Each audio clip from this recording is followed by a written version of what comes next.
All right, we are officially streaming now. A little bit of a delay because I couldn't figure out how to make it actually start streaming. I missed the massive go live button on the top right. So there's a couple minutes of me talking, which will never make it anywhere. We should actually be streaming, right? Yes, we are actually streaming now. Shortly, the bracket knockouts will be underway. Here's the 8 players that will be fighting for 2,000 NSPCL points, gold, silver, and bronze medals, and a spot in the NSPCL End of Year Championship. We have Solstice as the 1 seed, Scipio as the 8 seed, Hello Kitty Lover in their debut as the 5 seed, Zay in the 4 seed, Shaky in the 3 seed, Master J Winner in the 6 seed, Philip Rose at 7, and Sodom Dad at 2. I'm going to open my fantastic, totally, definitely fantastic music app that will probably actually work this stream. Right? Right? Can I open it? You gotta be kidding me. Okay, it's totally fantastic music app is off the screen again. So I'm gonna go to the black screen. To fix this last time, I'm not gonna lie, I had a very long conversation with ChatGPT. Basically, the issue is that the music player goes to like a second monitor that it doesn't exist. So I can't actually like do anything with it. I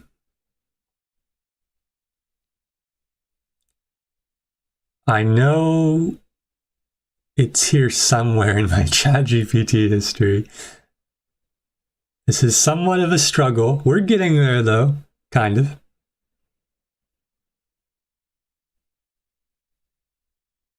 I have no idea if we're actually getting there. I'm trying to search through my history. Let's get some music going while we're waiting though. This might be too loud, I have no idea.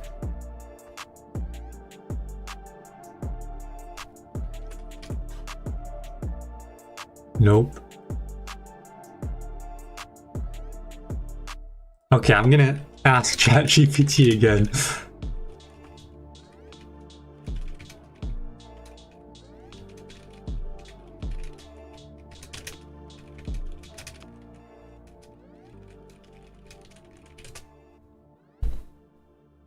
All right.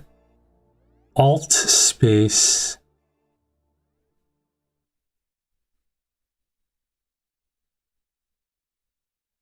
Alt space and then arrow keys. Okay. Oh wait, it's here. I'm delusional. It was just loading. We're good. The app is okay. Sorry for the black screen, everybody. You know, I should probably open the chat of this stream so I can actually see it, you know? That'd probably be a good idea. I apologize if you're hearing some microphone hitting sounds. I don't actually know if the stream is like working. I've acquired a new NSPCL hype playlist. But in the meantime, we'll just go to the chill playlists. We'll go with Rain, I suppose. Start with Butterfly Effect. Is that audible? I can't hear anything, but hopefully it's fine. What am I doing now? Chat. Yes, I need to open chat.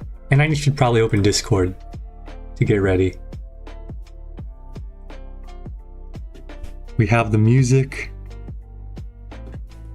I hope we have players. Scipio is available.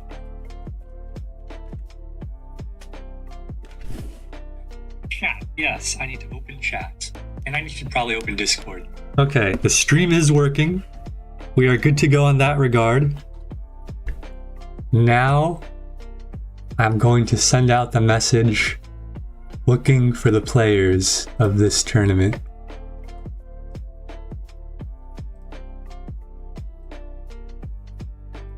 We're going to copy, go to the NSPCL, head over to championships. So the 1 versus 8 is Solstice versus Scipio. 2 versus 7 is my dad against Philip Rose. That's a fire matchup, by the way. I'm hyped for that. 3 versus 6 is Shaky and Master J winner. A rematch of the Fusion Cup. 4 versus 5. What's 4 versus 5? Oh yeah, Hello Kitty. No, Zay first, and then Hello Kitty Lover. What's Zay's Discord? There we go, Vendetta, okay. And Hello Kitty Lover in their tournament debut.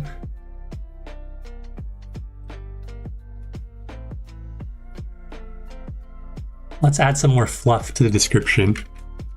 Following a record-breaking qualifying lobby, 8 players are about to fight it out for bronze, silver, and gold medals, along with NSPCL points, in a best of 3 rapid bracket format. I think that's good, probably. We're going to ping the Spectators Club. Should I also ping chess players? Probably not. Let's ping Spectators, and let's ping Cup tournaments? Sure.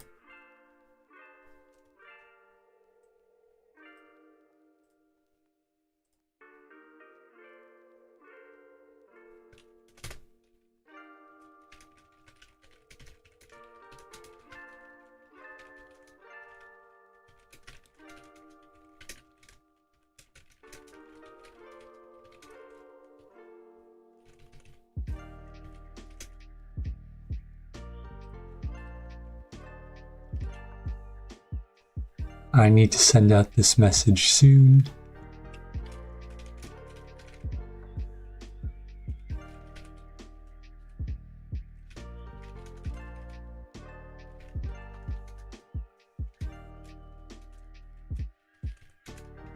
I still have 5 minutes. I still have time. I'm kind of organized. I'm kind of on time. Woke up at 6 a.m. for this. Slightly questionable, but we ball. Let's copy this link.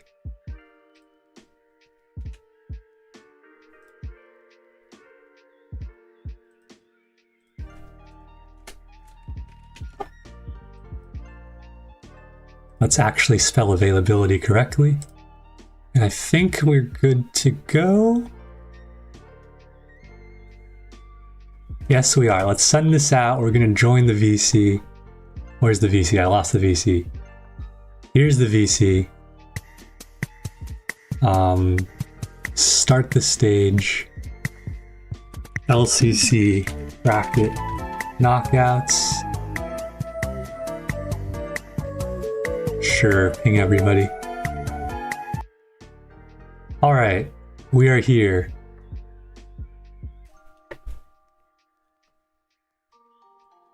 Hello, Villa Bros. I should probably start screen sharing.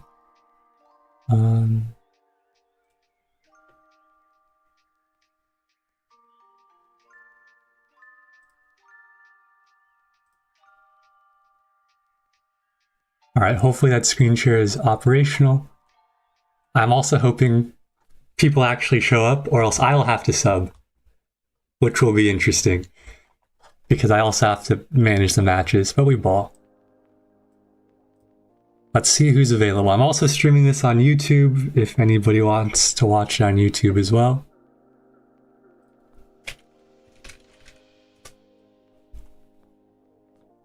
So Villa Bros, you'll be playing my dad, and Scipio, you will be playing... Wait, who are you playing? Oh, Solstice. Yeah, Solstice. Okay. I'm not sure if Solstice has indicated he is currently available. I have no... Oh, Solstice is available. I think he's here. Okay, cool. Swag. All right, so you two will be ready. We're not going to start the coin flipping procedures until 7 to give everybody time to enter. Ideally, I'd like to start everybody at about the same time. We're going to have the quarterfinals all going on at the same time. Then during the semifinals, we'll switch to one match at a time. Most likely, assuming the quarterfinals don't take like 10 years. Yep, it is currently 6:58. Which I imagine you can see on the screen share.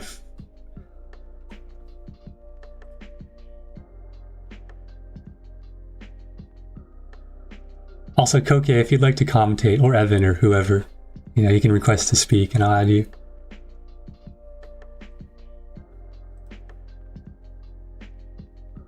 What about your sleep? My sleep schedule is already cooked, so I was gonna wake up at 6 a.m. to watch F1 today, probably anyways.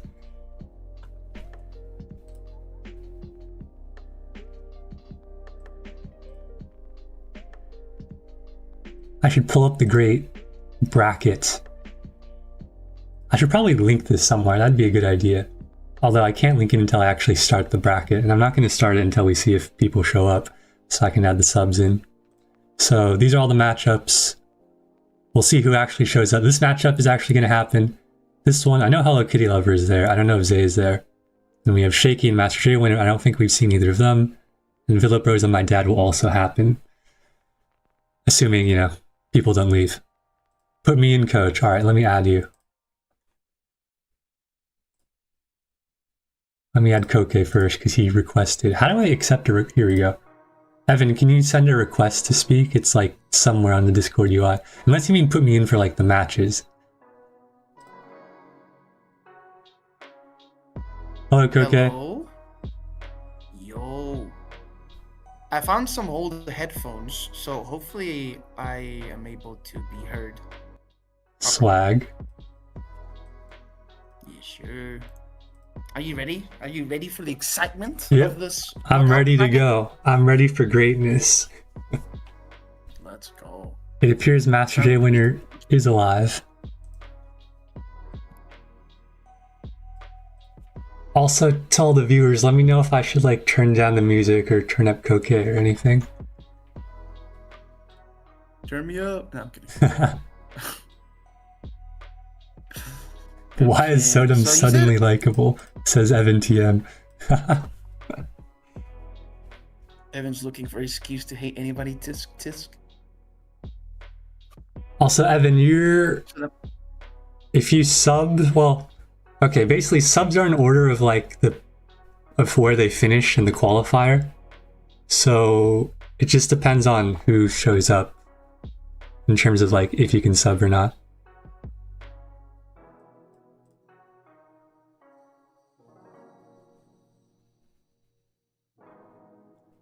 All right, it is now 7:01, so let us begin the great LCC procedures. We'll start, I suppose, with confirming people are actually available. So we have Villabros, so that matchup will happen. Solstice, I don't think he's currently in the VC, but he's available. Scipio's here. So really the one match that's in question would be, well, I guess two matches. Zay's not available yet, and Shaky Bros and MJW are not available. Or, sorry, Shaky Bros is not available. So I'm going to ping Shaky Bros and Zay again. They will have 8 minutes now because it's 7:02 and it started at 7. So let me ping both of them first.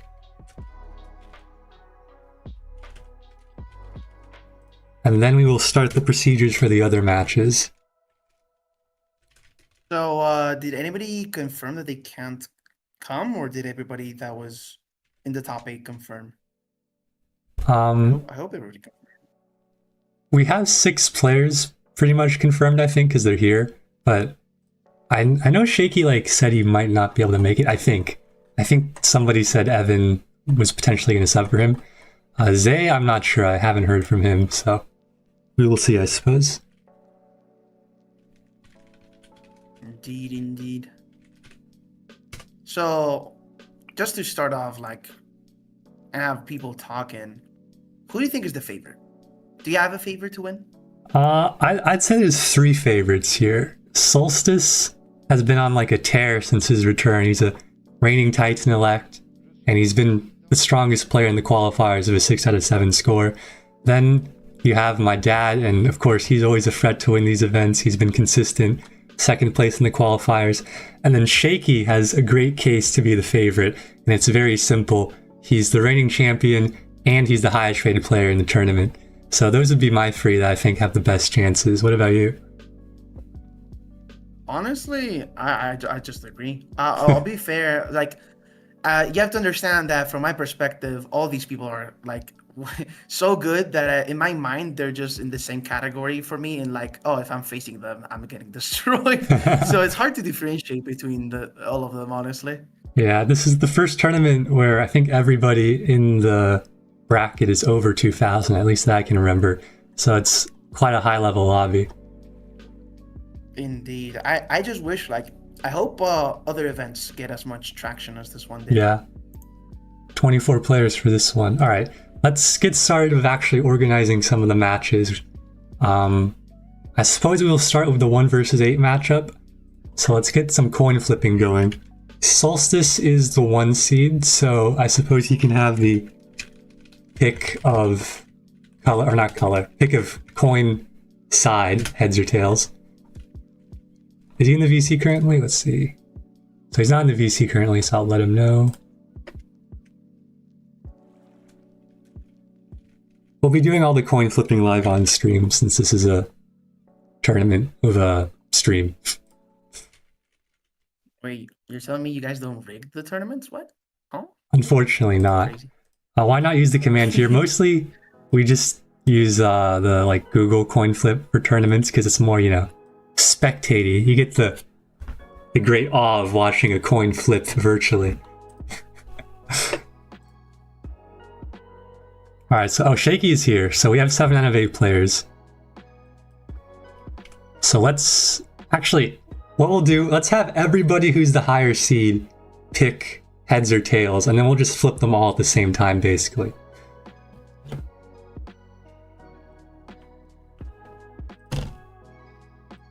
So that would be Solstice, my dad, and Shaky, and Zay. Zay's not available, so he's not going to do a coin flip.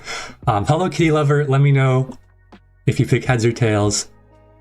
Solstice has already picked, and then Shaky needs to pick heads or tails if he's going to play. I guess I'll just pick for my dad because it doesn't actually matter, and he's across the house, so I guess I could text him, but too much work.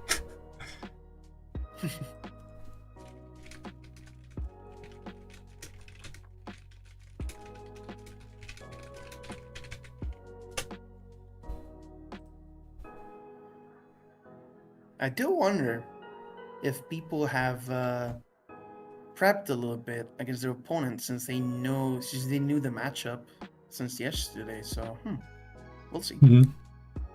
Yeah, I think for these tournaments, oftentimes you will see prep. I know when I've played and when my dad has played in the past, we've usually at least prepped somewhat for our opponents. So I expect some of the players to have prepped.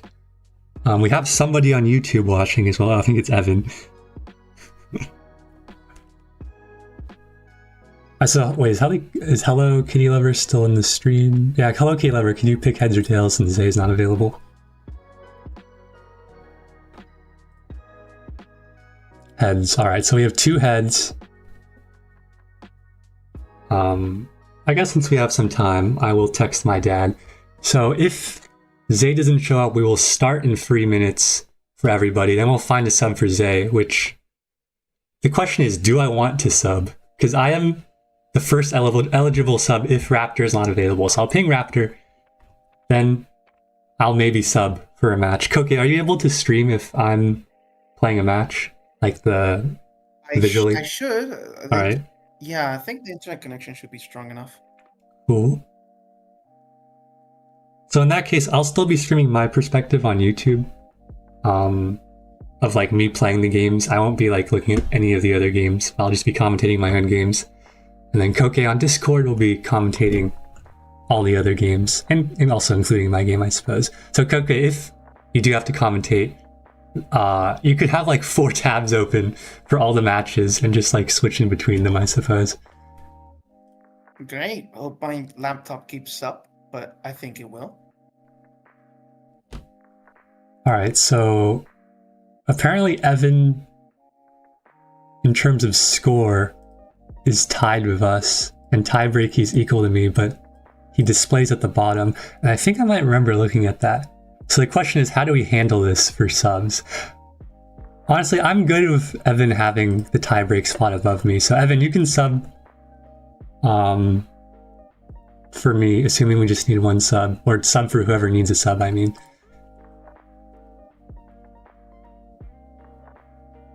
So Raptor would get first priority though, so I'm going to ping Raptor. I don't think Raptor's available though. I think he said he had a meeting at this time. Is Shaky in the VC currently? Shaky is not in the VC. So Shaky has not indicated his availability yet, I don't think, unless... Oh wait, I'll play though if I have to play. Okay.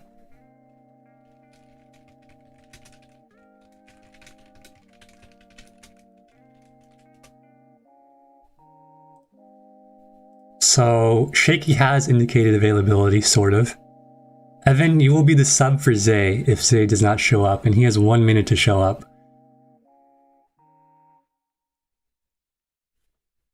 So my dad picked heads, so far all of the players have picked heads, which makes this easy to track. Evan TM will replace Zay, assuming he will not sub in a minute, or he will not show up in a minute, I mean. Alright, everybody has picked heads, so this makes it really easy. It is time for the coin flipping procedures. Let us open the great Google coin flip.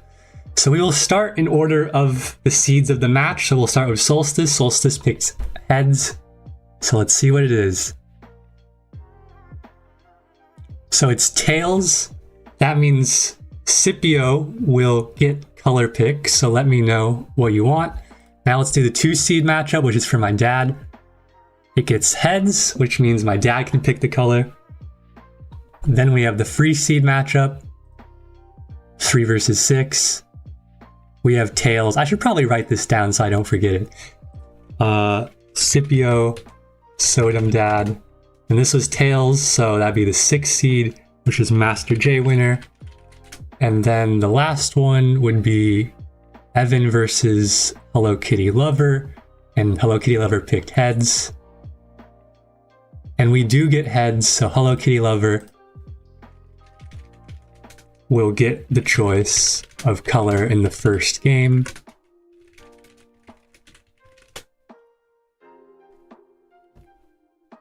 Alright, you are all now free to challenge each other. It should be rapid 10-0. Of course, have the color depending on who picked what. So I imagine everybody who won will pick white for the coin flip and the colors.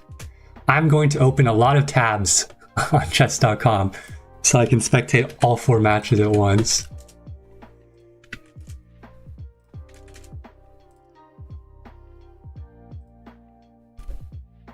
So, the whole tournament doesn't have to be played out today, right?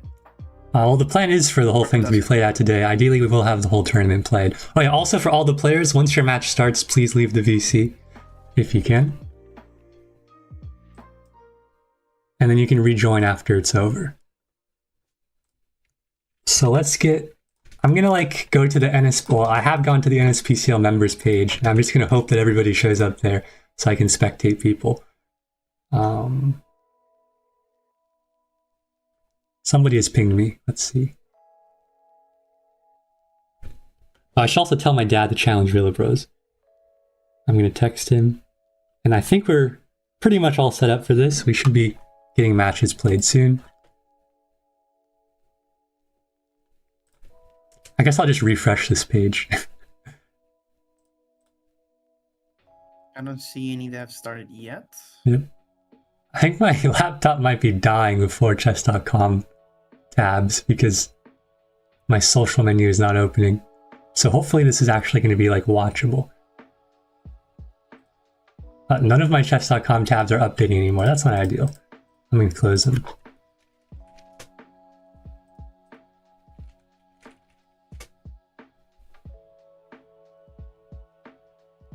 Oh, Scipio did start. Okay. Start. Slag. Didn't start. Alright. I have managed to actually open chess.com, so we will follow Scipio versus Solstice first. Ooh, okay, interesting opening. I won't spoil until everybody sees it. I'm now watching Scipio. Here's the match. Now, while this match is going, I need to quickly open tabs for the other matches. I'm hoping chess.com won't rate limit me and block me from watching 4 matches at once. We will see. Oh, yeah. That is true. We'll try on the eval here. Okay, interesting opening. This definitely, I think this is a classic by Scipio. I still don't want to spoil though. Or did you show it in the? Oh, Yeah, you did it's show it. Okay. kind of on the stream. So it appears it might not let me watch 4 games at once, so we will have to pick games to watch. I can keep tabs on the other ones if you want, and Sure. like notify you when something big happens. Yeah. I mean, if you like, you can stream as well, so I can get 2 games up at the same time. Sure. Okay, so All you're right. on the Scipio one, right? Yeah. Yeah. Okay. I don't think any of the other have started yet. I'm not sure though. Mhm. Oh, Evan has started, I think. I haven't started. Okay. Well, I guess I'll stream the Evan game. Sure. I guess. Share your screen. It doesn't let me, huh? Wait, do you not have the permissions? button like the? Hold on. Maybe it's a permission thing. Yeah. Do you have like a commentator role or something that I can add permissions to? What? Sorry. A commentator role in Discord? Let me check. Yeah, media commentator. Okay. Just yeah. I'll try to add permissions for you. So why is the just.com website so weird? Let me see.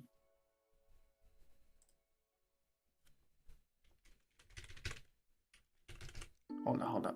In the meanwhile, let me see what happened because. What's the commentator role called, by the way? It's called media commentator. Okay. I haven't seen. Scipio on a big thing, I think. Unless my computer froze, he's been thinking on. Yeah, this he's for a while. really been thinking. He's taking his time in this position. I think he's considering taking the spawn on F7, perhaps. But it looks risky. Okay. In that case, then, I think it's fair. Well, if I'm able to share a screen, if I just try to stay on other games and silently commentate through arrows, that way, like, you're able to talk and commentate on the main game. I'm like a sideshow. Does that make sense? Yeah. Okay. Meanwhile, though, I guess we'll watch the Scipio again. Yep. I found your role in Discord. Now I need to figure out how to make it so you can screen share. Just to give the other people like a quick taste of the other matches we got. Let's see. Oh, your dad also plays the Reddy? Sometimes. I think he expects Villabros to prep against him, so he's probably switching it up. Nimzowicz Larsen attack. I'm so out of my field with the Reddy. Hey, who's playing that? I have no clue. Who's playing that? Who's playing that? Yeah. Your dad against Villabros. Oh, really? Okay. That's something I play sometimes. Also, I think you should be able to stream now, potentially. Let me see. I don't see it, but maybe I need to rejoin. Should I try that? Maybe. Sure, you can try that. Okay. Be right back. We actually have 7 people in the audience. We're cooking. And it appears Shaky, are you available to play? I mean, you don't have to play, but this is a solo tournament, so if you don't play, like, you know, you can't give it to like a teammate or something. All right, welcome back, Koke. Sadly, my efforts were not rewarded. I cannot. That's unfortunate. It's fine. It's fine. I guess I'll just like be checking out the other games and notify you if something crazy happens, as well as also check out the game you're talking about. All right, so if Shaky's not available, we would need another sub. So Shaky, do you not want to play? If are we confirmed here? You're not going to play? Let me see. Because as far as I know, there's 3 matches going on right now. Maybe I'm missing out on the 4th one. But we got basically a Reddy in the Showdowns of Live Robs. We got a Scotch game, Scotch Gambit in Scipio's game.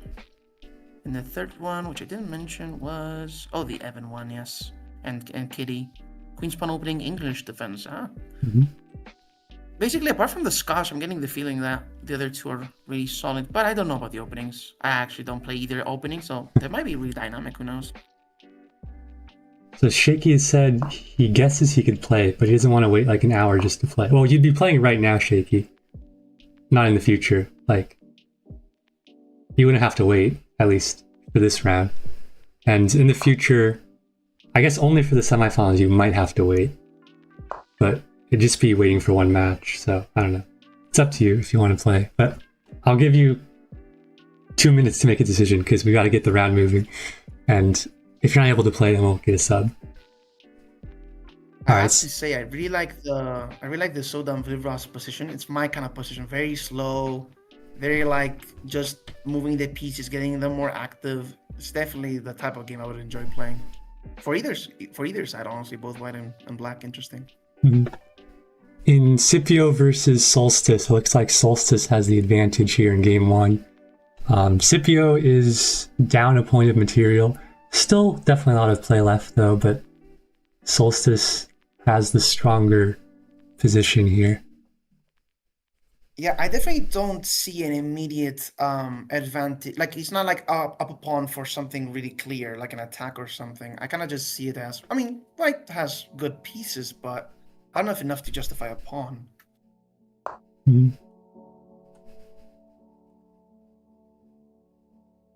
All right, so assuming Shaky has not declared that he will play, we're going to find a replacement, which will be somebody. Let's see. Okay, so I would be the first person in line, I suppose, but I kind of need to stream, so I guess Koke, I'll try again to give you the permissions. Okay. I don't know much about like this. Yeah, I don't know, because since it's a studio and technically not the VC, I don't know if it works different. Probably does, right? I should just be able to give you like permissions to stream. You have the video permission currently, but I don't know if that lets you screen share. I'm not sure. Nah, like the button is completely disabled, like grayed out, like unclickable basically. Oh, I can't turn on my camera, but apparently I can't share the screen. Okay, so there's probably some other setting for screen sharing. Let me quickly like see what's up. Okay, a lot of tension got like released in the Sodam Vlibrov's match. Because I remember like before I checked the position right now, there were a lot more tensions going on. Yep. But still seems about equal. I don't know who to give the advantage to, honestly. Probably I'm going to temporarily switch the stream to the Villapro Soda match, and then the other match is Zay versus Hello Kitty Lover, so we'll check in on, or not Zay, Evan TM versus Hello Kitty Lover as a sub, so we'll check in on that shortly.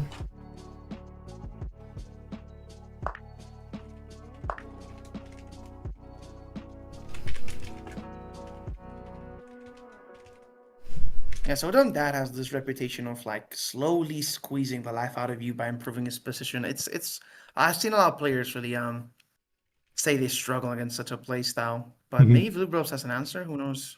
Who knows? I definitely struggle against it. Me too. Okay.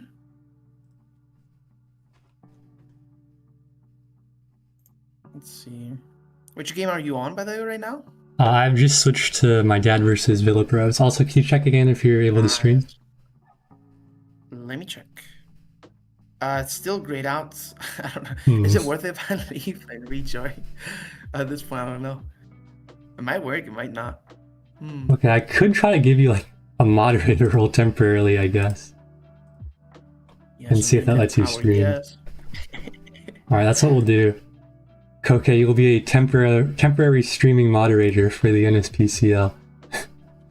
This day will go down in history as the biggest NSPCL miss. No, I'm kidding. The power corrupts the person. Okay, are you able to stream now? Still see grayed out. Unfortunate. Indeed. You know what? One last one for the road. I'll rejoin once. All right. Let's see. Surely.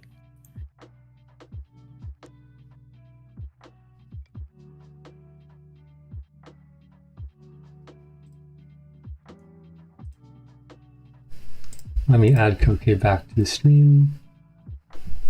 Oh, was that you? Nope, it was not me. I think it's you. Okay, I invited myself on stage. Crazy. Fine. Still no streaming. That is insane. That is odd. Maybe is that have you guys ever tested if you can stream more than one point of view in the chess studio? I think we have in the past. In general. Interesting. I don't know. What device are you on? Are you on like Windows or? Yeah, Windows. I don't know if 10 or 11, but one of them for sure. Okay, one of them. True. I still remember, but the connection, like I have a good connection. Yeah. Sure, it's not because I'm not do not disturb. That shouldn't do anything. Yeah. Yeah, I don't think that'd change anything. Would anybody in the audience be available to stream besides the players? Obviously, just to stream the match. You don't have to talk or anything. Koke could do the talking.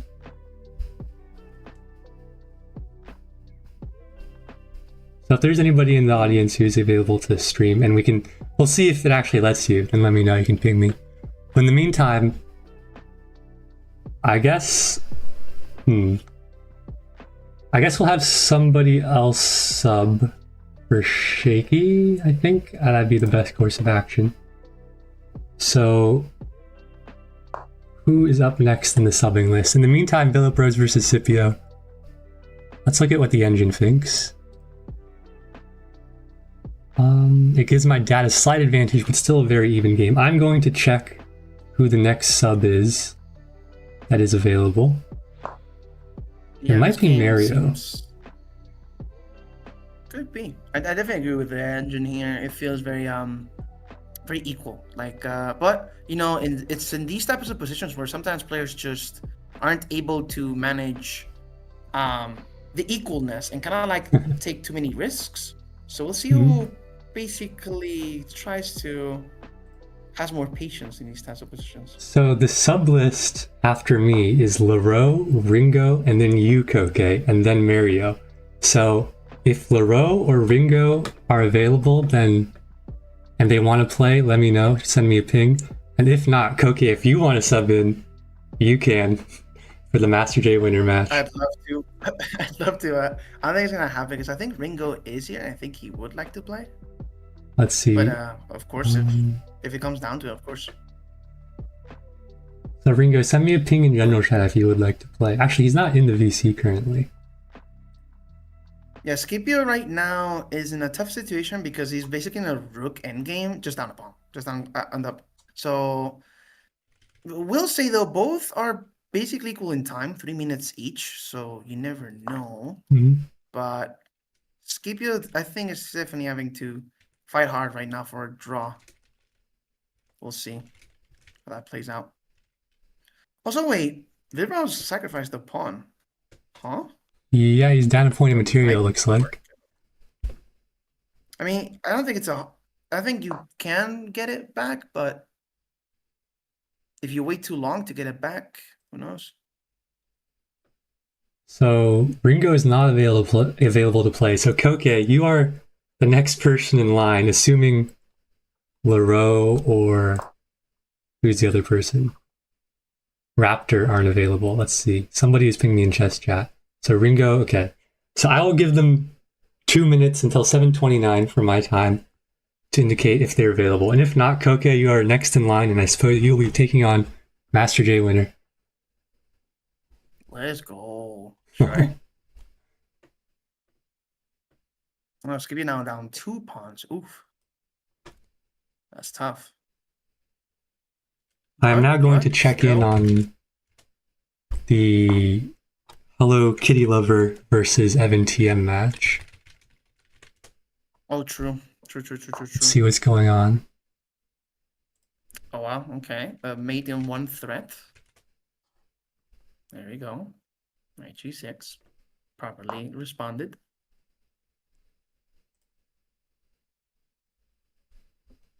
Wait, so what did Evan play? Oh, this was a C4 game. B6. Huh. Okay. Interesting. Oh, he's playing like Evan, funny enough, he taught me this system, but like in the French, not in like a queen spawn Mhm. setup. Interesting. Huh. And black does have a small advantage here. Evan, slight rating disadvantage, but not too far back, and he did fairly well in the qualifiers. Hello Kitty Lover, I believe this is their NSPCL debut, so if they can pull off a win here or even get further, that'd be very impressive. And it has now been 2 minutes, Koke. You can challenge Master J Winner.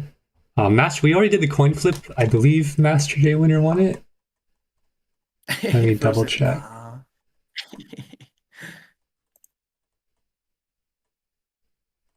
I have no idea where my coin flip message went. I need to find it.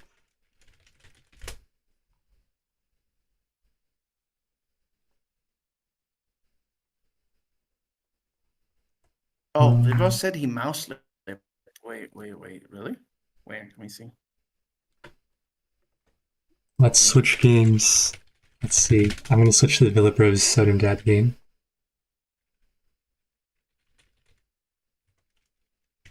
What was the mouse slip? Oh, I think he intended to take the pawn, maybe, and he accidentally made it go forward. Unfortunate. Oh, no. Another bishop. Oh, yeah, it really. Oh, no. His bishop is like so awkward now. Well, more awkward at least. Oof. It is what it is. It's part of the game.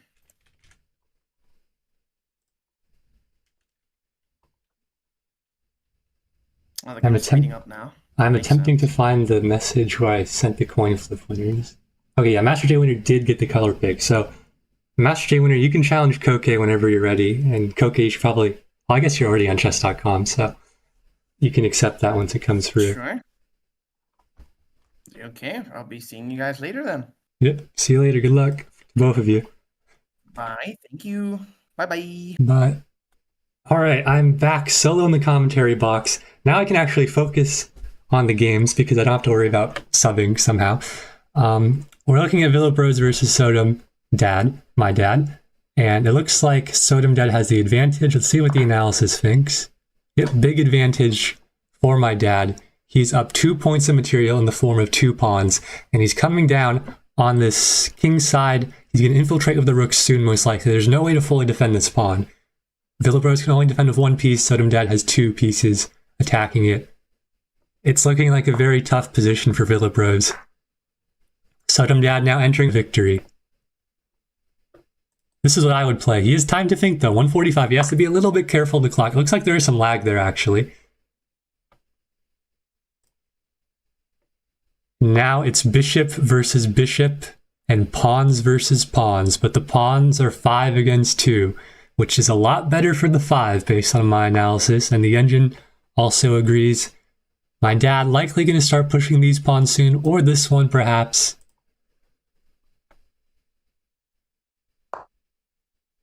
He could gather this pawn, but it's defended by Villa Bros.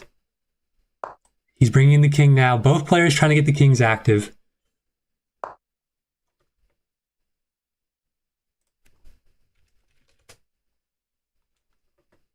Now he's starting to push the pawns. As long as he doesn't stumble, all leads... Nope, that's not what I was trying to say. As long as he doesn't stumble, all roads lead to Rome here.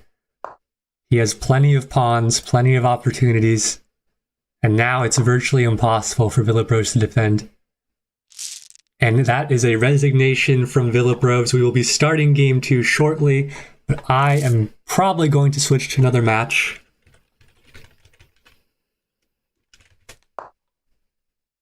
Let's go over to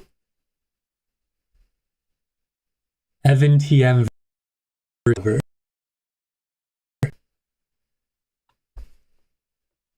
Oh, this game, very remaining here. This is the match. Oh, I was very correct. There were very few seconds remaining. So, Hello Kitty Lover takes the victory and is up 1-0 in the match now. So we're going to move to another match. I suppose we can go to the Scipio match, see what's going on there. We haven't checked in on it for a while.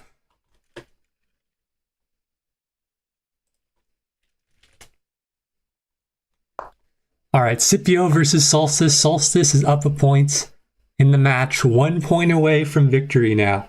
He just needs to get 2.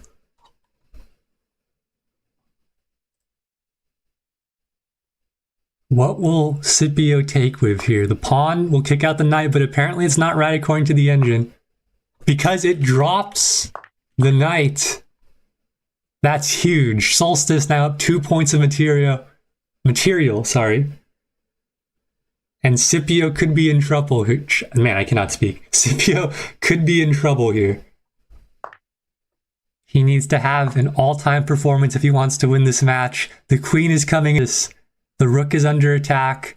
Solstice's bishop is under attack, so there's still some play here, but the queen guards his diagonal as well. And also taking this rook would come with a check. What will Scipio do here? The engine actually only gives Solstice plus 2.2, which isn't as much as I'd expect in this situation. Perhaps because his king is a little bit out in the open. Perhaps because there's still a lot of pieces on the board. It's hard to say exactly. Actually, the material is even. Wait. I'm really confused right now. The rook is being sacked. Whoa. What is going on? Hold on, I need to do some counting here. 2 bishops. Oh, okay, so the material actually is even, but not anymore. We're going to see the exchange sacrificed from Scipio, not really by his own choice. I imagine he'll take the bishop here, and now Solstice will be up 3 points of material, assuming he takes the pawn.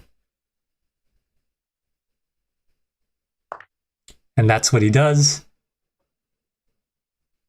Scipio could look for something on this diagonal. And I think that's what he's doing. This is something that Solstice could fall into. He's got to be careful. If Scipio can get this bishop move off, get the exchange back, he'll be right back in this game.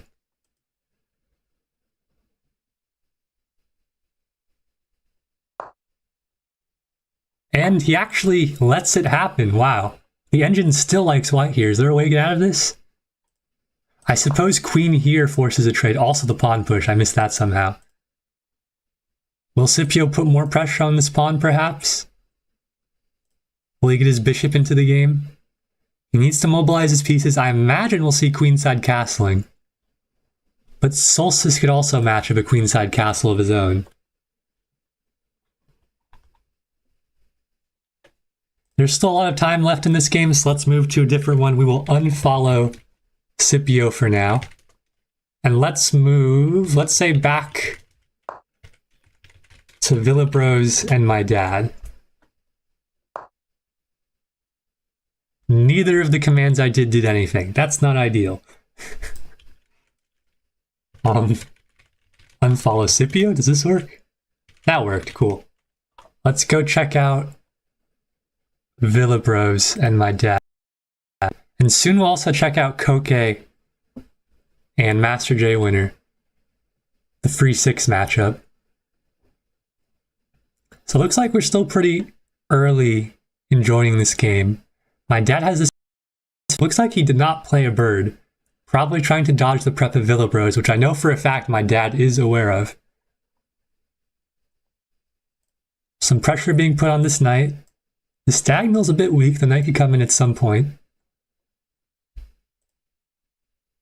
I wouldn't be surprised at here to defend the knight. But actually, no, that drop a pawn. That would not be a very good move. So maybe we'll see a trade of the knights. I actually like black's position here, I think. Oh, wait. My dad is black. I'm stupid. I'm so dumb, some could say. It appears I was wrong. The engine gives white a slight advantage. We see the castle. Will we see something like queen b3, perhaps? Developing the knight, trading off the bishop, all viable. Queen b3 actually not viable at all. That drops a bishop.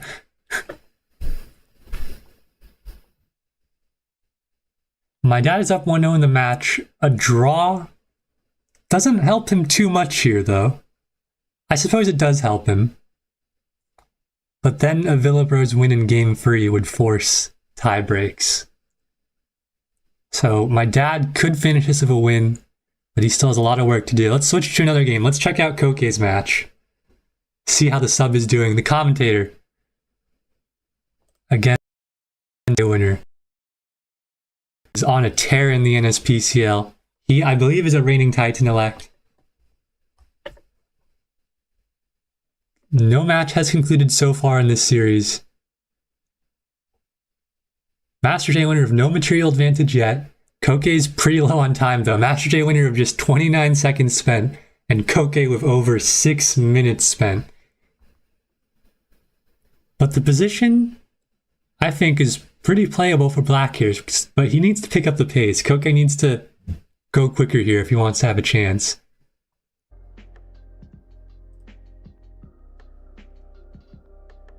Alright, we're back on YouTube. We're back on Discord. I hope everything is still operational. Please let me know if it isn't. The microwave was turned on, which completely cooked my Wi-Fi. But we are now back. I hope we are, at least. So let's go back to the games. We have Master J winner versus Koke still on the board. Master J winner has a lot of threats here. Still just plus 2.1 for white.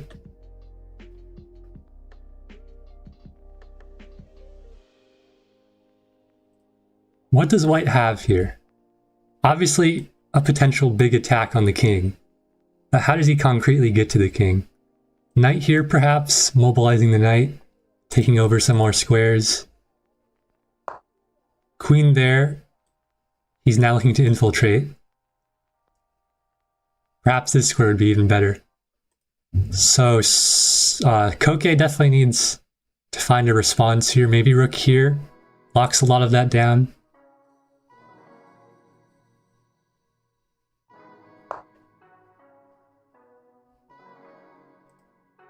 Hello Kitty's match is now 1-1 between him and Evan, according to Hello Kitty. So we do need to keep track of that soon. Let's check out my dad versus Villa Bros real quick. I want to come back to this game as it's coming down to the final minutes for Koke at least.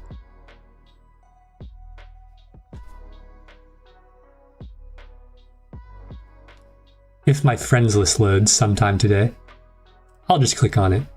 We can survive.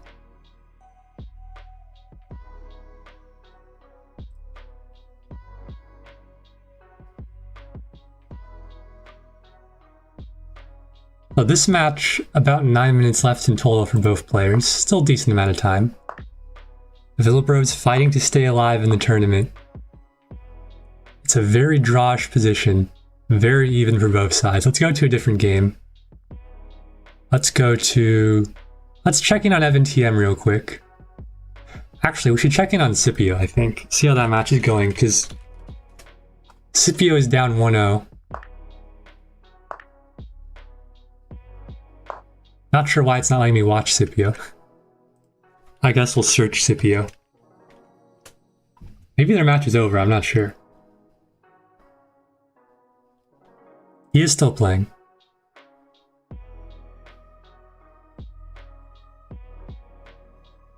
Scipio with a big disadvantage here, down the exchange, and to be had. Needs to find a way to infiltrate with the queen. I think we'll actually stay on this match, because this is Scipio's last life. And they're the lowest on the clock of anyone.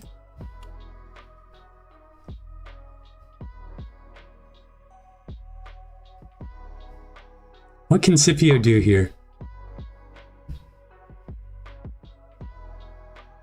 He needs to find a way to get his queen and bishop to work together. But the issue is that all of these potentially vulnerable pawns are on light squares, while the pawns protected by the king are on dark squares. And Scipio needs dark squared pawns to attack with this bishop. Will he go for a trade perhaps and look for a draw? It'd be difficult down an exchange and a pawn.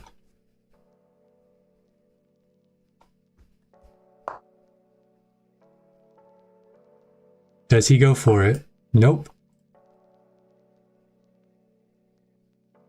What is he looking for here? Perhaps trying to push a pawn, but he can't. He has to move the queen now. And at any point, this queen could infiltrate. Perhaps now is the time for Solstice. It would be risky, though. Scipio's queen can come in. Now he's offering a trade. A trade is great here for Solstice, and Scipio takes it, making the argument that the double pawns are enough for him to hold for a draw here, even down in exchange. Does he push the pawn? No, he pushes the king.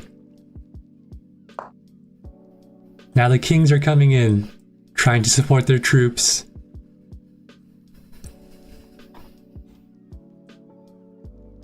How does Scipio try to hold this position? A draw keeps him alive and puts him in a must-win game 3 to force tie breaks. A loss means he is done. He brings the bishop back, attacking the pawn on h4.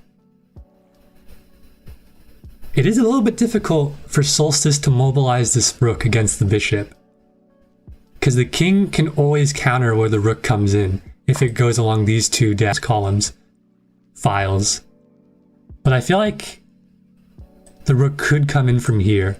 That'd be very difficult to stop. But the bishop kind of controls a lot of the squares the rook wants to go to.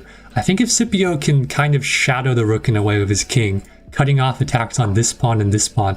The issue though, yeah, if Solstice goes here and Scipio brings his king over here to protect this pawn when it's under attack, then Solstice can just swiftly move his rook over here and attack this pawn, and there's not really any defense for Scipio. So it's going to be very difficult for Scipio to hold on. He needs to find some kind of counterplay here, which I'm not sure is possible in this position. And now Solstice is doing exactly what I said he would. Coming in, he's probably going to look to attack this pawn and then quickly move over. Oh wow, we have a resignation. Scipio resigns, Solstice wins the match 2-0. And he is the first to move on to the semifinals. I just heard a Windows error sound. Hopefully nothing exploded. Okay, my music player app had a massive error, but I think we're back. Yeah, we're good. Okay. Let's switch over to Villa Bros versus my dad. Actually, let's just see what's going on. Let's take a tour of the current matches. 3 matches are currently going on. You know what I should do? I should just open new tabs and keep this tab open. That'd be so much easier. That's probably optimal.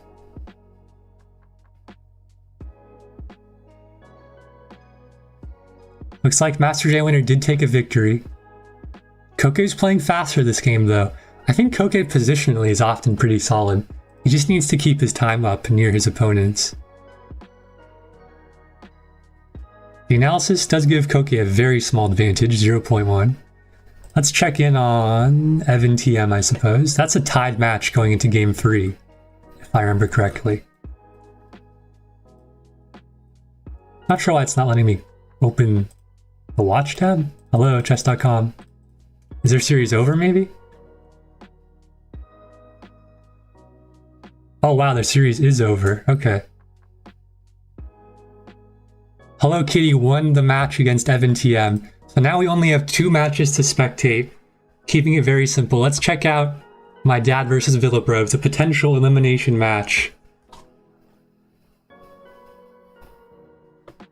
My dad's up 2-1, or sorry, 1-0. Let's watch from White's perspective, because that's what wait. I was watching from White's perspective. What am I doing? Okay. What does the engine think? 0-0 from the engine. A dead draw. And visually, I have to agree. The material's even. No player has a huge advantage in pawn structure. There is a bit of an imbalance here. 2 versus 1 and 4 versus 3. Will we see either player be able to push the side of the board where they have the advantage in pawns better than the other?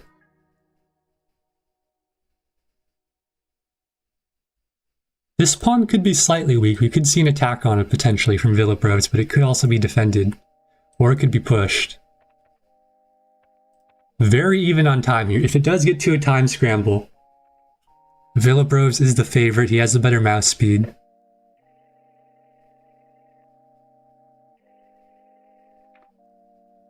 Also, Solstice and Hello Kitty, you two have moved on. I don't know if Solstice is in the VC, but you two will move on to the semifinals. You will play each other, but we'll wait for this match, for these 2 matches that are still going on, to finish.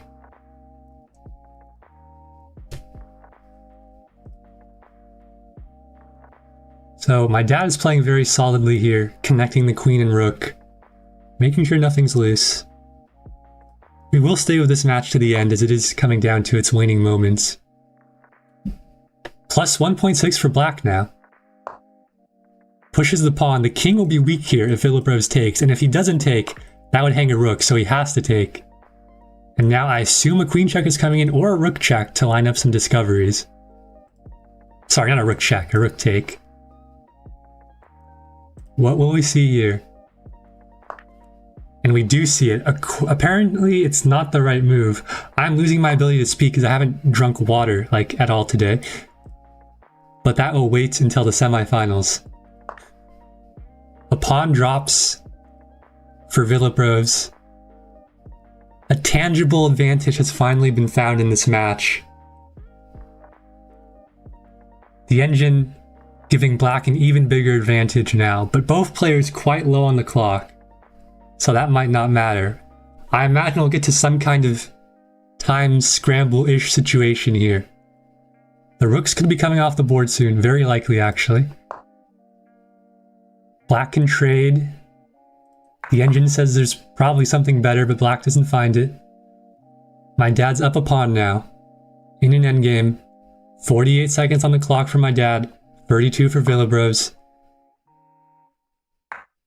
He's finding some checks now, bringing down Villabros' clock a little bit more. Pushes the pawn. Does he try to infiltrate on the king side? It'd be risky. How does he break through? This is not an easy position to break through, especially in what is essentially now a bullet game. Villabros trying to infiltrate with his queen. He knows this could be a time scramble. He wants to find some checks here to give himself an advantage on the clock. A check from my dad. Now the clocks are pretty even. The king is being marched out. I think Villabros is going for a mating play with the king towards the king, or he's going on this side, trying to find a way to pick up this pawn.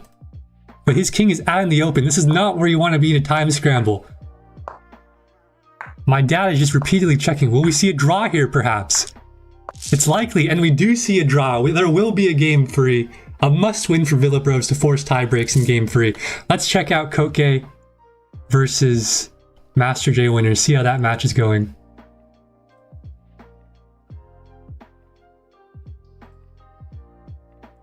Chess.com is not letting me go backwards. Okay, there we go. Koke versus Master J Winner. Koke is down 4 minutes on the clock here. A potential threat on the queen incoming. The position's fairly even though.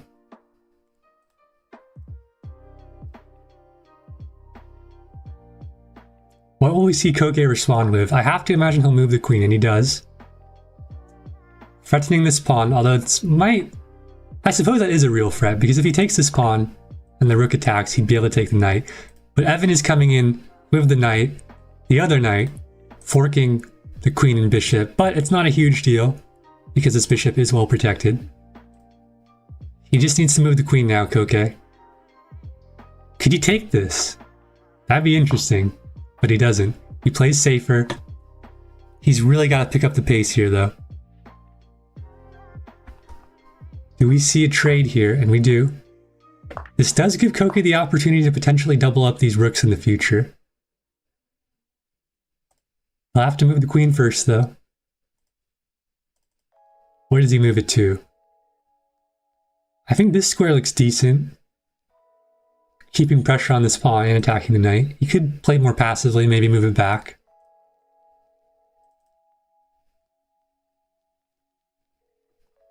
But really, I think the biggest thing is he needs to play faster.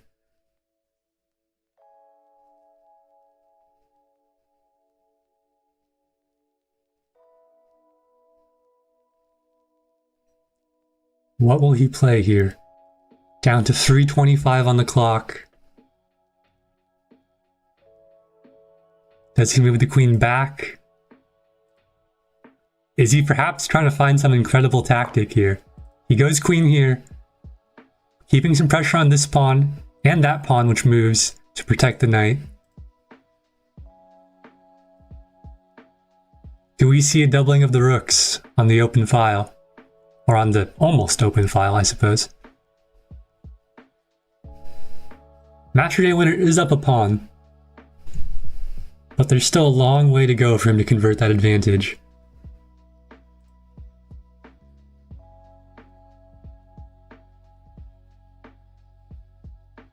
I think Koke just needs to find natural moves here.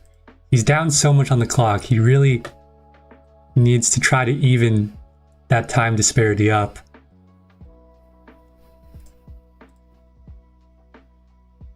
He's looking to perhaps trade off this bishop, opening up the king a bit. There would be some weaknesses there if he does get this trade. I imagine, oh, he doesn't move the bishop, he protects it with the queen. So now that he doesn't, I cannot speak. Now he doesn't have to take up the pawn. However, if he does take up the queen here, Master J winner, that would leave this pawn up for grabs potentially. So I do think taking this bishop could be good for Koke. He instead protects the knight while also setting up a discovered attack on the queen. The queen is moved to attack the bishop now. Koke could take this bishop, which would also protect the bishop. His bishop, that is. Now to also allow him to grab the pawn. The engine is now showing zeros. Koke is back in this game if he can find this tactic. Actually, yeah, okay, this rook is also protected. I don't know, actually, I'm not entirely sure what the idea was there, because the rook would also be traded, so he wouldn't get a pawn. Now he has to move the queen, though.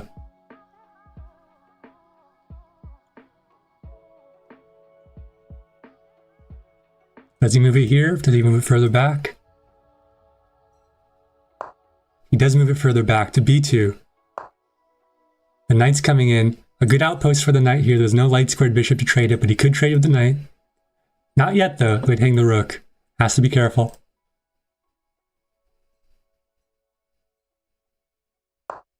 He moves the queen. This rook is a little bit loose here, and it's now under attack by the bishop. He essentially has to pull it back if he wants to hang on to it. This square, this square, this square, all covered.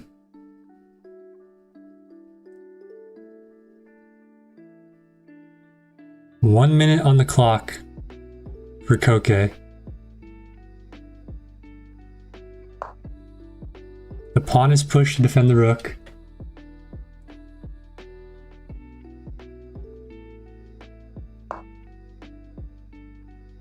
Now the queen is attacking the bishop. Master J winner is starting to threaten on this king side here. There's some ideas of taking this pawn here in the future, but for now it's well protected by both the knight and the queen. We see a trade of the knights, assuming Koke takes back, which I imagine he will. Does he take with the rook, though? No, with the pawn.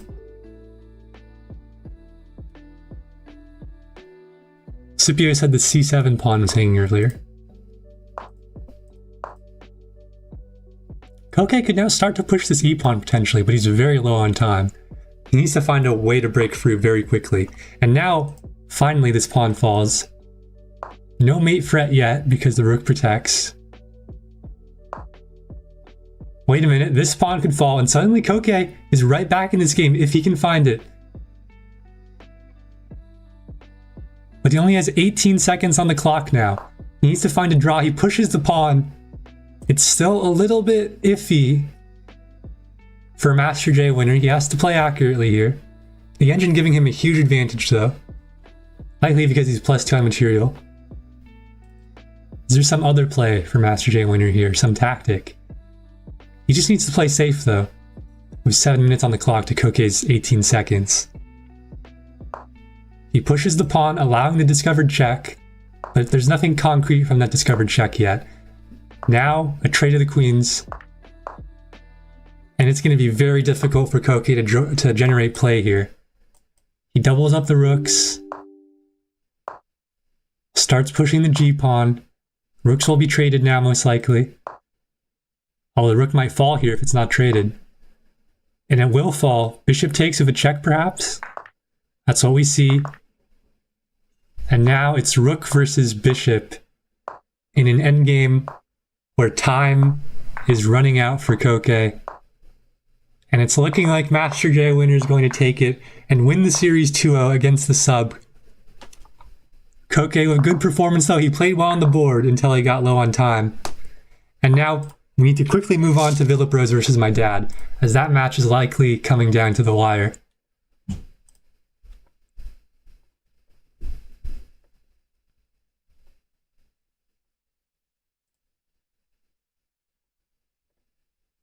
So we had a Queen's Gambit declined from these players. Let's just go through this very quickly. Fairly standard stuff. The F-pawn is pushed now. And the knight comes out. Or comes back, I suppose.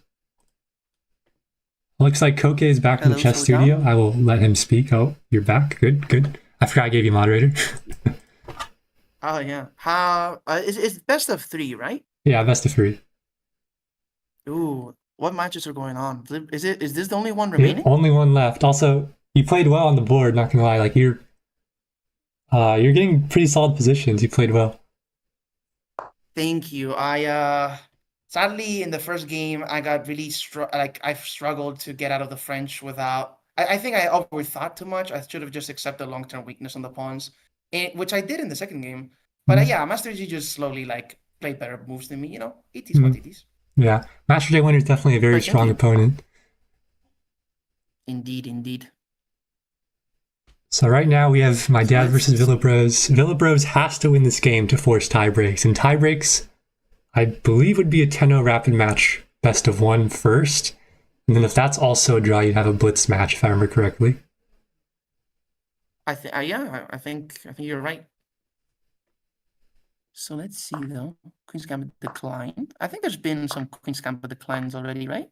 Yeah, this is a Queen's Gambit declined. I think Villapros maybe played one as white earlier. I'm not entirely sure. He does have a study on it, I think, on Lead Chess. Yeah, he does. Public for the NSPCL and Lead Chess, I believe. Indeed. So what are the ideas here? My dad has a kind of fractured pawn structure, but it's still even on material. Black with a very slight advantage according to the engine. The knight's under attack. He'll have to move that or defend it. To be fair about the fractured pawns, right? If you keep them in dark squares, how does black attack them? Yeah, the light square bishop, you know? Black only has a light squared bishop, so it'd be difficult for him to threaten those pawns. And with this open file, it's perhaps easier for my dad to put pressure on the b file. There's a lot of things going on in the center of the board right here. This knight's under attack twice, only defended once, so it'll have to be moved, I imagine. I was thinking rook here, but I think knight here counters it with the fork of both rooks. Where do you move the knight to? It's tough. You could go more passive and safe, play it back somewhere. I suppose here would threaten the trade of the bishops. That could be the strongest move. Knight c5 also attacks a pawn, but it could be pushed out quickly. Although actually here you're double attacking this pawn with the bishop and knight. And that's what we see. Oh, he goes for it. I'm not sure if this pawn is defendable. I guess he could... No, that doesn't work because it still falls to the knight. So I think we'll see this pawn fall most likely. Yeah, I don't see a way to defend it either. Yeah, I guess you just give up on that pawn and go for something else. Yeah. No, the engine still says it's very even, so maybe Villapros does have some way to defend this.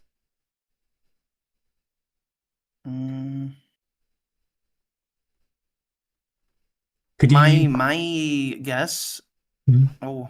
My guess is that Black's pieces are really well placed, and it sounds like his knight, his bishop are doing stuff. So maybe even if he lost the pawn, he would be able to counteract the activity itself, but maybe not. Now Villapros has to be careful of this incoming fork of the bishop. Well, it wouldn't be a fork yet, I suppose. He doesn't have to be too careful, but it could be a threat in the future. My dad could bring the knight back here, attack the rook. Could also maybe take over the file.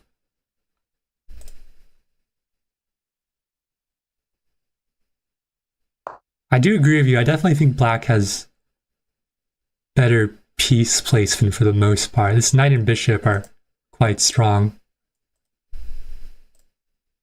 My problem though, sometimes in these positions where there aren't that many pieces, even if you take up space, if it isn't space vital for white, it's like, well, sure, Mhm. you're taking the space, but like, I don't really mind it too much. I guess his Yeah. bishop is the most. Well, actually, it's knight. Now both are annoying. Both are annoying, actually. Mhm. This pawn's going to be pretty annoying to protect for black. Scipio says he prefers white here. Rook e1 maybe. Rook e1 would attack the knight, try to take the open file. But I think rook e1, the issue would be this fork, unless there's a way to get out of it. What is g3 about? Just passive move reinforcing the 4 pawn? Or? Maybe just solidifying the pawn. It was potentially going to be under attack after this bishop move, and we do see how it would have been under attack if it wasn't protected. It also gives a little bit more space for this bishop. Knight comes back, attacking the bishop. The bishop also comes back to its home square, it's felt like, for this match. Indeed. Do we see maybe a push here? That's what I was going to ask. Like, do you ever consider? Scipio says g4 is interesting. But we see the safer move, rook e1. Does this fork present any issues? I suppose you could just trade. If I was black here, I'd probably go for the fork, because after takes, you kind of have a tempo. But actually, the knight might get trapped in that scenario, so maybe not.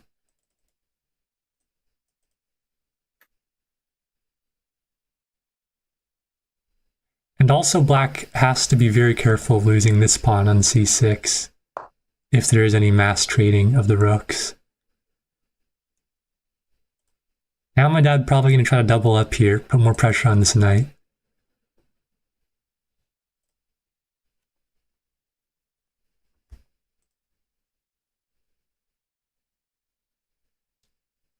I mean, I feel like if I'm black, I wouldn't even mind moving the knight right now, like Yeah, to c4, for example. I agree. It's still a good knight, isn't it? Yeah, it'd still be a good knight. I think the one issue is if he moves the knight, then you'd have rook takes rook, and then let's say whatever takes, this pawn would be under threat from the bishop on c6. So I think he might be trying to find a way to defend this pawn before he moves the knight. Makes sense, makes sense. But he plays rook to b5. Interesting. I'm not entirely sure what the idea of that move is. Maybe trying to push the pawn? But he doesn't have enough time to do that. Wait. Is he not so he moves the knight. Wow, okay. Oh. Okay. So he cannot take the knight because then the rook would take his rook. So we will see a trading of the rooks. This pawn, I imagine, will fall here if I'm not mistaken. Actually, no, the rook is under attack. So that's the idea from Villaprovs. The knight comes of a tempo attacking the rook. But also the rook could get a tempo here by attacking the knight, but the knight could also attack a pawn or something, but to be defended by the rook. So I have no idea what's going on here. Apparently black have the advantage now. What's the idea? No clue. Bishop takes. Oh, you attack the knight and the rook at the same time. Oh, he has a check. Okay. That's the right move, apparently. And then knight here. It forces a change of the... I thought white was running. This forces an exchange because the king would have to move and the bishop would hang. So that's what we see. He has to take the rook. Now black has an advantage. Well, I suppose it's tied now in material. But he's up in exchange, and this is going to be a very interesting endgame.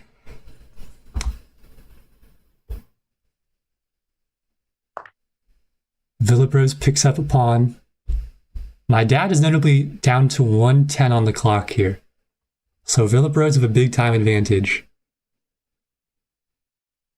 This is where the endgame courses shine. If you put in the work, then yeah. Yep. My dad only needs a draw to win the best of 3. So that's what he could be looking for here. Actually huge. And now an advantage for white. A pawn push. I think white now, these 2 pawns are going to be very annoying for black to stop. 2 passers connected.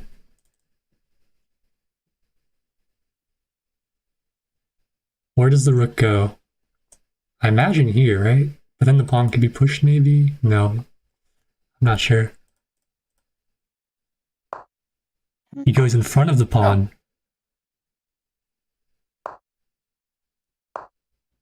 Now white is being given an advantage by the engine. I think knight to e4 is likely coming at some point. But no, he advances the king instead. Maybe he'll go after this pawn on a7. It is pretty weak and on a dark square. But he pushes g4.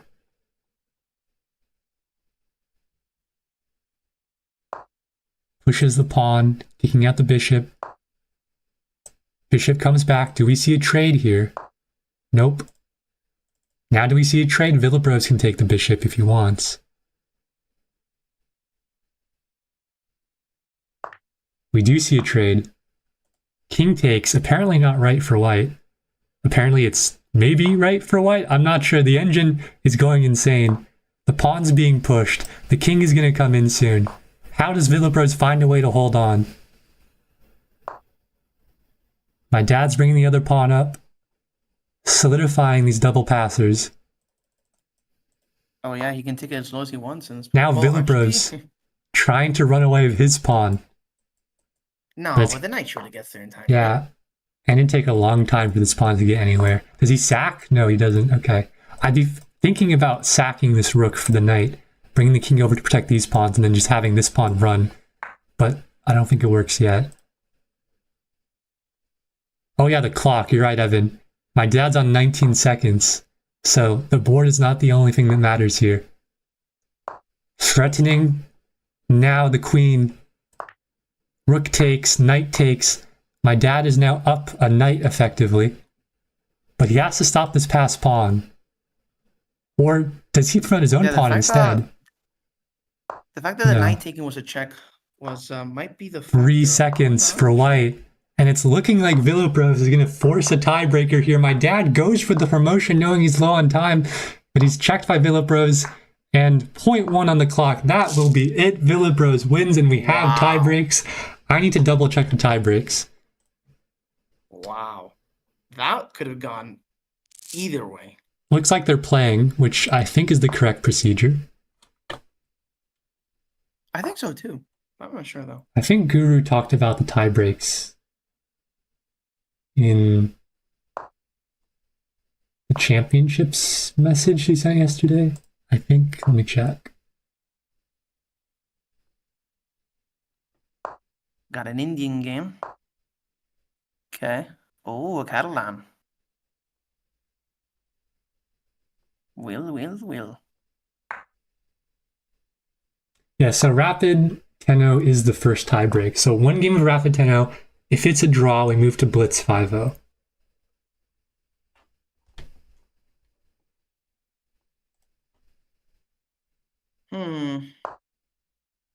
Do you think the Catalan is a good opening to try and get a win with, or is it more of a drawish opening to just have a stable game going?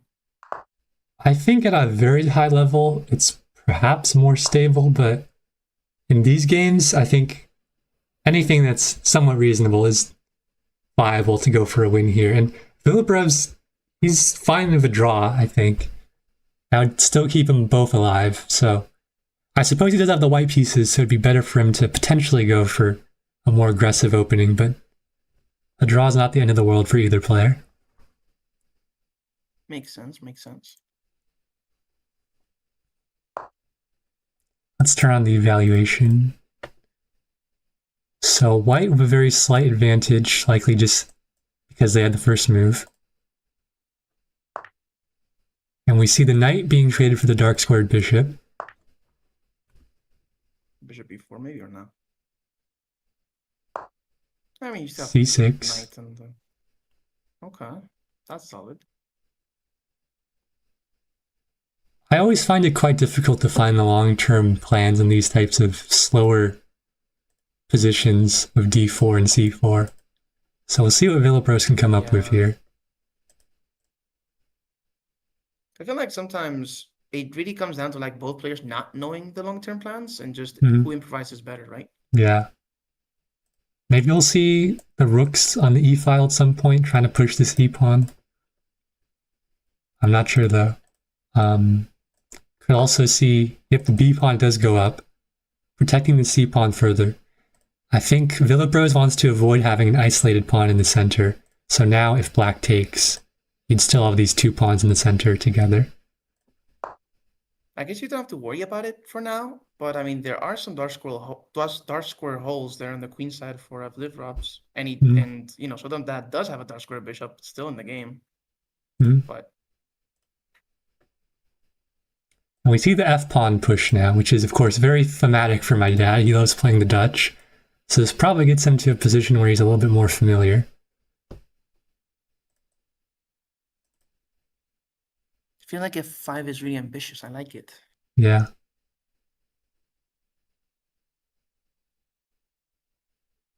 It is true, I guess. You don't care as much of the dark square weakness as your black, because white doesn't have a dark square bishop. Yeah. Well, black does. So now Villabros is perhaps looking to push this pawn somewhere one day, but there's a lot of pawns he'd have to go through to actually push this pawn. Yeah, I don't think he will be able to go for e4, I mean. At least in a while. Maybe he wants to go f3 and then go for e4. Oh yeah, Evan pointed out something really actually interesting. It is like a stone wall structure for black, actually. The pawns are in the same place. Stone wall is really hard to break through. And normally you do see g3 anyways, as white in the Dutch. So, yeah. The winner of this will play Master J winner. So that'll be an interesting match. But for now we have to focus on this, and I wouldn't be surprised if we see my dad go for this semi-outpost of the knight at some point. Yeah, because even if you take, you can open up the f-file, Yeah. Who knows? This bishop is quite weak though for white, or for black, I mean, at the moment. Not very many places for it to go. Normally I think in the stone wall or the Dutch, you kind of have to waste a lot of time to get that bishop out. Yeah. 3 moves at least, or 2. We do see the knight going to e4. Do we see a trade now from Villabros? It'd be risky opening up this f-file, but we do see the trade. Apparently that was the right decision for white, according to the engine. Now what do we see from black? Maybe bishop here, taking over some more squares and kicking out the queen, but that could be met with f4, but then if he I'm completely forgetting the word. An en passant, yeah. En passant would ruin that tactically.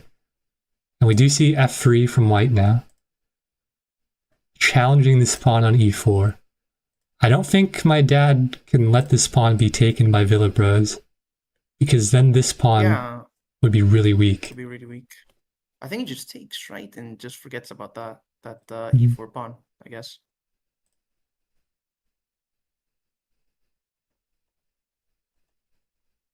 Bit interesting that he went for this knight e4 idea. I thought he was gonna go for, like, as you mentioned, the bishop being very weak. I thought he was gonna develop it first, since the center's really closed. He has time, I guess, to do it. Since we have a bit of time here, I'm going to go drink some water and let you take over the commentary for a minute. All right, I'll be back in a minute. Okay. As Evan said, I'm really interested in, like, it is considered an official sort of transposition into the Stonewall Dutch. It is really similar, really similar. So might be. I love white here. Black's light squared bishop is never getting out. That is true. This is definitely a dark squared. You would definitely want a dark squared bishop in this position, but white doesn't have one. So. Oh, no, you're saying the opposite, actually. Oh, you're saying the black square bishop's never getting out. I guess that's true. Let me see.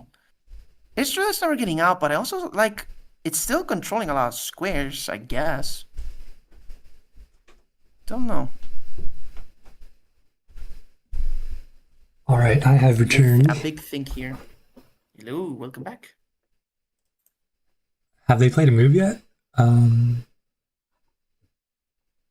No, still thinking on F3. They move, yep. How to respond to it. It's definitely a big decision here in the position. I really think he has to take, though. I'm not too sure what he's worried about. I suppose this knight outpost would become stronger after the f-pawn push from white, if there is a trade on f3. But I can't imagine he can let this pawn be taken. And on the clock here, he's really dropping a lot of time, which has cost him in the previous games. I think this might be the type of move where you think after you make your, because like you can just take and then think about it, I guess. Oh, So we see the bishop attacking the queen first, and now it's blocked by white. And now we finally see the pawns traded on f3. So that's actually quite smart because it forced an e pawn push. So now the f pawn couldn't be retaken by a pawn. So the diagonal is fully open for both players.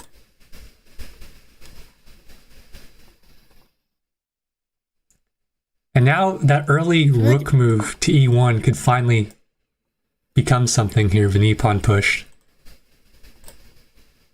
at some point. I feel like black's position feels less cramped than it did before the exchanges, right? Yeah, definitely. There's a lot more space here for black. And we do see the e-pawn push. I feel like the stars of this game have been these pawn pushes. Yeah. Well, we see a trade here now. That'd likely lead to a rook take from Villapros. And then maybe an attack on the king side someday. Oh, wow.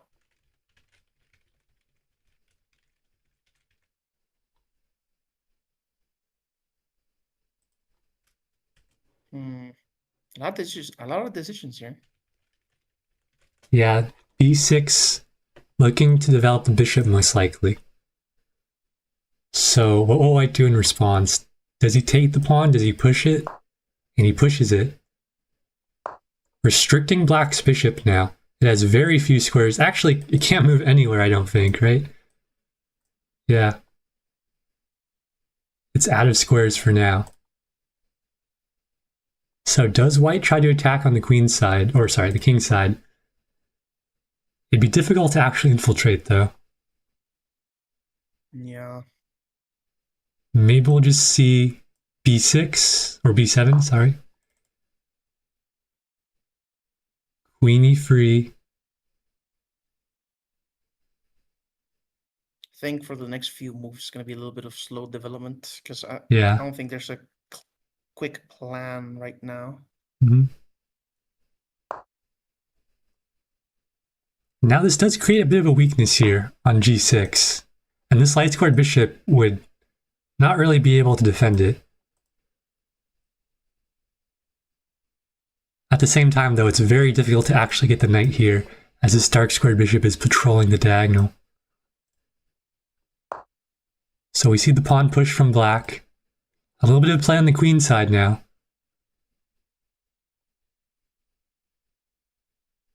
Does white maybe block off this pawn to stop the advances? Yeah, if the I was gonna say center, I guess it's like a reformed center. Gets closed again. It would be interesting to see what the plans evolve to. Villapros may be looking to trade some pieces off here at some point. Does he move the knight? Moves the queen. Looking to perhaps access this g6 square one day. The thing with black is that I think he needs to keep the bishop protecting this e6 pawn, or else it'd be very weak. I suppose it could be protected by the queen.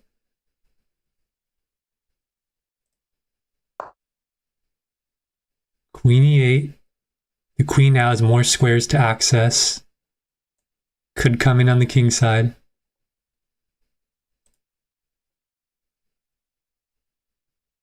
Would you rather have the light square bishop on b7 or d7? My instinct tells me d7, but I could be wrong about it. Yeah, I think d7 is probably safer.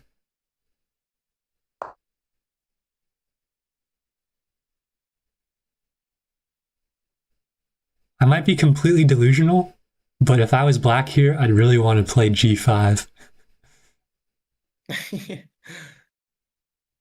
I like the spirit. I'm guessing bishop e6 is coming. Yeah, It attacked the queen.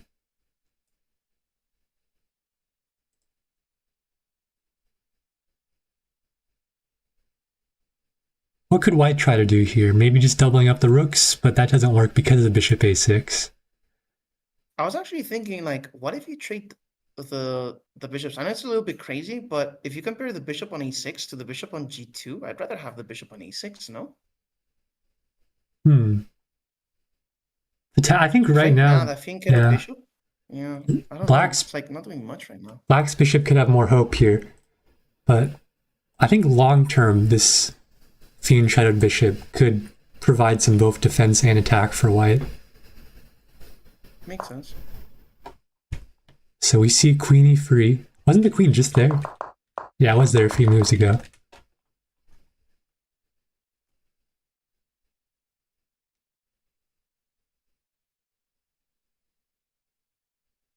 I feel like g5 is coming. I believe in it. Ooh. We could actually see g5 here soon. Maybe.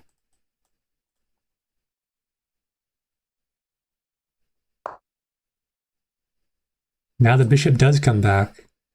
Perhaps rerouting to somewhere along this diagonal. And now we do see a potential bishop trade. Villebrevs doesn't take it though. Black still has a chance to do the trade.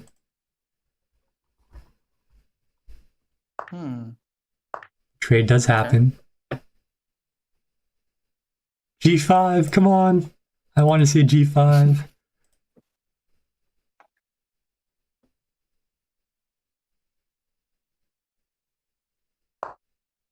The rooks will be doubled up first, for both players most likely.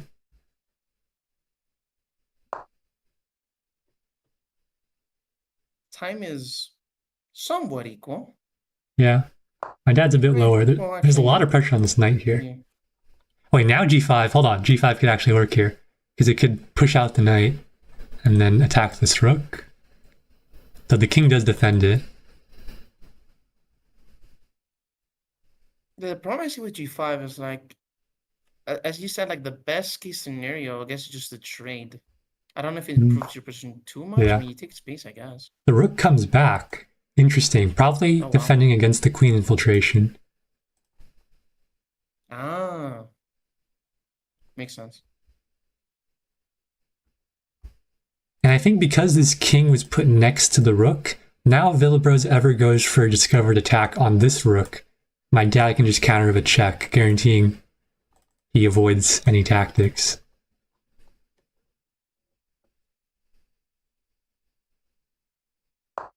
Knight comes back now, so we could see a trade.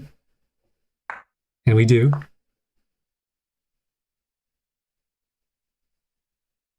Do we see another rook trade coming at some point? He could bring the rook over here later, though. First, he needs to avoid this queen infiltration. And I gotta say, Villebros is in the driver's seat here. It's an equal position, but he's got about double the time. More than double the time, actually. And this is exactly what cost my dad in the previous game. Getting low on time. Funny enough, some moves ago, I thought that Sodom was in the driving seat, but yeah, things, I guess, change really fast. Yeah. Now white is going to try to target this pawn, most likely, on e6. And it would be quite annoying to defend. We do see the attack on the pawn, also threatening this check. The king is moved, the pawn will likely fall here, and white is really coming into the position, but he picks g6 instead. That's interesting. Maybe, oh, the queen will be lost here. The exchange of a queen for a knight and a rook. And now we have an imbalanced endgame. The queen's pushing in here. Bad. I mean, black still has play, but black doesn't have much time. That's the bigger issue here, I think. I mean, what do you do after your bishop is pinned, though? Well, he doesn't go for the pin, surprisingly. Now he doesn't have to worry about the pin. And then how do you move? You know? Well, now the bishop could be used to protect the rook. Yeah. But now queen g6 is an issue.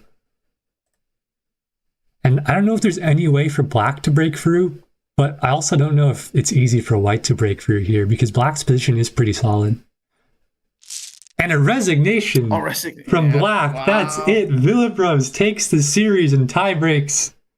What a match. Oh my goodness. And now we will move This is on the to the man that said. semifinals.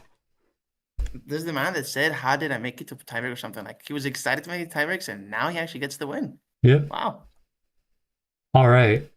So we will have, let's see, Solstice versus Hello Kitty Lover and Master Day Winner versus Villabros. Let's update the bracket. Let's get a look at it here.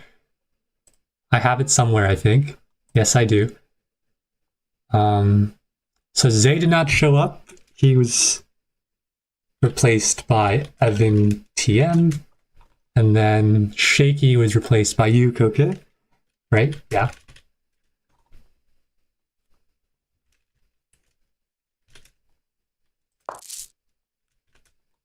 Are they playing another game? What's going on?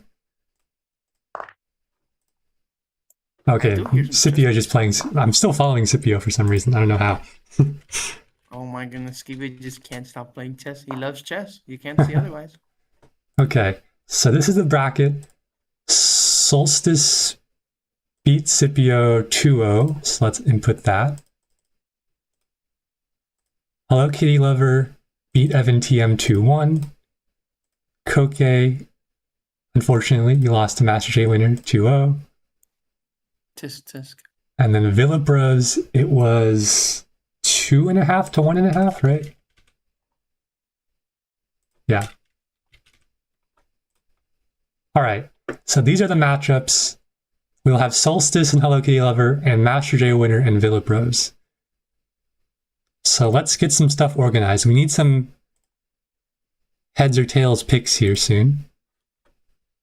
So who are the higher seeds? Solstice and Master J Winner.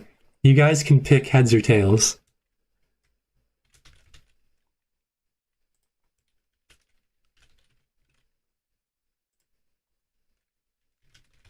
All right, so Master J Winner picks tails. We'll wait for Solstice. So we have heads and tails, actually different picks now. So let's go to the great coin flip of Google. I assume everyone that needs to be in the VC is in the VC currently. Yeah. I think. Okay.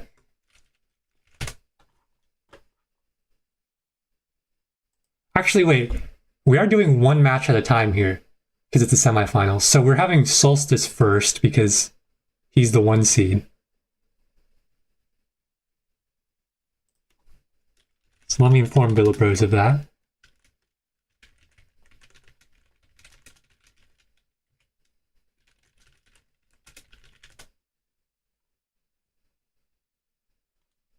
All right, so let's flip for Solstice versus Hello Kitty. Wait, did I flip? Oh, I already flipped. I'm dumb. Okay, it was tails. So Solstice picked heads, and Hello Kitty gets pick. So I assume you picked white based on the fact he said, "I'm white!" And yeah, you can send the challenge whenever you're ready. And we will be spectating Solstice versus Hello Kitty Lover. I need to actually find their usernames. Well, that is true. Okay, who do you think is the who's your pick for this match? Okay, this is the thing. I'm a very underdog fan. Like every time I was root for the underdog, so I would be really excited. Although it is Solstice comeback, so he's also sort of an underdog. Oh man. I think my brain is telling me Solstice, but my heart, since Hello Kitty's the underdog, I wanna go with Hello Kitty, you know? Well, we see pretty much the most popular opening in chess, the Italian, or at least the second most popular. Is the Roy Lopez more popular? Oh, good question. I don't know. I don't remember.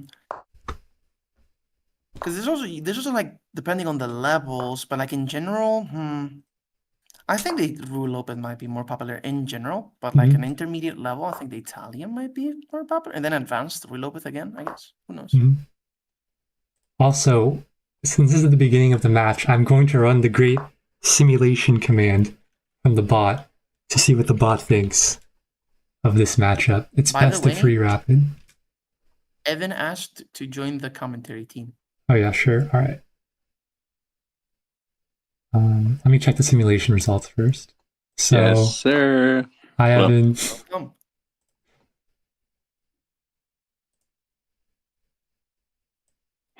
So we have, Italian let's game see, going on. queen to c7. This knight, or this bishop could be taken by the knight at some point. I'm very unfamiliar with these e4, e5 positions, so I basically have no idea what's Me going too. on. I normally go for the more intuitive plan of just going c3, d4 eventually. But yeah, right now not clear still. Oh, d4 I straight was up, gonna okay. say, I think white also wants to maybe try and get a knight on f5. That's also like, and then black's trying to get a knight on f4. That's usually a game plan in these Mhm. sort of things. Oh, he's opening up the center. The simulation gives Solstice a 55% chance of winning this match, so slight edge.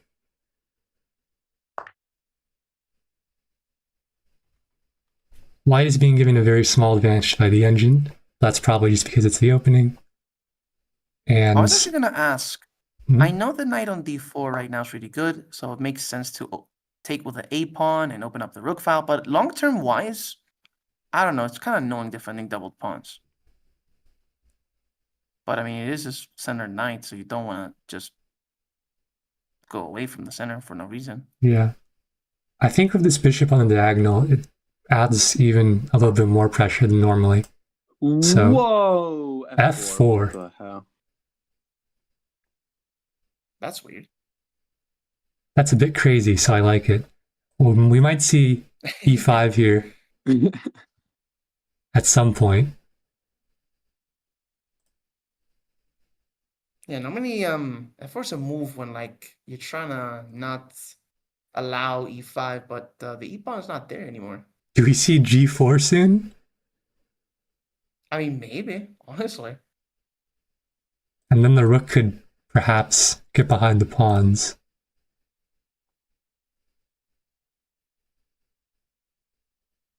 I think Solstice is shocked right here.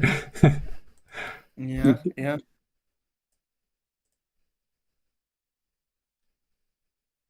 I do think Like, Solstice as Evan is like said, underrated in on chess.com because I think he plays more on Lee Chess, and I feel like he definitely plays better than a 2070 for the most part.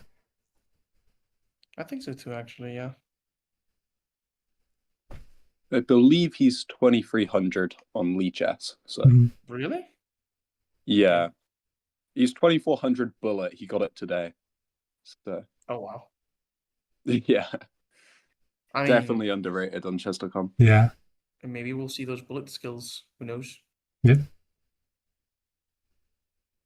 Yeah, f4 definitely like a move I would also think on a lot. Like, Mhm. f4. Interesting move. I'm wondering if black wants to maybe in the future go like b5, a5 and just try and open up the queen side and play on the queen side. Mhm. I guess so, because like if you don't do that, what else do you do, right? Like, I don't really see the point of f4 because f4 is to play e5, but e5 is just not possible. Yeah. So I don't really understand this move.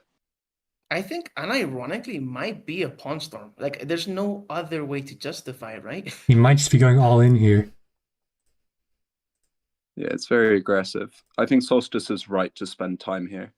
Mhm. Oh yeah, if he manages to like survive any weird ideas, he has definitely the advantage when it comes to like an easier position to play, you know? I'm not actually sure what black's move is here. Like a6, very Well, non-committal. and then it's immediately back to equal according to the engine. Yeah, Interesting. I want to see g4.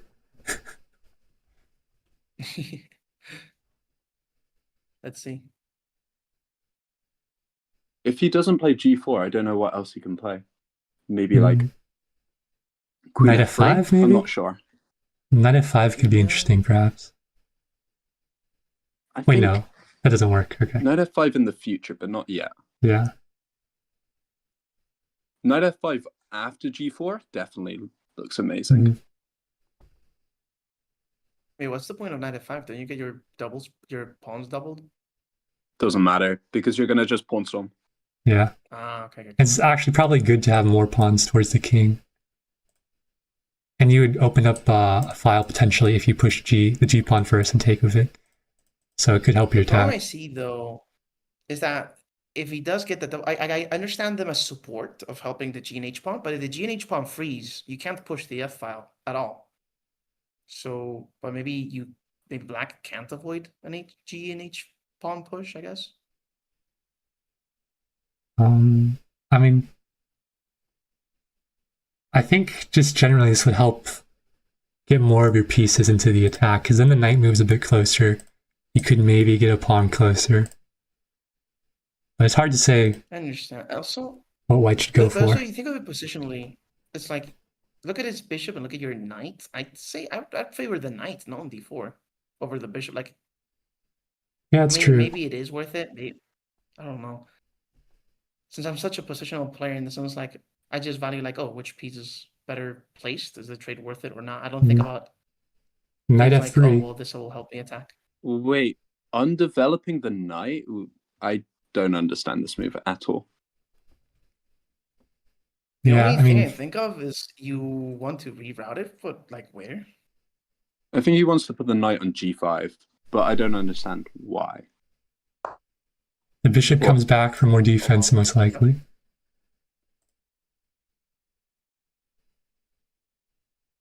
Oh, maybe he wants to go e5. Oh, he's prepping e5. Yeah. That was the point of dropping the knight back.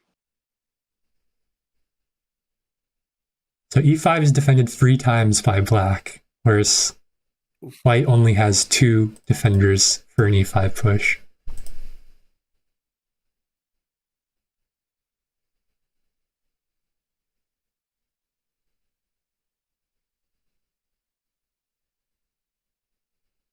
Maybe something like I'm not gonna lie. rook f2?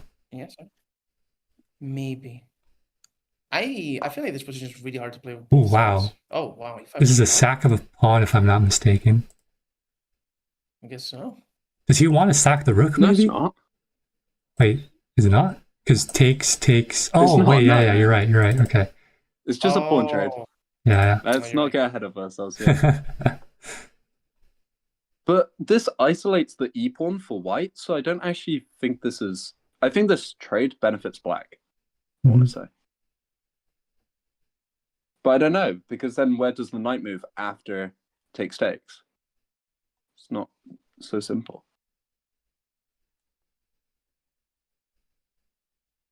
I guess d7, but then your light square bishop is crying. So,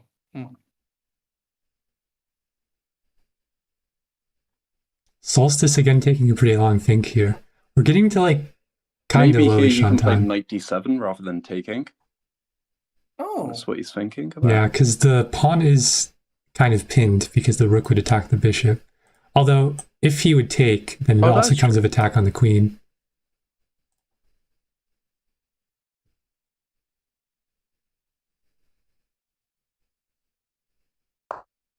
Whoa, b5. Whoa. What is that? Isn't the idea to develop the light square bishop to the fianchetto and eventually push the c pawn? Or perhaps, but I feel like all the play right now is on the other part of the board, so b5 is very interesting. Oh wait, no, I didn't even see the knight hanging. What? Oh wait, no, it's not hanging. Oh, I forgot about that too. More puzzles. Never mind.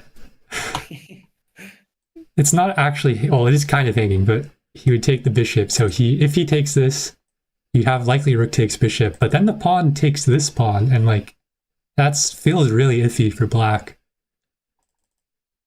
Well, he would get a good bishop, I guess, right? Like on the diagonal there, I guess. I suppose, but you'd likely soon see the queen coming in to pin it, although not there because it'd be taken by the bishop.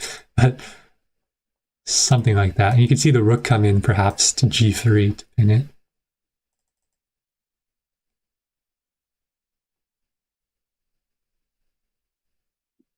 I feel like the moment of tension of like somebody getting ahead is close. I don't know why. Maybe not. Maybe they both defend properly, but I feel like this position is a little bit complicated. I can see somebody like messing up here. He doesn't take the knight, instead opting to move the bishop out of the way of the rook, potentially. And now the knight is obviously actually under threat. But now if black takes the pawn, bishop takes would attack both the queen and the knight. And I don't think black wants this knight to fall, because then you'd have the doubled pawns near the king, and the king would be open.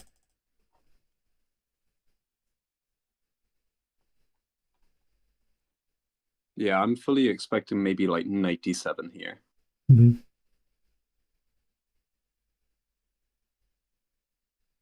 The problem I have now with black's position is I just look at the bishops, especially the dark square, and just Knight h5, that's insane. That puts your knight on a square where it's very loose and open to tactics, because the queen is lined up to potentially attack it. Could you play like knight g5 here? Which defends f4 and attacks the knight? Maybe it's not great, but like, it's an idea, I think. Mm-hmm. You can play something like knight g5.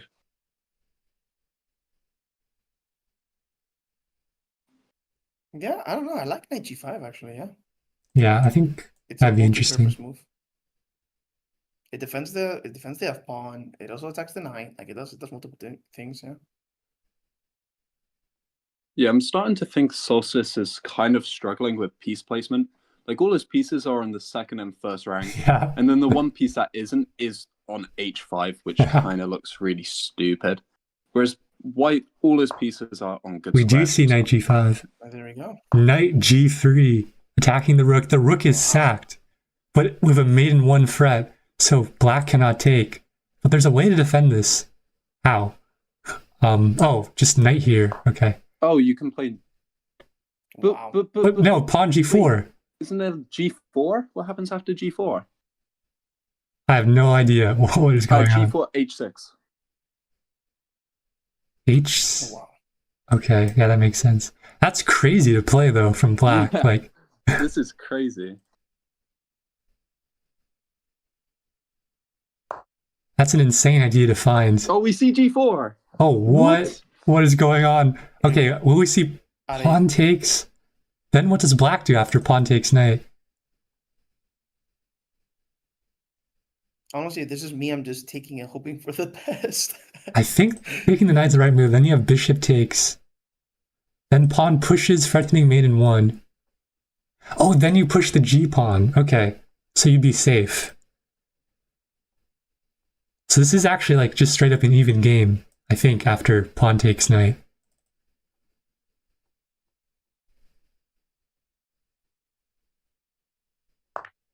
We have bishop takes pawn. The engine doesn't love it. How does black get out of this? The queen's under attack and the knight's under attack. Does black have to sack the exchange here? It looks like it. Or maybe... Can you play bishop? No, you can't. What? Yeah, I think the exchange has to be sacked here. So, sack the exchange, then like pawn g6 to protect the knight? Wait, no, the knight's still under attack there. How does black get out of this? How's black just not losing all their material here? What is this? What does black have?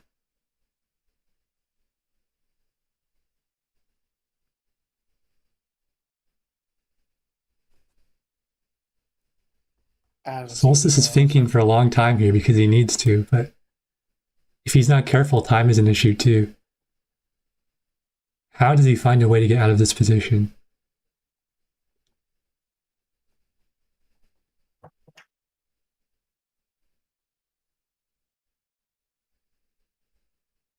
Oh wait, there's a check. There's a check for black, which maybe. Does it do anything? Well, he can get the queen out the way, but then the bishop. Oh, right. The queen can check. Okay. Yeah. Oh. Yeah, the queen can check, so the threat doesn't actually matter. Okay. Does Solstice see it though? I have to imagine if he saw that earlier, he'd play it. Because he's not got much time left, and he's been thinking for quite a while. Yeah, it's do or die here. Yep. And he does find the check. He finds it. King h2. Rook attacks the queen. Ooh, that is just clutch. What will white play here? I think he has to retreat, knight hanging, right? But your queen's more valuable.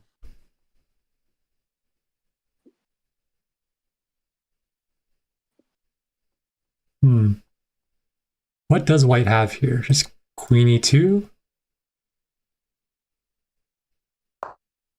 Probably. Queen e4. What? Blocks of the knight. The knight's still under attack here with the mate threat looming. What does Solstice have to get out of this?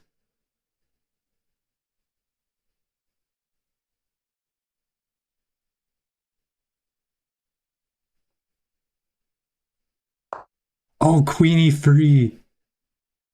Does this force a trade of the queens? No. Can white sack their knight and take... Hold on. I think white has to take this knight, right?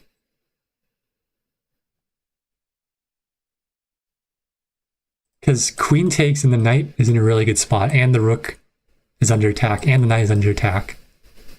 So queen takes is not viable. And yeah, we do see... Oh, that's not the right move. 4.3 advantage for black. What does black have here? Rook takes c2 now. Oh yeah, you're right. H1? And the queen on... Yeah, okay, well, black is winning a knight here. After all this. Oh. Wait. King h1, what happens? Then you just take the queen. You take the queen. Yeah. As black. Oh, of course. Yeah. Oh, wow. So now I think white's best chance is on the clock. With a minute left in the game for black. In fact, like, Solstice maneuvered that position, like this entire game was so hard to maneuver in, and he did it regardless. Wow. And that's rook. A hang of a rook that we should see rest. Is just gone. I thought that maybe it was like, we are missing something. Oh, and there's another rook gone. No! Well, Solstice is now up 1-0 and one game away from making the finals. They should rematch each other. And we do see the rematch. Solstice is white this time. E4. What does Hello Kitty Lover respond with? The Scandinavian. Modern, maybe? C6, a gambit. I've never seen this in my life. Oh, no, actually, no, I have.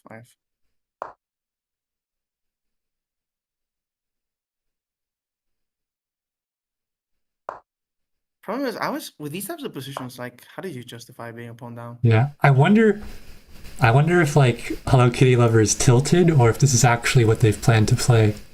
Because those two rook sacks, I think, were probably some tilt, potentially. Or just some trolling, I don't know. But according to the computer, Solstice played 93% last game. Dang. Wow. Really I mean, just based on that sharp sequence that made him survive the attack, that was just insane. What is this opening that's happened? I don't know.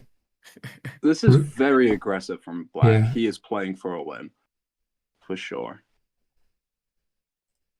Rookie one, perhaps. But Solstice, a guy who's known for his prep, I think he probably knows how to deal with this. Mm-hmm.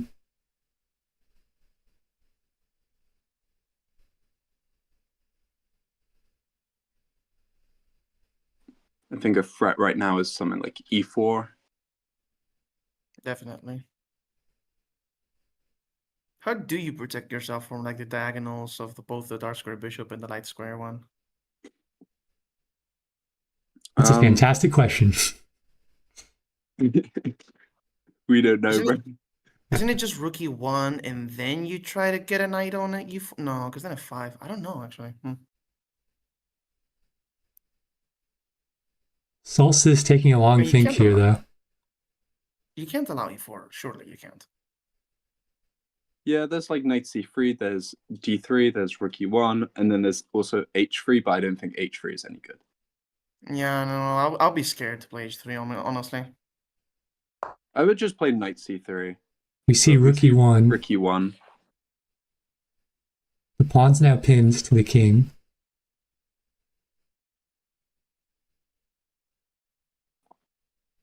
I think black needs to get castled here, or that.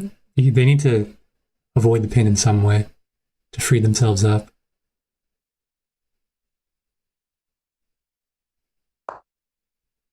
Pawn to d4. Wait, pawn to d4. Oh, yeah, okay, that makes sense. So now, castle for black? Or maybe bishop g4, pinning the knight to the queen? I would say castles. I don't know.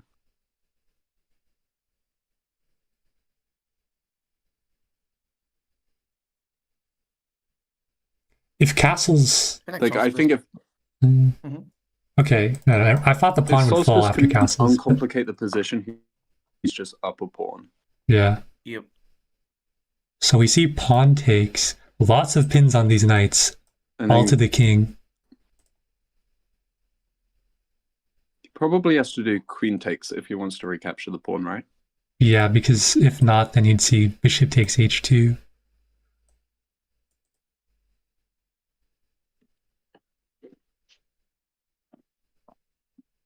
And queen takes looks quite good here for white, coming with an attack on g7. Yeah, but he just castles, no? Yes.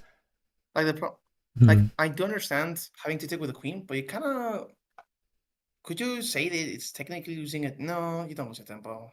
I think not. Just develops the queen, I guess. Low-key, I kind of... Maybe you can play something like bishop g5 as well.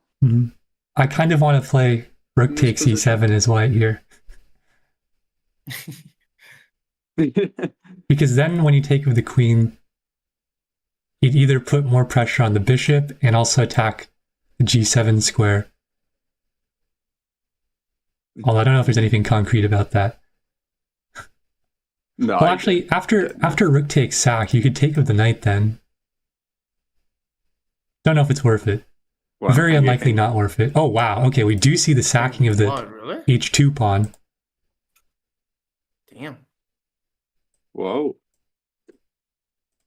But does the king go after, though? To h1, I guess? Yeah, I imagine it has to be h1 to keep pressure on the bishop. Yeah, bishop has to slide back because g3 will be a major threat.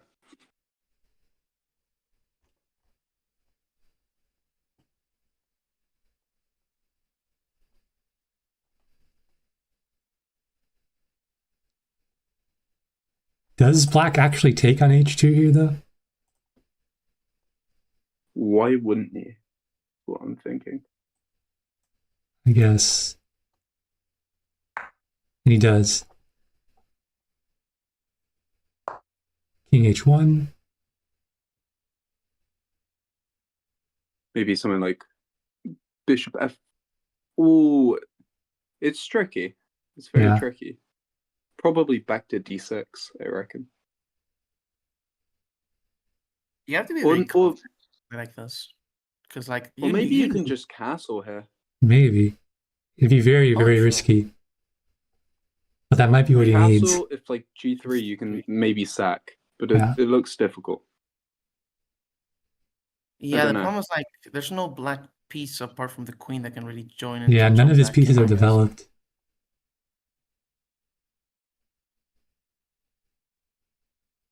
Yeah, but, like, wow, I'm still impressed by, like, letting black take on h2 on purpose. Because that is, oof, I would be scared about that. But yeah, apparently the king's just safe and that it's too difficult for. for black to actually attack him. If only black's pawns weren't in the way there. But Could we see knight f5 here, maybe? Wait, no, that hangs a knight. Okay, we will not see that. oh, the last bishop, I didn't even see it as well. Well, we could see that, I suppose. Just, it wouldn't be a very good move. The problem, like, which I'm seeing, is that if you play this, inviting the danger, you have to spend so much time calculating. You can't just play recklessly, right? So time might be a factor, and Solstice might be running out of it if complications keep happening during the game.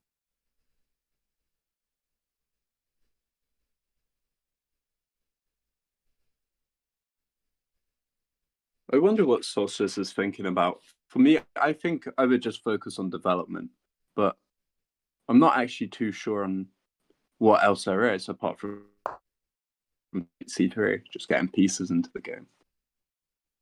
So we do see knight c3. You might want to... And then I think... Go ahead. Evan? I think black is desperate to castle here. And he does. Nice. Bishop traded for the knight. Hello Key Lever takes with the pawn, and now... Whoa, what a move. Wait, why can't... Oh, okay. What a move. Wait. Very why does this work? I don't see it. Wait, huh? Takes... Okay, so you have a fork. But not really. I'm lost here. Oh. The queen. The queen double attacks. You're going to win the piece no matter what. Yeah. Wow. Maybe that's what he was very flashy. Where does black want to place their queen here? c5 maybe?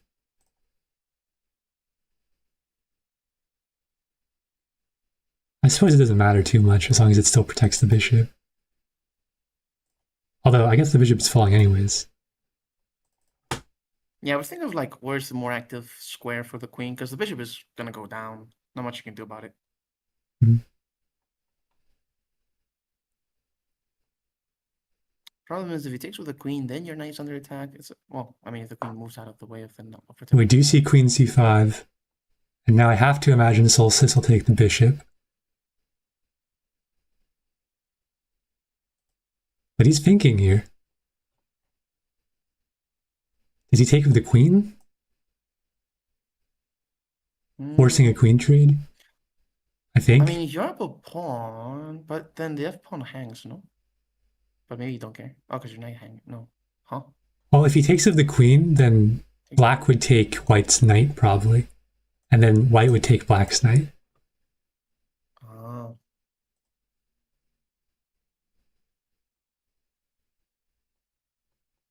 I think Solstice is just trying to kill the game as soon as possible. Yeah.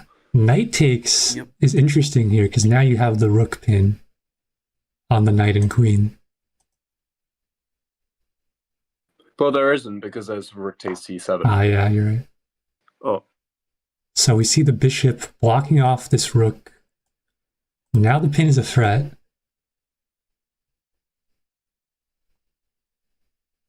I think the one thing that black has in this position is that white's king is out in the open. Somewhat. But it's difficult to attack. Open lines as well, you know. He has the open B and C files as well. Mm-hmm.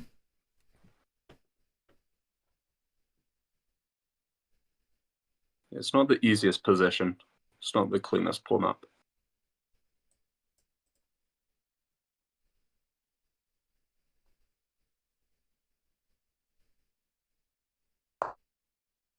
We see queen c6. Keeping the pressure on the knight. I imagine Solstice will move the knight now. But you can't move it, no? Yeah, you're right. I don't know if he can move it anywhere. Maybe he'll defend it with a bishop? But then you do get pinned. Yeah, it's risky. I was thinking of knight e5 for white instead of... I don't know what move he did.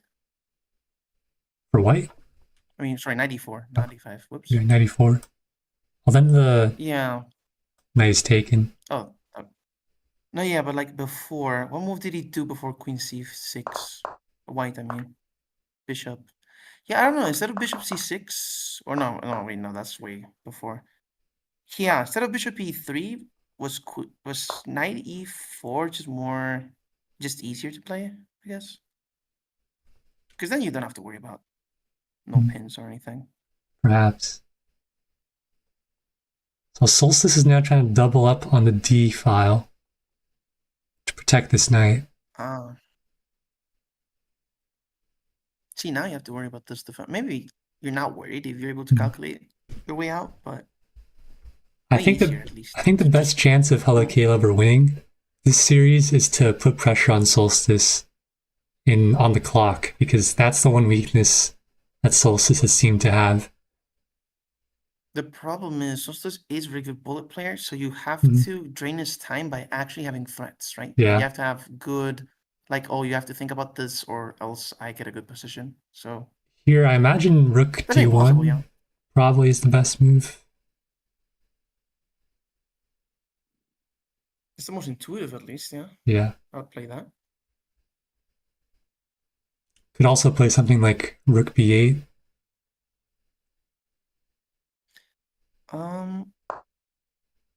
Guess there we go. So we do see the pin of the knight, and it's blocked off. The protection is blocked off. There's a lot of tactics here. White could maybe move the dark bishop to unleash an attack on the dark squared knight to have black's defenses fall. But he moves the knight back. Whoa! Because black has to worry about this back rank mate threat, so he can't take the knight.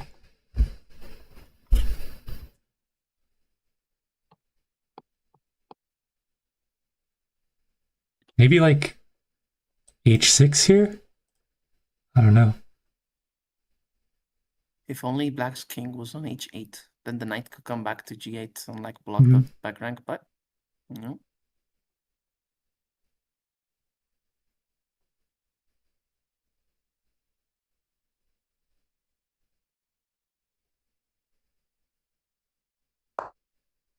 F5. Bishop to g5. Wow. Oh, wow. We're seeing two pieces hanging. Jeez. I don't think black can take here.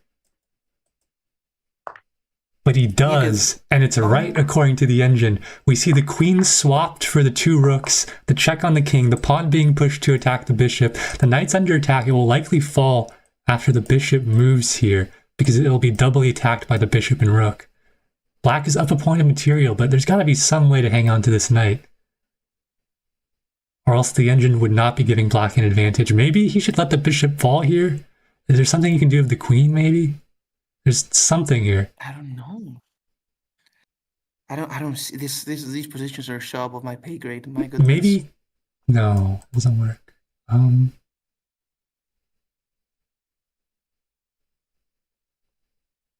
I mean, could you just take on f3? Am I crazy? And then you have rook e7 and oh, you're right. That's mate, I think. Yeah. I mean, black has to worry about checkmate here. Oh boy. What does black have? Oof.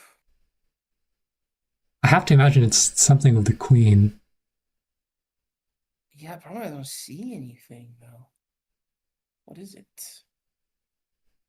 Maybe queen g6? Oh, wait, what about queen c7 threatening the rook and defending the knight at the same time?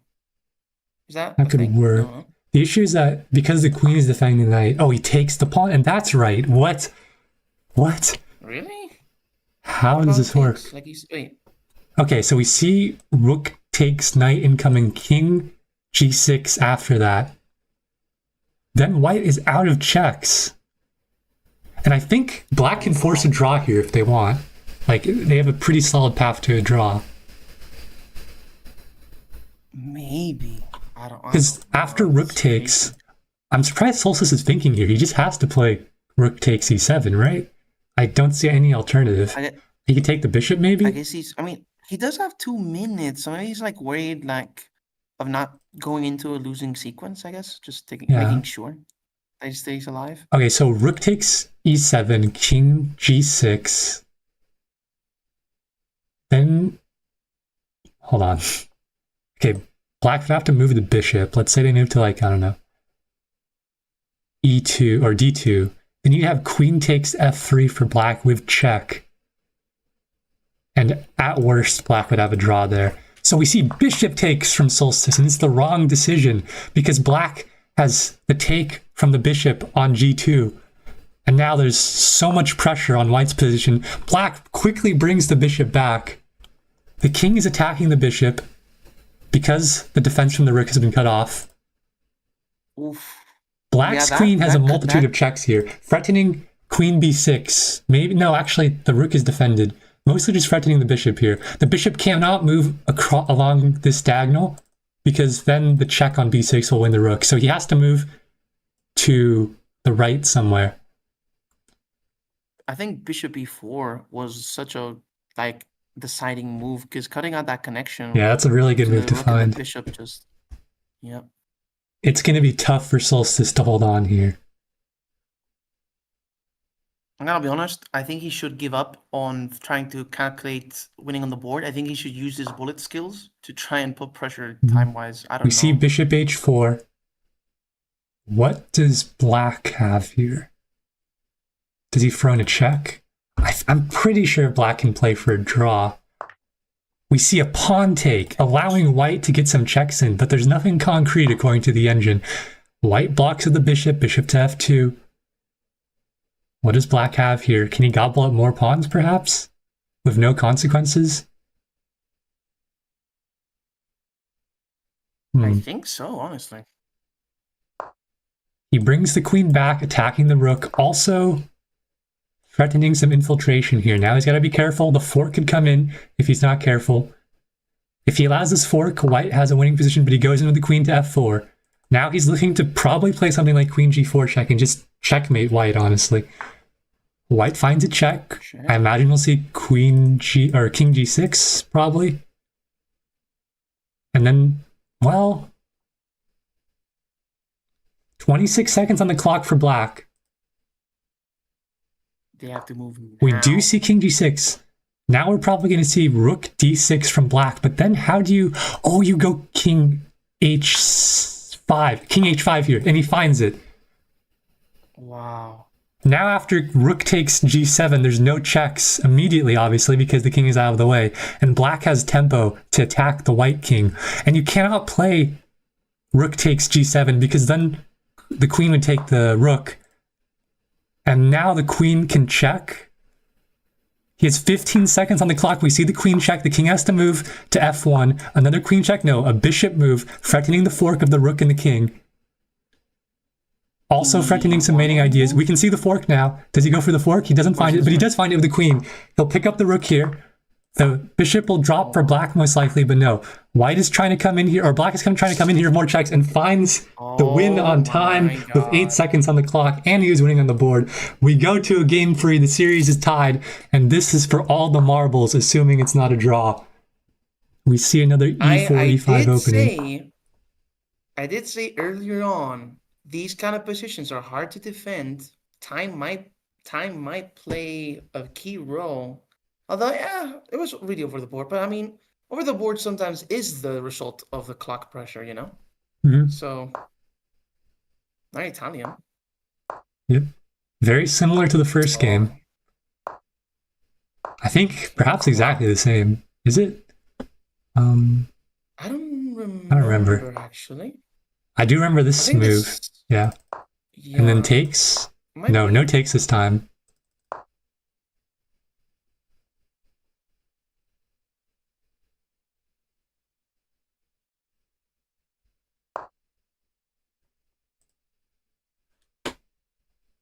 Okay.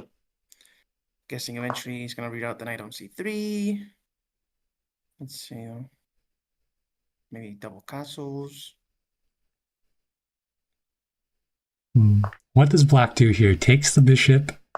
We'll see the h-pawn take, or the a-pawn, sorry. And once again, we have pressure on this a7 pawn. This is very similar to the first game. We see b5. Okay, that protects the pawn.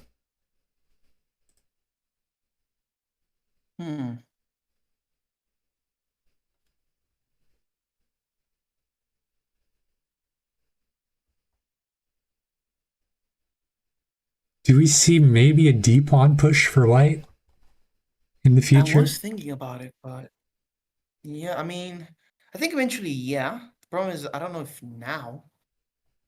We see the knight come back. I think white might play for f4 again. Ah.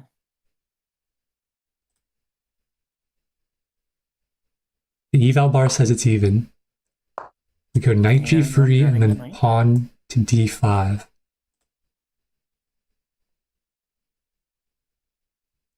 You have to take a question mark? I think white has to take here because if you let black hit d4, it looks kind of iffy.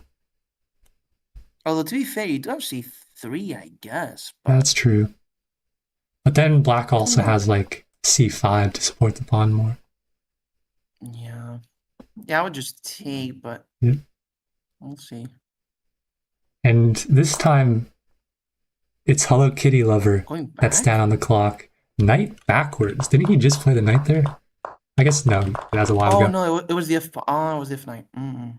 So now he is clearing the way for an F pawn push. Indeed. Problem is, it's a bit obvious, and it sounds like maybe black can respond to it now before it happens. Yeah, I think we'll just see pawn to d4 for black. I was thinking just like d4, bishop d6, but I don't even know if bishop d6 is useful or not.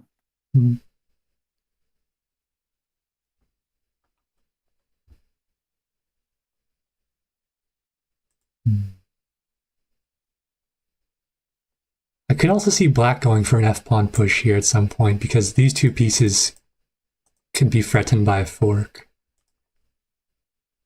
Okay, you're probably not in time to do this, but what about h3 with the idea to push d4?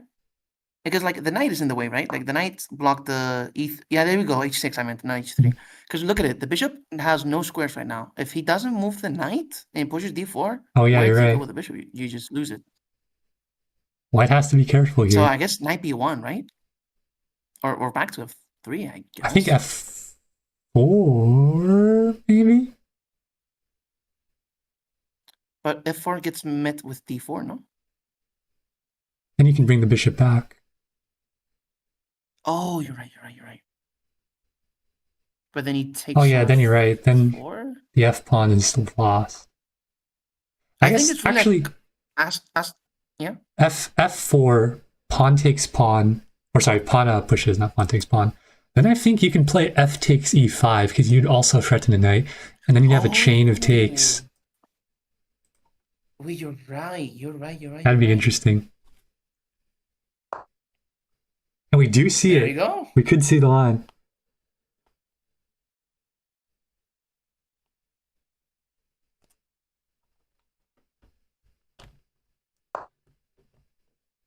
Oh. Okay. Wait, so what just happened? Okay. Oh, wait, we are seeing it. Yeah, exactly. All right. Yeah, we are seeing it. Mm-hmm. So now, does he move the knight or does he take the bishop? That's the question. Oof. These are so hard to decide in a real game. Personally, I would take the bishop probably. Yeah, I would take the bishop. I don't know who comes out better. Because if you take the bishop and then you let white take the knight, then you can take the pawn with the bishop as black. And then you'd have tempo because you're attacking the knight with no defense of the square the pawn is on.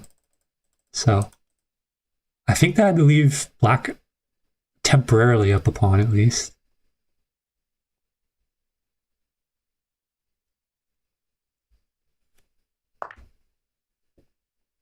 Okay. It looks like they're playing checkers right now, the way they're capturing diagonally. Oh my goodness. So we do see this. Now I imagine bishop takes. I definitely don't think pawn takes knight is viable because white could take with tempo. Yeah. Wait, the knight's hanging too for white. Oh. I just wow. noticed that. Okay, there's lots of things going on here. Oh my goodness. Yeah, I feel like you don't see these types of puzzles often, right? Where it's like a lot of, I don't know what to call it, but it's really hard to calculate these kind of things. So now I think white needs to find e5 because two knights are under attack. Oh. And then with e5, it clears space for the knights to defend each other. Oh, well spotted. Well spotted. You're right.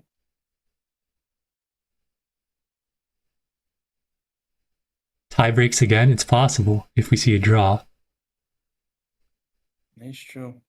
I feel like, though, you have to be very, very confident to play f4 and go into this line. Like, you have to know and you have to embrace the danger. Myself, I'm not Rook sacks. Yo. What? Wait, what? I was thinking about that a little bit, but I didn't think it worked at all. What is the idea here? Okay, if pawn takes, two knights are hanging, you're down in exchange. What do you have? What? Oh, you have... Wait. No, it doesn't... Hold on. I'm thinking maybe... It does work, no? What is the idea here? Knight h5, maybe. Yeah, knight h5, you're threatening mate. Wait. How? Maybe you're not actually. Hold on. What is going on? Knight... What is going on? Oh, wait. Okay, it clears the space for the knight to defend each other. And now white is making the case that, yes, I'm down in exchange, but your pawn on e3 is going to fall, and I have attacking opportunities in the future. Like, one thing you can't complain about this league is the level. Like, it's insane. Yeah. This matches, man. Oof. So I think maybe queen h5 could be coming, because this pawn on h6 is very annoying to defend. I don't think Solstice expected that at all. Maybe he did. He did. Wait, knight f5. That blocks off the defense of the bishop on g4. If the bishop takes, and you have pawn takes, do you have anything there? I mean, maybe you do. It's hard to say. I'm not sure. But for now, it's Solstice's turn to think. I always struggle in these positions as black because, yeah, like, what is the game plan? How do you survive having such an open file there? So here I think white just takes the pawn with the bishop, or the knight, I imagine. Wait, no, that'd hang the knight. So, hang the knight? Yeah, that doesn't work. Maybe like queen, okay, queen f3, threatening the pawn. Also maybe looking at knight f5.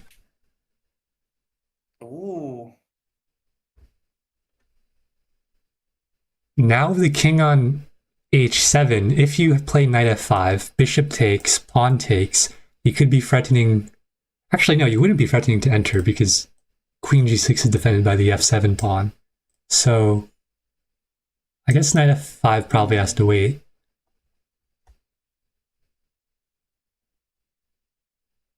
So the engine is giving white an advantage here.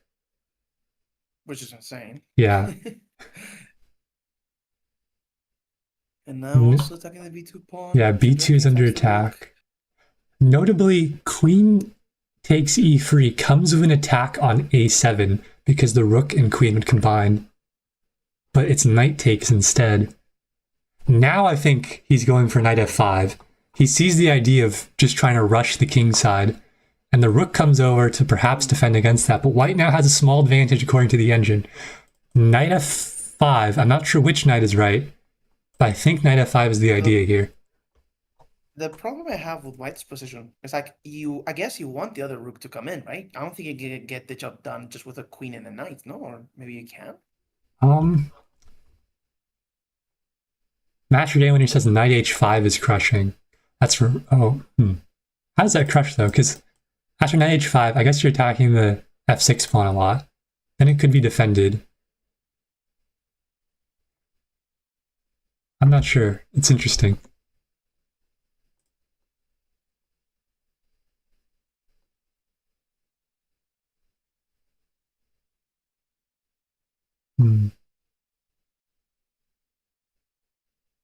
Oh, I think I see the idea. So knight h5.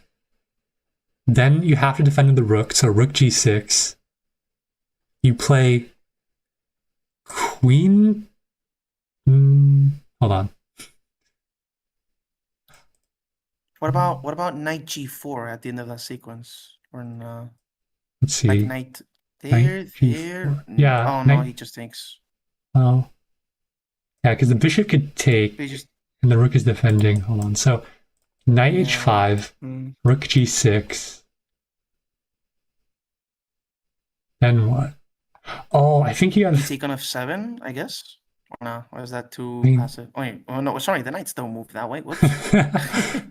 That's way Do you too have far. like knight f5 there, maybe? And he does find Oh, knight h5, so you have to defend the rook now. Solstice has to defend the rook, as far as I know, at least. I just don't understand the sequence after rook g6. Does king g6 defend as well?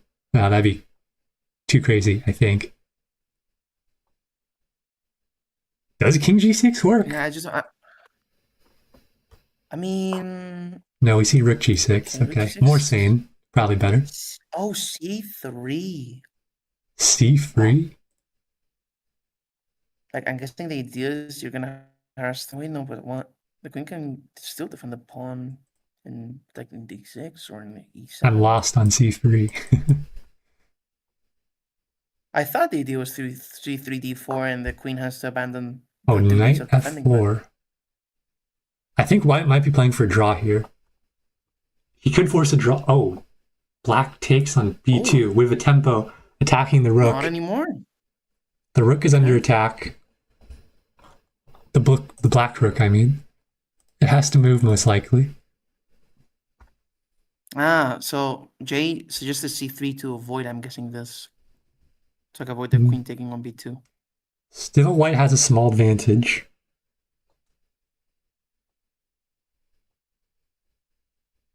One thing I'm looking at here is that if white at some point plays e5 with a tempo, then you'd have queen c6 attacking both the bishop and rook.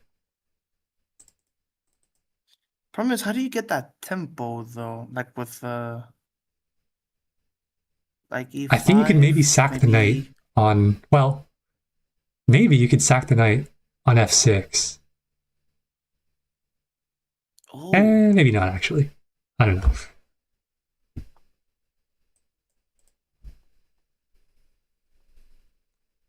Both players at around 3 minutes. I mean, isn't knight h6, knight h5 again good? Or Yeah, I think it's pretty strong. You'd be putting free pieces on this pawn. You know? I don't think there's any way for black to defend that pawn after knight h5. The question is, what does white have after that? Because white is still down 2 points of material. We see rook g8. Very interesting. What's the idea behind that? Because now just knight h5 and you're really attacking everything. Yeah, I don't know. Maybe Solstice is arguing that the pawn is going to fall no matter what, but no. We do see the rook come back. Does knight f6 not work here? They're playing for a draw potentially? I'm shocked both players are playing for a draw. Maybe the rook goes just back. Don't see a way to move forward. I think white should take a long think here, figure out if they actually want to go for a draw.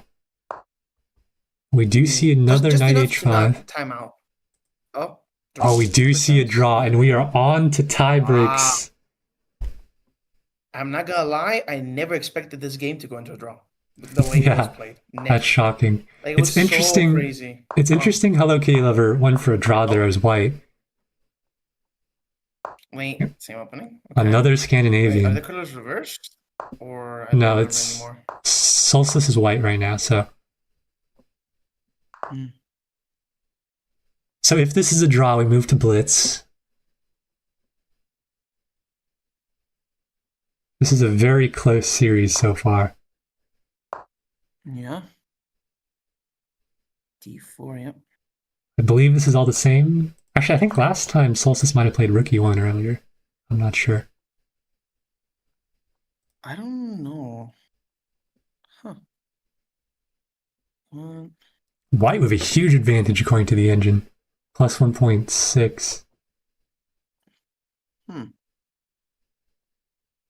mean, to be fair, that d4 pawn is isolated, right? So even if you don't lose it right now, you might be losing it further on. But I think the issue here for black is that after queen takes d4, this attack on g7 is very annoying to deal with. Yeah. You'd have to push the f pawn, I think. I can never get a read on Scandinavian positions in general. They feel like so different to how other positions work. They can be more open a lot of times and very weird. Yep, indeed. Does Solstice go for the same knight play as last time where he sacks this pawn on h2? We'll see. I think the fact he's taking a long time might be a tell that he does see white having a better position here and wants to capitalize on it. He does take with the queen. That was the right move. I think it has to be f6 now. That's the only way to defend. Yeah, because what else do you do, right? And then rook e1 is coming.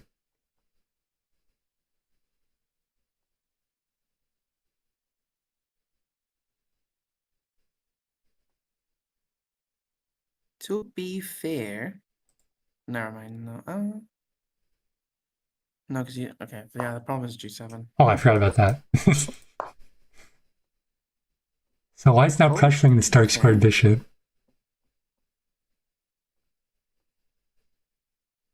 I thought it was going to be rook e1 for sure. Yeah. I think this is quite good, though. He has to move the bishop now.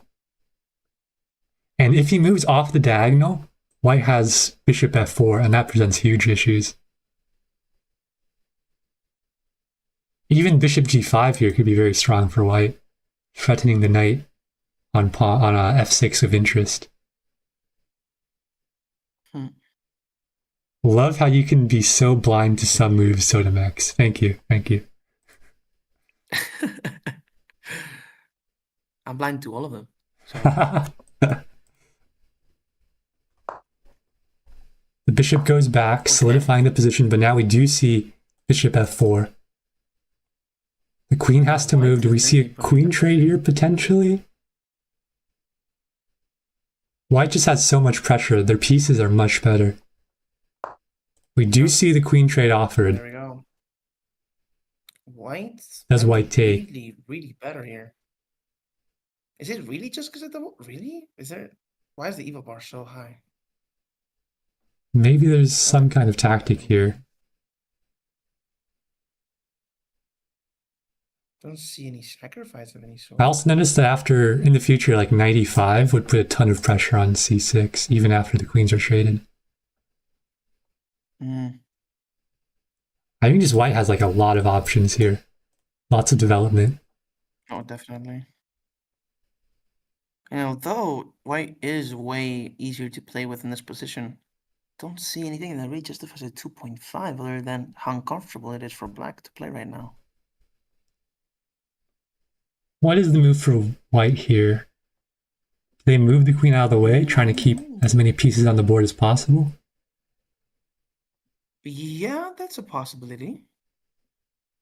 Because otherwise, I would say a clear game plan.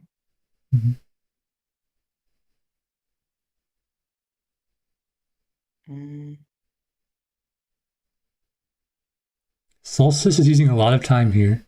Still at 7 minutes, so plenty of time on the clock, but he's got to be careful.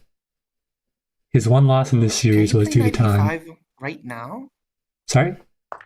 Oh. Can you we have okay, queen's traded. The queen's traded.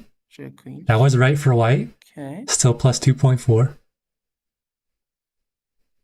Let's see. Black with a long-term weakness, I guess, yeah.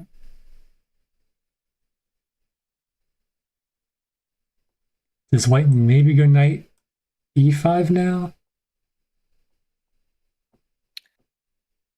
Although 95 just kind of forces a trade now, think about it, right? Yeah. Bishop to d6. Oh. See, if black takes, now after rook takes, the knight's under pressure, and the pawn would be under pressure too behind the knight, or to the left of the knight. So I don't think black wants to take here.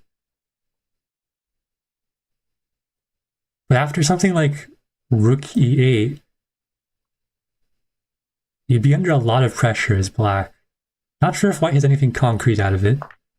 We do see takes, and now I imagine a pawn could fall. We might see bishop d7 to defend the pawn.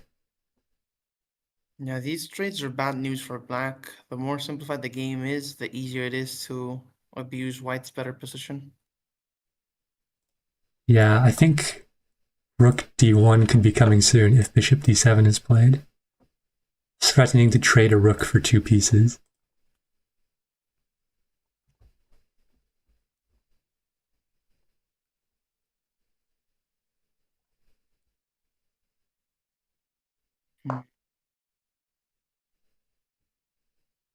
We see rook d8. Huge advantage for What white. does he think? Yeah, this is the type of position where I would consider burning my entire time because I don't feel like white will ever be in any clock trouble. Now white has rook d1, right? I feel like you have to just play precisely. Yeah. How does... I think black might have to sack a piece to get out of that. Because the back rank threats are an issue. Because let's say rook d1, the knight's under attack. I guess you can move the bishop. Yeah, I guess. Yeah, that'd save him. I mean, I guess bishop e6. But then you can get hit by knight g5. Oh, I don't know. According to apathetic Moyes, knight a4 could be a threat. We see knight e5. I'm not entirely sure what the idea of that move is. Maybe something like bishop c4? Actually, yeah, this f-pawn, f7 pawn is a big weakness. So if rook d1, now if the bishop moves to protect the knight, I mean, I guess you could go bishop c4, but the knight is still defending it. You could sack the rook. Don't know if that's optimal.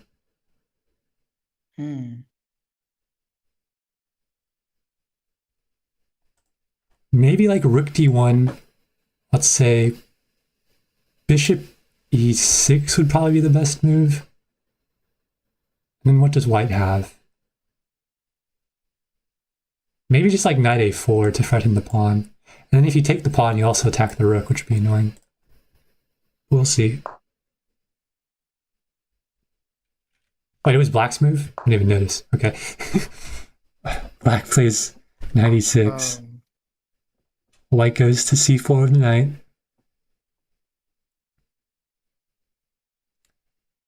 And now this pawn is looking like it's probably going to fall. And white will have the first concrete advantage of the match.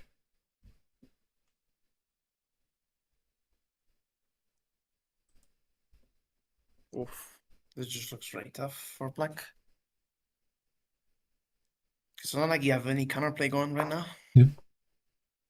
Black defends, but white can take the knight to force a winning of the pawn.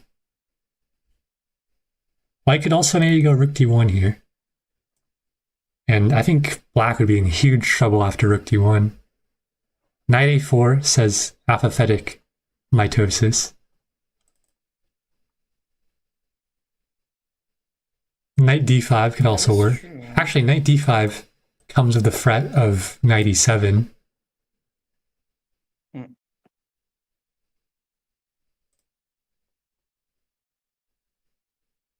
It is true that Solstice does have the time to burn, but at the same time, you're kind of giving black a win condition through time, whereas if you kind of just play one of any of the candidate moves you said, I think you'd be fine. And you wouldn't be burning down time and then maybe worry about it later on. But I mean, it's still 4 minutes and 40 seconds. Yep. Who knows? Match for day winner suggests bishop takes d7. Wait, what? Knight takes b6. Oh, this is for white. So then, okay, I can't go for that line. But rook d1. We do see the attack on the knight. And I do think this is white's strongest line. What does black do, though? Has to worry about the back ranks, so the knight on e6 does provide some protection. Maybe you'll see like knight c5, knight f6. Black really needs to untangle their pieces, because if they're down a pawn, it's bad, but it's not the end of the world. I think what's really killing them here is the piece development. We see knight f8 preemptively defending against back rank and providing support for the knight on d7. Black is finding a way to hold on to this b6 pawn for just a little bit longer, but I think once white brings in the knight on c3 to the attack, whether that's on d4 or a4, we will see the pawn fall.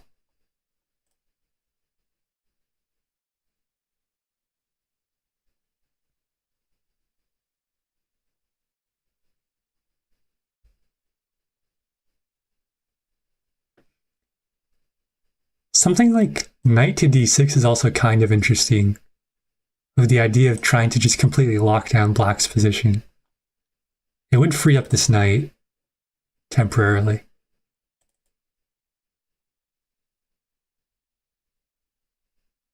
There should be no way to lose here, but Solstice is getting a bit low on time. We do see knight d5. If I'm black, I would be favoring not trading if possible, even if it makes your position slightly worse, because the moment this position gets easy and you simplify, the game's over. But if Solstice got time to burn, or lack of time thereof, then yeah. I think he's kind of forced to trade here, though, because if he moves the knight away to dodge trades, this pawn take comes with a fork on the rook and bishop. So white is, I think, guaranteed to trade off at least one piece here. Yeah.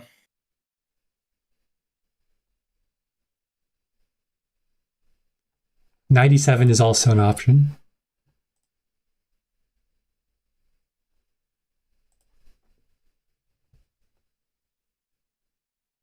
I guess so. We see the pawn push, getting out of any back rank ideas. Now the question is, do we see knight e7 or do we see the pawn being taken? I have to imagine the pawn being taken is a better option here. Solstice is actually up a pawn. I don't know when that happened. Oh, from the opening, the gambit, I forgot. So yeah, taking the pawn would just leave him up 2 pawns. And I think at some point you have to trust yourself to win up 2 pawns. And you have to avoid being too low on time.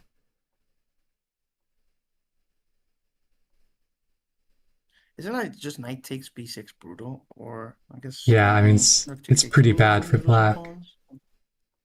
No. It would let black untangle though. That's the one thing. That's true.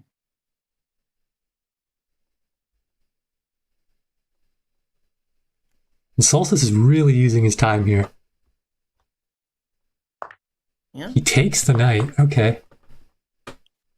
Now, probably bishop takes to free up the bishop. I think he's basically got to play bishop takes to have hope in this position. But no, then you can't play bishop takes because then this knight fork is lethal. So I guess you have to play knight takes. Plus 4.2 for white. Is white winning a piece by force maybe here? Let's see. Knight takes. Knight takes. What does black have to hold on? I guess black could collect some pawns at some point.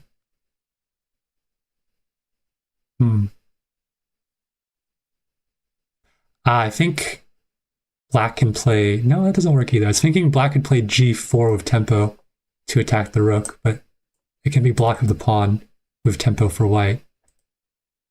I don't actually know how black holds on.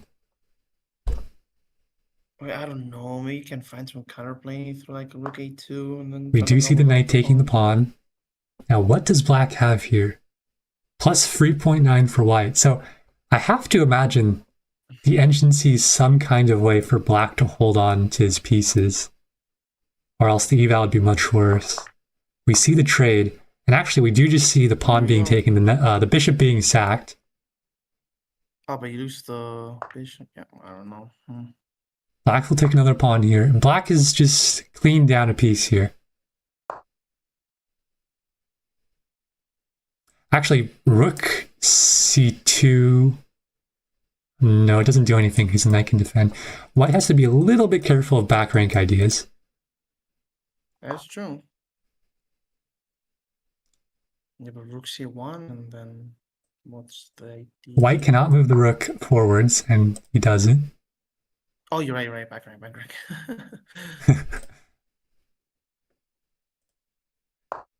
Black trying to bring the king in now. I think black needs to also cover off the king from entering this game to have any kind of chance. The rook blocks off black's king.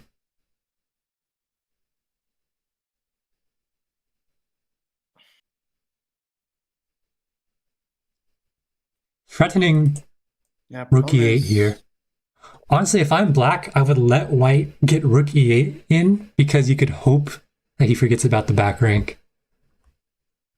That's true. Especially even more effective. He managed to sneak that in when time is even lower than now. Yep.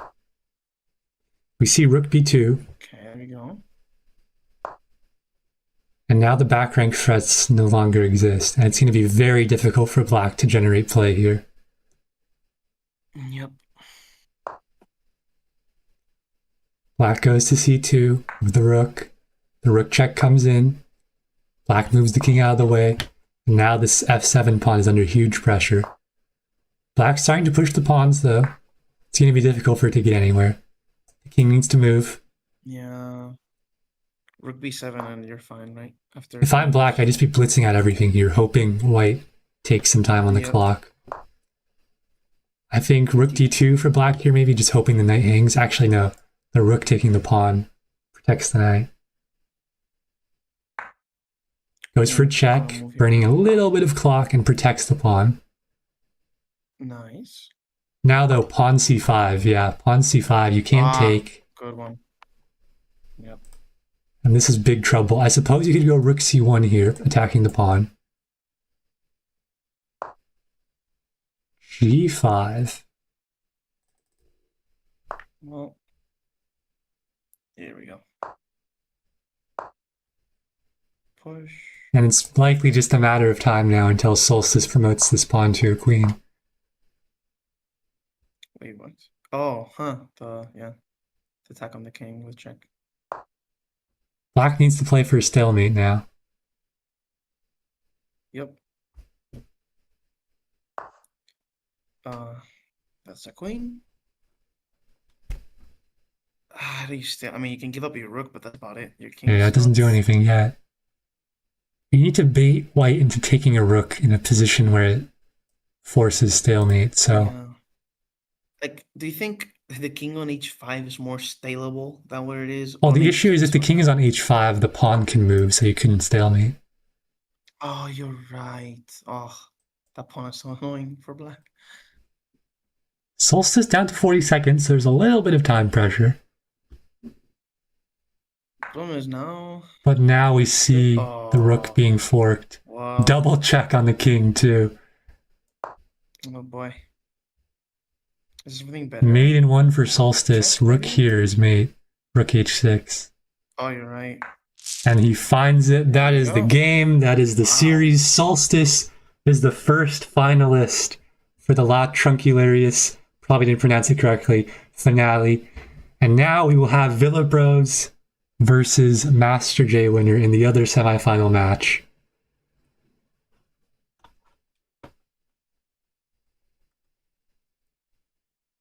All right, I suppose I should ping them both. Are they both in the VC? Villa Bros is in, so I should ping him. Oh yeah. Yeah, I would say that was definitely, I think, the most competitive series so far. Like, it was just very tough games from start to finish. Yeah. This one, sadly, was, I guess, the least, I guess, competitive, but it was still really competitive. Yeah, this is definitely a very good series. Yeah, the series was amazing. Master J winner says give me 10 minutes, so I suppose we'll take a short break. I'm going to go get some water, maybe eat a little bit of food, and Koge, if you like, you can talk about whatever, up to you. Or you can go as well. But yeah, I'll be back in a few minutes. Okie dokes. Yeah, for me, this was the highlight of the event. This matchup was insane. I'm expecting more of this matchup in any tournament. I'm excited to see this rivalry going on. Every match with these two is just a show for everyone, honestly. So, yeah, excited for that rivalry to see that in future events. But yeah, those games could have definitely gone very differently, especially that there was one that was really wild. It just went back and forth. It seemed like white was in control, then it was black, and then it was white again. Like, it was just insane to watch. And just the quality of the moves, just like the fact that it's way easier to find moves when you're watching a game instead of playing, and the fact we're struggling both to find some ideas where it's like, what does white do here? And then white finds the move, and I was like, wow, just amazing, just very impressive for both players, honestly. But yeah, it seems like on the in the chat out in the NSPCL chat, they're talking about the games, how they went. But yeah, congratulations to Hello Kitty. That was, I don't think it's an exaggeration to say that was the most impressive debut in an NSPCL tournament. I've never seen such a strong player debut like that. That was insane. Congratulations. I'm excited to see more.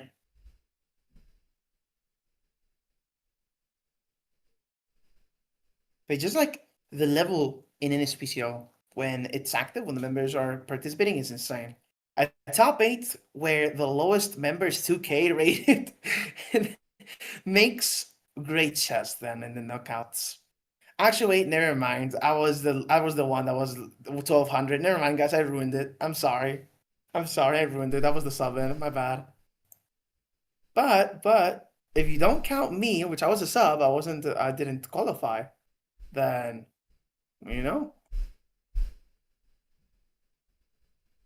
then indeed. The game where we drew, that game was insane. That game was absolutely insane. Was it the game? I think there was that. Maybe that was the game where Solstice seemed completely lost, but found a very sharp line as black that made him hang on. I don't know. There was a moment in one game, might be that one, where I just didn't see Solstice surviving. I just didn't see it. I didn't see how you could get out of that position. I think it was like the queen and the knight threatening mates.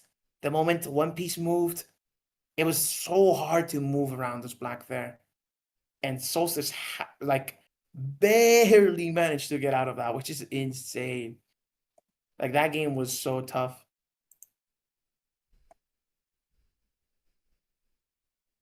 Okay, so I'm a bit lost now since this matchup took so long. I don't know if this is the other semifinals. I'm guessing it is, or maybe not. Is anybody in the know? Because I'm so lost. I played as a player. I watched some matches. I don't know what round we're on right now, if it's semifinals or finals. There's one more semi, but for finals. Oh, okay. I know Village Robs is one of them, right? Oh, but who's the other? Oh, Master J. Oh, it's Village Robs Master J.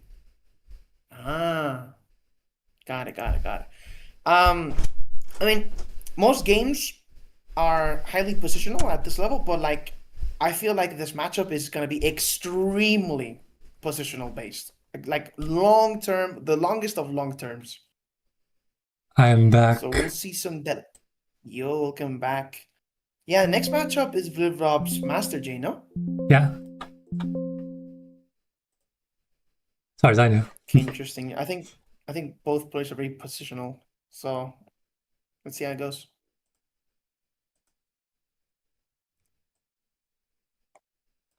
Also, Master J winner will be using the great coin flipping on Google once you've already started. But are they both in the VC? Oh, I forgot that's a command. By the way, may I ask if, since the match hasn't started yet, how does your bot calculate the probability of, like, the thing you introduced, the best of 7? How many times would you win out of 3,000? Basically, just take a peek. There's a lot of things that are taken into consideration. So you have NSPCL rating, your medals, your NSPCL points, the rating in the time control, and your head-to-head matchup history are all taken into account. And basically, a number is generated that represents you, like how good you think you are, and then games are simulated within series. So let's say like you guys, like a series goes 3-2 for one player and it's a best of 5, then it gets counted as a win, and that just repeats like 3,000 times over and over. I love it, man. I've been testing it out today. It doesn't think I can win many against everybody, but the fact thinks I can win though. Hey, I'll take that as motivation. All right, it is time for the coin flipping procedures. Master J winner, I believe you picked tails if I remember correctly. Yeah. All right. So let us do the coin flip. It is flipping. Let's see what we get. We do get tails. Master J winner will get the pick of white or black. And you can challenge Villa Bros whenever you're ready.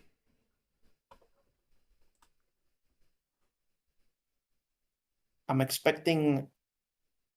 Well, actually, I'll say it after they're not here, just in case it influences the decisions of the openings. Just in case. It appears the match has begun. And we have Master J winner's white, Villa Bros is black, very closely rated. And so since this is the beginning of the match, let's run the simulation command, see what it thinks of this semifinal matchup. True. I want to see. Yeah, I was about to. It was. Oh, okay. I didn't know Master G played D4.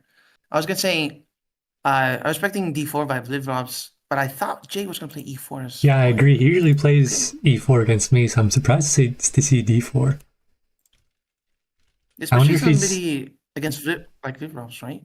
Sorry? Scary. No, I was just saying, like, playing D4 against somebody like Blivrovs that's so well versed in the D4 opening universe, right? But I mean, Jay is a great player, and when it comes to like rotating pieces around and stuff. So like, I like the confidence. I don't think you should be afraid. So the engine gives Master J winner a very small edge here, with a 53.6% chance of winning the series, and Villa Bros have a 46.4% chance. It's funny because if you look at what it says Vlivrobs is a C+, while Jay's C, but still gives it to Vlivrobs. To Jay. Because the sim rating is basically how good you are in the sim. Like, it doesn't change based on who you're playing or the time control. It's like kind of what the sim overall thinks of your skill, your ratings, your NSPCL points. And then the TC and the head-to-head, you can think of it as basically applying after that. So because Master J winner has the higher sim rating, even though he's got the lower head-to-head, the lower time control score, he's still ahead overall because he does have the higher sim rating. But Villa Bros' C+ score brings it closer. Rating? Sorry? How are these players C+ or C? They're so insane. What's an A+? Like Magnus Carlsen? Well, C+ TC, it basically just means how good are you in this time control relative to your other time controls. So a 20 like Hikaru would be like an E- in rapid, because his rapid is lower than his blitz and bullet. So it's just like relative to yourself, basically. Okay. I'll check later, but I think it gave me low ratings on every time control, so I don't know what it's comparing. I don't think it should do that. I don't know. Maybe I have to fix something if it does that. I'll check. I'll check later on. See, because like it's kind of depressing if it thinks you're relatively bad in every time control. Okay. I like this opening. Yeah, the knight on c5 really good. Yeah. Pretty good knight. Black could look to trade it off at some point, but then maybe the other knight could try to find contact with it and go to the same square. Is the c pawn considered a backward pawn, or would that be a different type of pawn? That is a great question. I think it's considered backwards, but I could be wrong.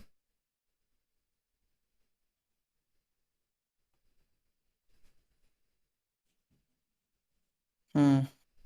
Villabro's down about 2 minutes on the clock. I've done this Master J winner both against you and now against Villabros in this first game. Has played very fast. Like, he's played 16 moves in under 45 seconds here, which is, even for like a high-level bullet player, it's very fast. Against me, I understand, but it's very impressive the fact that he's doing it like with Villabros. I think, in my opinion, I think Master J has been improving a lot as of late. Yeah, he's been on a tear. I get the sense.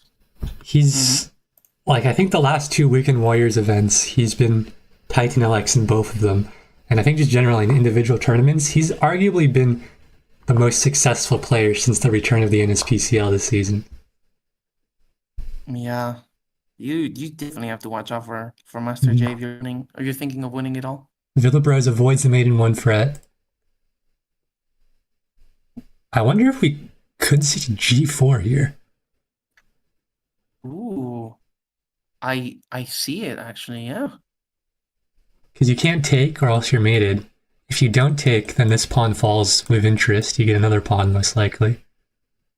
Although the engine says black is better here, which is surprising to me actually.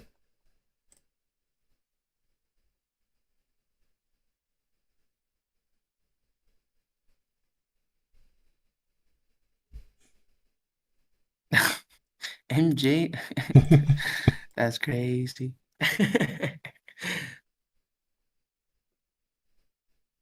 I think Master J winner is considering pawn to G4 here. We could also maybe see rook to E3 looking to get the rook into the attack. Definitely. The issue of rook to E3 is that then bishop F4 perhaps comes, and that's not great. The knight goes back. Wow. Okay. Huh.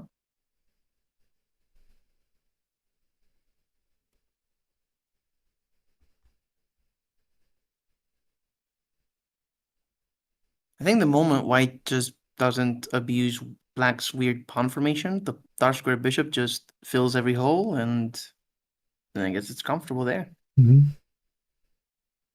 I think Master J winner could be trying to reroute to E5 here, get an attack on the queen. Yeah. Although, I guess so. Apathetic Mitosis is really cheering for Master J winner here. Or not for Master J winner, for Villabros. He's cheering against Master J winner.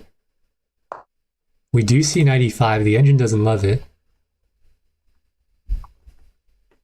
Now G4 I think is again very interesting. Depending on what black plays. Queen E4 consideration or no? Queen... It attacks 2 pawns at the same time, doesn't it? Wait, Queen E4? Queen E4? A4. Oh, A4. Yeah, that could make inroads on the queen side.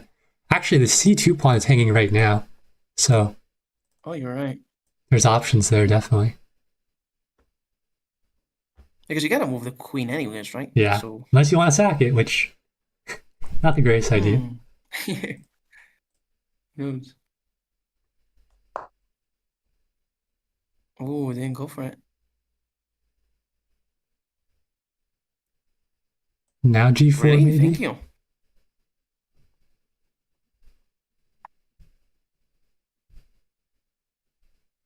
I think either G4 or you protect the C pawn. Yeah. You can't just lose a pawn for nothing. You gotta at least protect it or get some attack going or something. Or a weakness or something.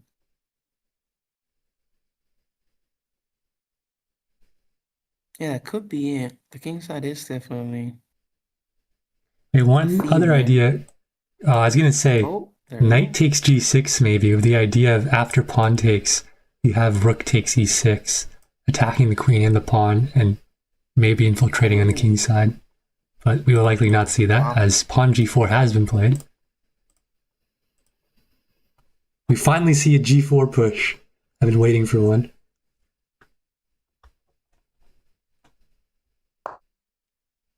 The bishop goes to F4. Oof. Black is allowing the pawn to be taken.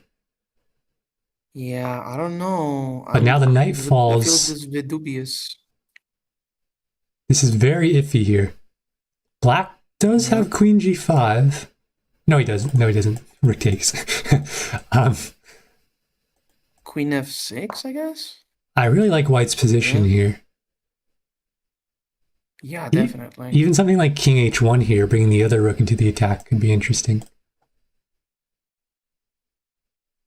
I think if you're white here, I think you have to wait to take that pawn on g6, because when they take back with the f pawn, you're unleashing a force upon your f2 square, your f2 pawn. Oh. We see right. rook to b3. Maybe that's what he's gonna try avoid playing rook f3, maybe? Yeah, I think either rook f3 or rook g3 are the two big threats here. Definitely. Oof, black. Evil says 1.7, but I'd be way more afraid if I'm black here. Oh wait, black might I don't know have what type rook of... takes c2, threatening f2 anyways. Oh, That'd be interesting. Then white but don't you has go rook rook f3. f3 and ignore Yeah. it? Yeah.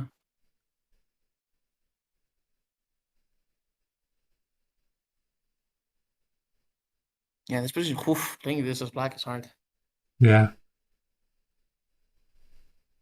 And it's so it's also like psychologically hard because like you think of plan as like, oh, that doesn't work. Oh, that doesn't work. It's so hard to like keep going, you We know? do Like, see okay, rook takes c2. I don't know, I would just play rook f3 here, yeah. Yeah, we do see And rook what do f3 you as do? well. The queen's under attack. Where does the queen go here? Does it maybe go to a defensive square like g7? A check from black. If there's like a one mover there. I think just Maybe to not. force the king to go up and be stuck in this file. Because now the queen can unleash attack against it. Okay, I see. Takes, okay. Now though, black has problems. You cannot take with the queen because then white plays rook g3, which wins the queen. And if you take with a pawn, you can take Then on you e6 have, with a check. then but I queen don't know if does that's a good move. e6.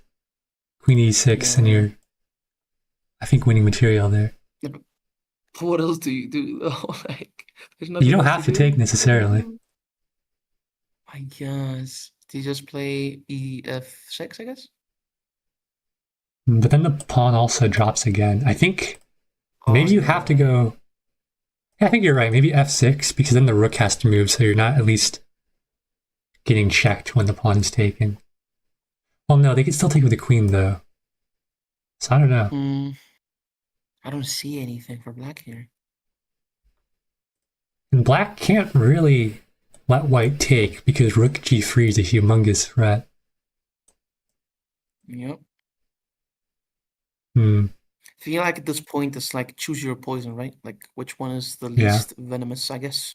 Maybe something like queen h8 to stay alive and trade queens.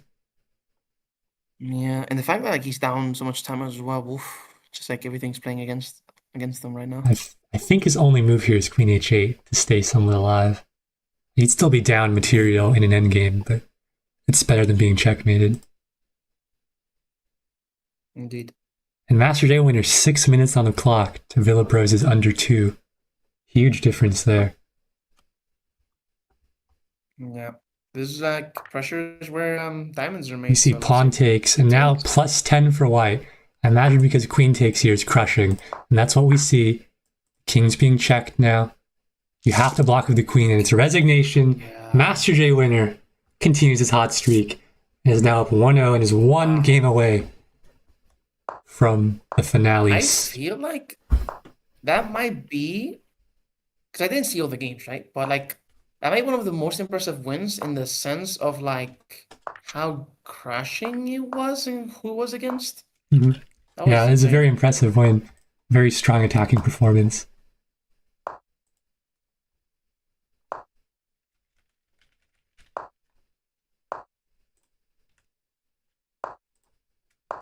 So here we have the bishop coming in. Knight takes. Yeah, I've never seen that bishop h4 idea. That's a good idea. Yeah. Makes sense.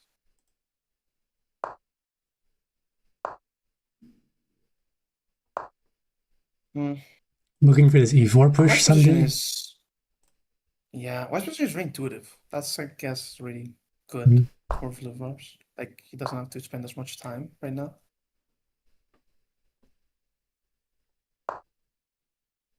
We do see e4. Do they have the entire game memorized, or are they just moving? That's a good question. Wait, pawn to e5 and then like bishop f5 maybe? Oh. Queen goes to f2 instead. Yeah, it might just be protecting the d pawn and then going for the idea you suggested. But I don't know if you're in time. The knight moves. Mhm. What do you do here as white? Maybe queen f4?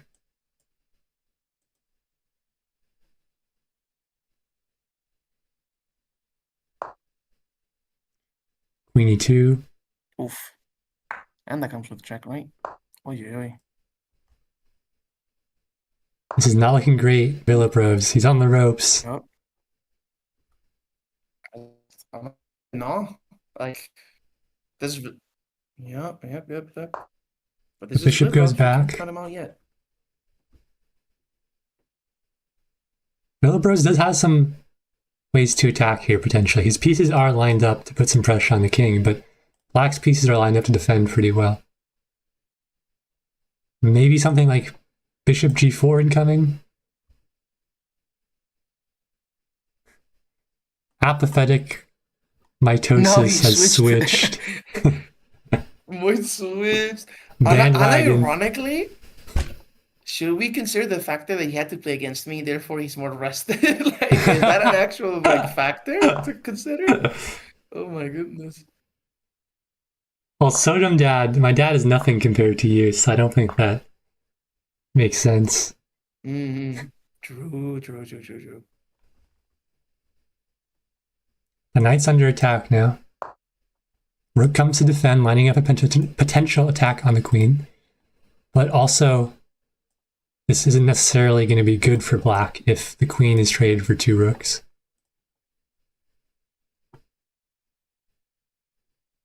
Pawn f6 maybe? Yeah, I was thinking about that actually. And we do see it. Oh?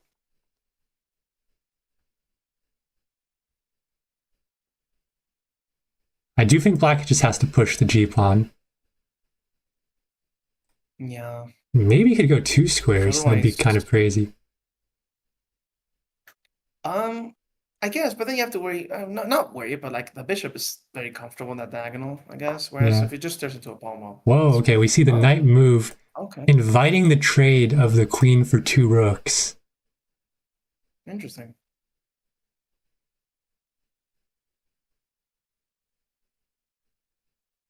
Does Villaprovs take it? White is apparently winning now. Huge difference in the eval. No clue. Take. Yeah, I think just queen takes, and you have 10 points to their 9. And you also have this pawn close. Yeah. And it comes with check, so you have a tempo.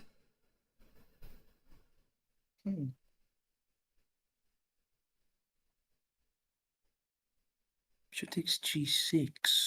Oh yeah, that's also... Oh. Well, that hangs the queen, so... What's the follow-up? Never mind.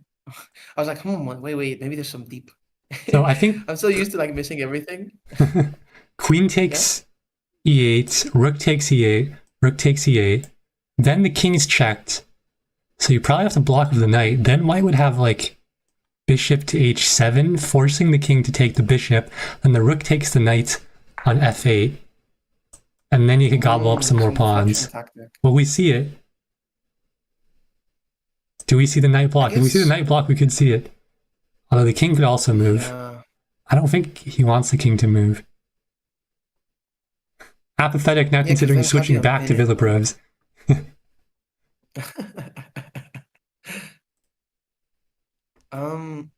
Yeah, suddenly, how do you get out of this? I mean, I think you probably just have to block with the knight. Yeah, at least it's a trade, I guess. At worst, right? Yeah. You block with the knight, then white goes bishop h7. And you exchange and... Or you can move the king. But then the knight is The problem pinned. is, yeah, how does it get out of it, Because the king can't Mhm. unpin itself by moving away, and you can't put anything like in front of the knight, so I think that's pinned forever. Master J Winner is now taking what might be his first long think of the tournament. Block with knight, bishop sack, and Yep. then the rook set up on the f-file somehow. Okay, let's see the deflection. Bishop check will now. happen. I'm in my bag if I predict this.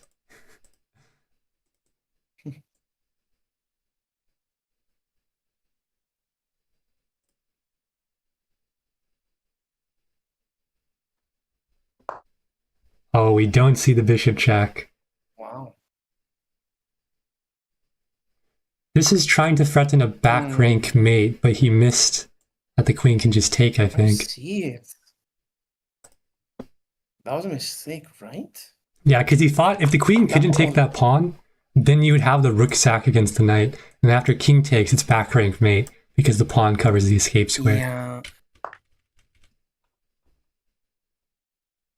Yeah, that f-pawn was a resource and now it's gone. Yep. For basically no reason. Now Master J Winner is very much back in it.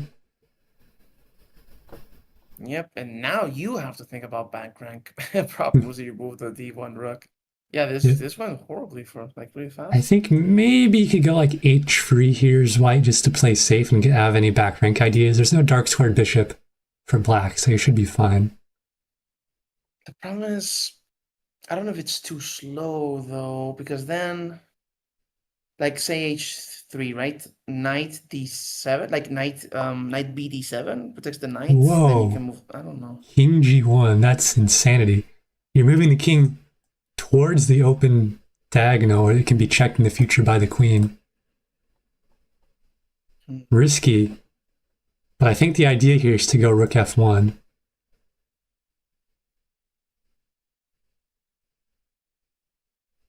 And the bishop sack on h7 is still on the table.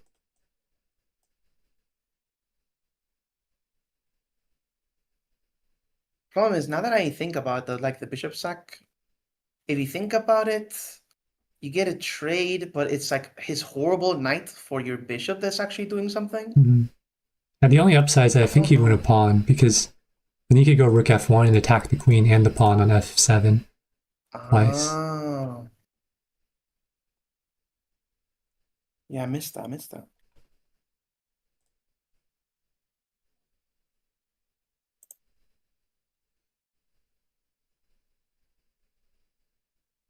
Love What that, can Villa after Bros the find game here? Solstice and Hello Kitty kept talking about the games. That's what we want to see here. Mm-hmm. Might be rivals or opponents, but they're also, I guess, part of the same league. I'll say friends, but maybe that's taking it too far. I wonder if Villa Bros is considering rook d8. And it's played. Oh, wow. Okay, that invites queen c1, which means we might have a wild goose chase here of queen versus king. Yep. I mean, if the king can get out of the constant checks, then... The knight will fall, though, in the process. White has to be so precise here. The king goes back. Now you can't take the knight, or else black's knight falls. Another check from Villa Bros. It's a draw with perfect play, I imagine, but will we see perfect play? They could essentially agree to a draw here.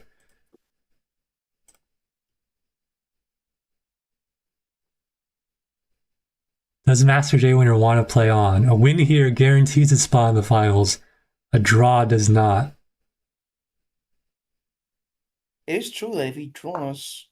Knight to d7 protecting the other knight. I forgot that other knight was in the game, but this knight is actually hanging. Rook takes, and the other knight is pinned, so it can't take back. Was that just a blatant mistake, or...? I don't think it's a blunder, because black still has rook takes knight c3. Because the thing is, if white takes this knight, it gives black a tempo to do whatever they want, because now this knight on f8 is no longer under double attack. Brilliant. Wow. So honestly, I think overall this move is like a net not much is happening. What it does do, though, it cuts off the scope of that d8 rook. And now black has more opportunity for checks.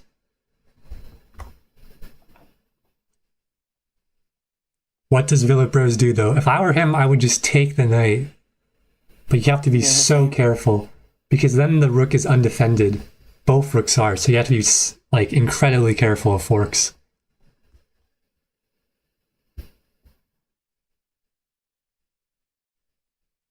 And Master J winner is up on time again. Yep.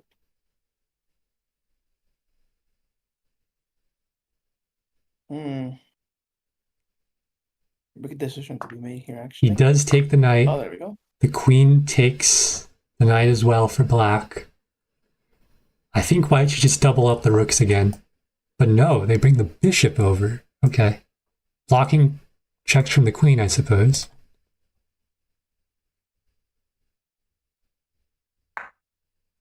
The queen checks. King goes up. Now black with an advantage.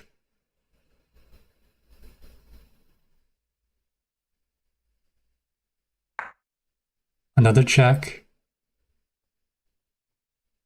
All the pressure is on Villapros here to not make a mistake in low time.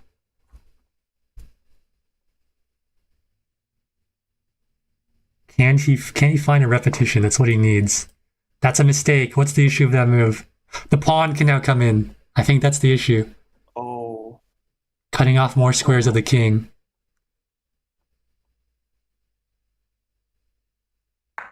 And it does come in.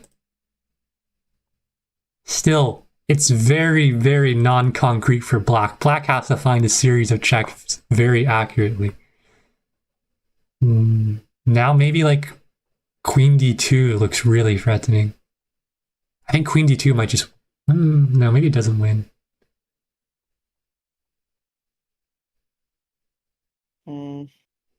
What is the move?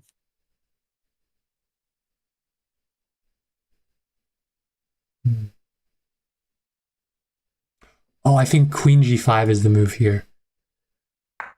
And it's played. Oh, yeah. Because now when the king moves, you have queen g4 forking the rook and the king. Oh, it's well spotted. And that might be the series. My goodness. Let's see. But, hold on, white can block with the rook. Rook to e5. And it's still not concrete. The king goes to d6. What? Okay. Another check. The king is marching all the way to the 7th rank and maybe to the 8th rank here. You have to play king d8, right? Yeah, king d8 and you're kind of surviving. Anywhere else and you lose the rook.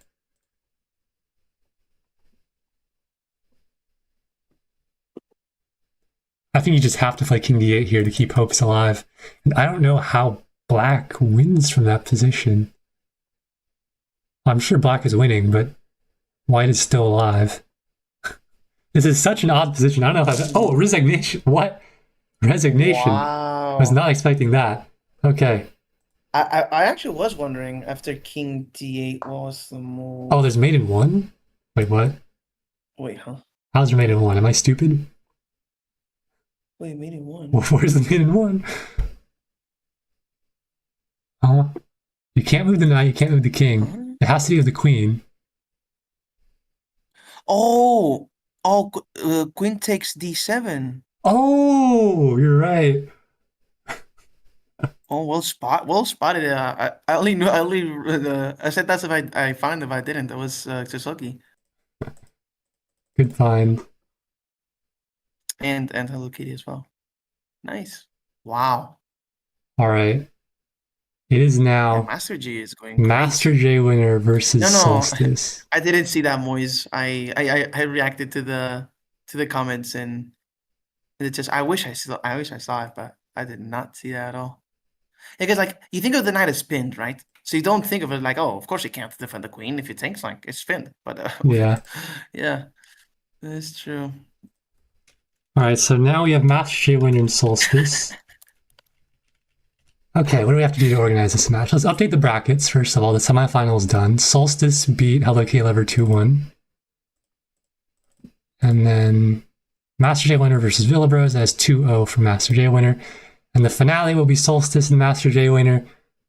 Two, players on a hot streak, basically, are going to be matching up in the finale here. Best of 3, 10-0. I think this match really puts the tone into how good is Master G's improvement. If he can beat Solstice, especially if he does it as decisively as he did with Robs, then it's clear that he's just insane. Yep.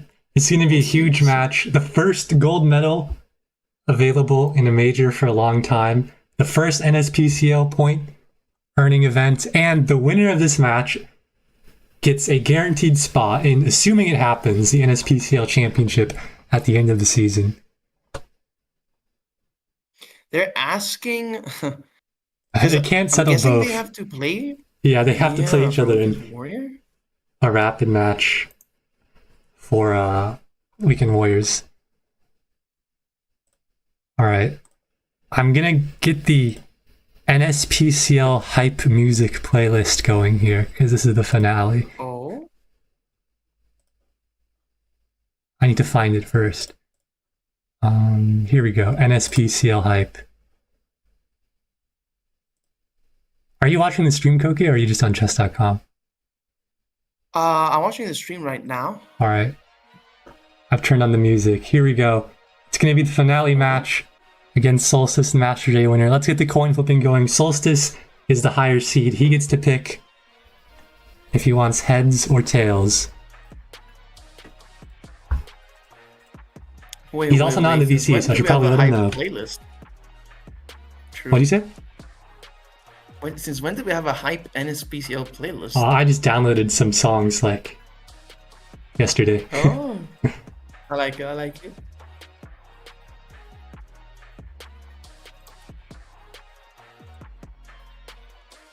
All right. Solstice has not yet responded, but heads. Okay. So we have heads. Let us do the great coin flip. This could be big, not flip. I need to type coin flip. And let's see what we get. We get tails. So Master J winner will select the color. He's looking for his second gold medal in a major. And Solstice is looking for his first in his second tournament since his return to the NSPCL. You two can challenge each other whenever ready. And we will begin.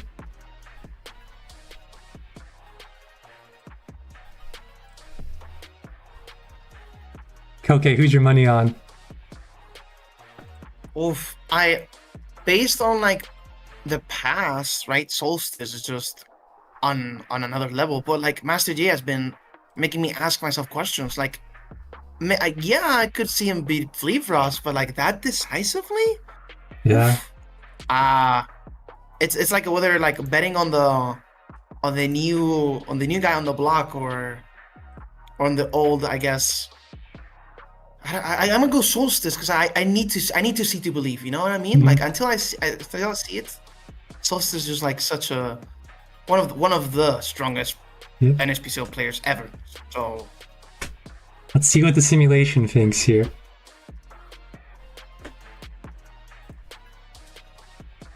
The sim gives Master J winner a 53% chance of winning.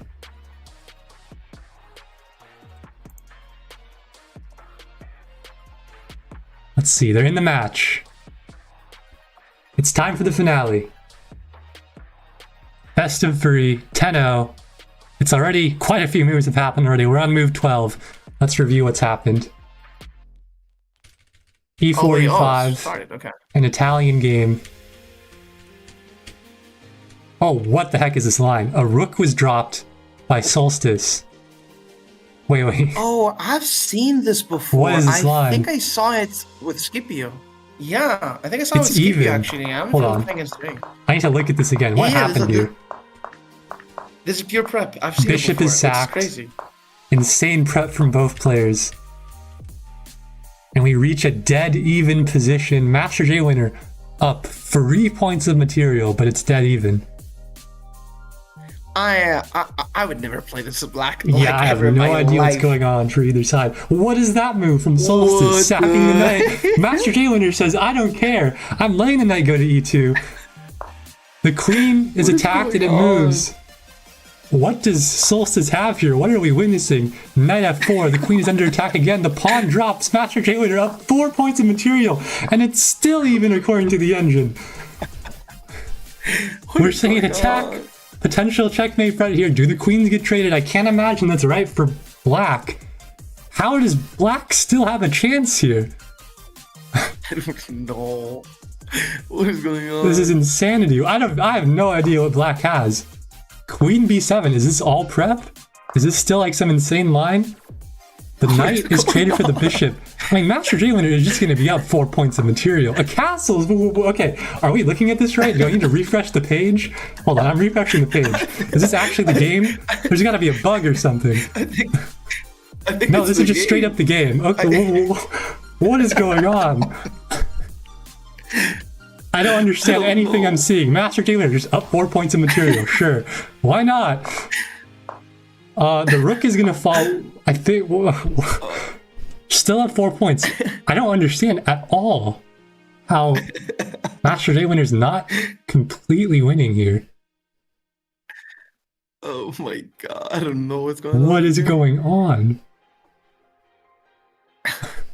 I don't justify this. Like how? Hello Kate Lover says it's all prep. I imagine that's true based on what I'm witnessing, but what I don't understand is how is this an even game? Is this like a well-known line? Like, I don't understand intuitively what black has here. Black is just down 4 points of material. Like, black has better piece placement, but not enough to make up for 4 points of material, I don't think.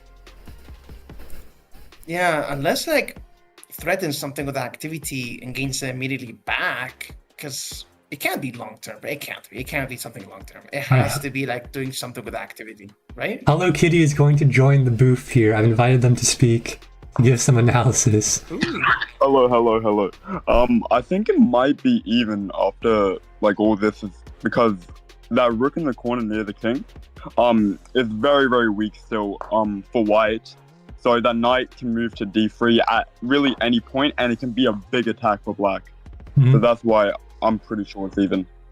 All right. Well, the bishop is attacking the rook right now, and the queen is being attacked by the knight. So we will see some material coming back Solstice's way. Maybe. I mean, this knight's hanging too. We're seeing even more pieces sacked. This has to be some insane prep. We're 24 moves in, and I still don't understand the position.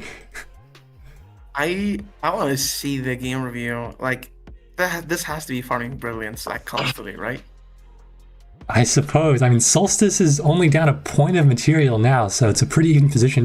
Now this position actually like makes sense to me. I can see how this is even. White has double pawns, but it's up a pawn. So like, you know, that's close. It's reasonable. I don't know what was going on about 10 moves ago. Yeah, when I do it, it's a blunder, but when they do it, it's amazing. Dude, look at this opening name. What is this opening name? Italian game, knight attack, Polario, bishop check, Bagu Jabov, Blackburn, something. Okay. Classic. That's a classic one. Yeah, everybody knows this opening course. They teach us the 300s. Yeah, it's this and like D4. Those are the two main openings. Exactly. So now we're seeing a long think here. Master G still as fast as ever. My goodness. Yeah.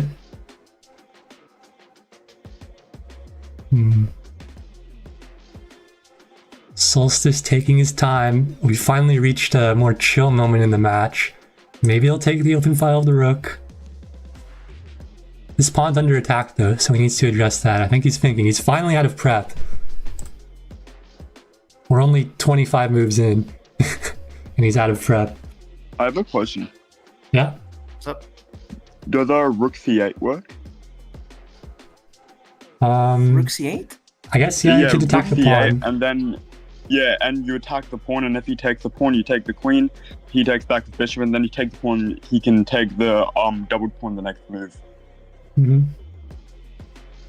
That could work. That could be the move here for black. Yeah, because with the open file, I don't think it's as easy for him to take the open file because of the back rank issues. Mm-hmm.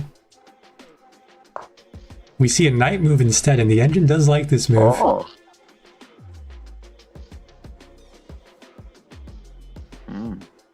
Oh, Solstice was in the Discord chat talking while in the game.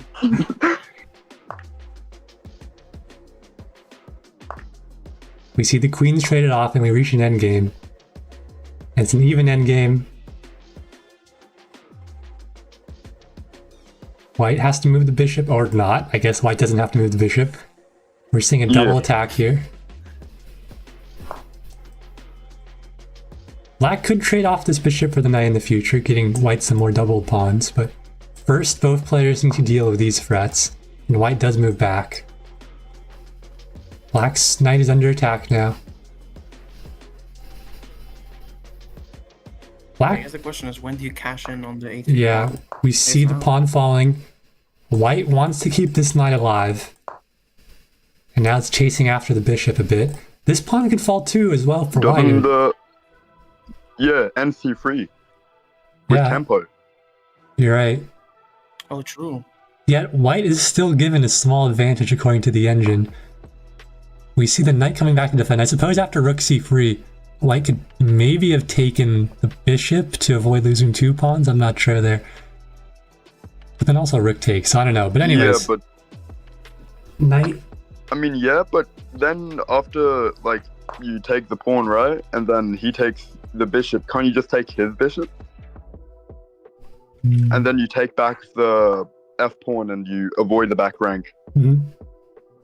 So here the rooks can be traded off, and we do see the rooks traded. White has this passer, but also a dark scored bishop against the knight, so it could be difficult to actually have it get to the 8th rank. Very even endgame here. Anyone's match to win, lose, or draw. Both players have a decent amount of time, but Solstice is down to 4 minutes. It's enough for an endgame like this, but it could still play a factor. White's setting up, potentially wanting to push this pawn soon. The bishop has quite a big scope here. And both players' kings are in the center.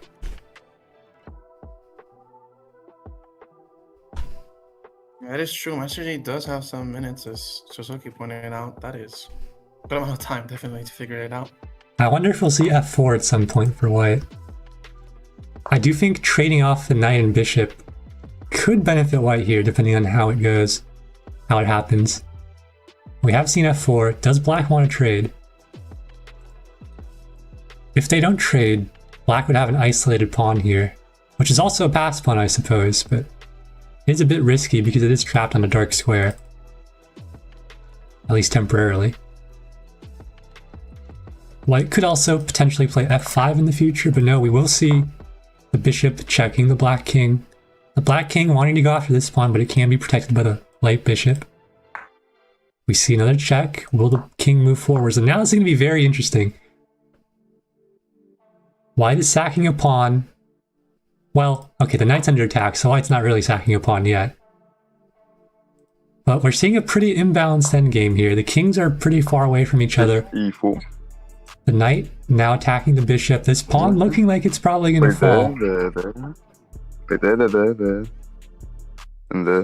You could go king e6 here, I think, trying to gobble up black's pawns. Yeah, I would say king e6, and if he takes, then you can move up to f7, and I think only white really has chances to win. Black has chances to, like, they both have chances to draw, but white only has chances to win in that type of endgame at that point. I also wouldn't completely rule out bishop takes f6 if white does want to maybe play for a draw. Actually, bishop takes f6 takes...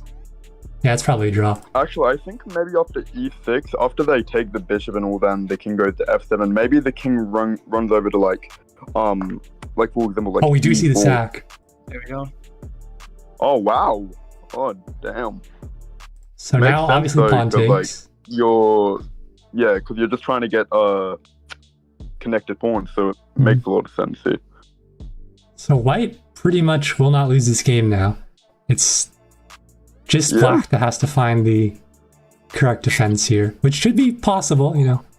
2 pawns versus a knight and king is likely the end game we'll see here. But the king, black's king will be kind of far away, so this isn't clear cut for black. Yeah. And I'm very surprised black is thinking about this move, especially with so little time on the clock. And now we do see the bishop being taken. Now, do we see king takes pawn, or do we see something else here? The knight could... Okay, well, we do see king takes pawn, and now it's going to be a race. The king's going to go after the pawn, and it's going to be these 2 pawns moving up the board. Can the king get back in time, and can the knight position in a defensive manner to defend those 2 pawns? That will be the question. But we're perhaps heading towards a draw here. I'm pretty sure it's a draw after knight e5, because after the pawn pushes, then you have knight f3. Ah, yes, that would fork both pawns, forcing one of them to drop. And then And now the fork could be incoming. Now, what does Master Jailer want to do here? He could push the pawn, he could leave it, he could take the h7 pawn, and he does. That capture comes of a check, and now it will likely be a draw. There's not too much to play for either side here. It's likely a matter of time until the draw. The king just defends the knight, and there's nothing. Yeah. Well, we see a draw in game 1, and we will move to game 2. Nothing has been decided in game 1. We see Scandinavian Master Jailer, perhaps inspired by you. But it's a different variation. Almost solstice play here. Bishop to c4. I need to continue the hype playlist. It stopped for some reason.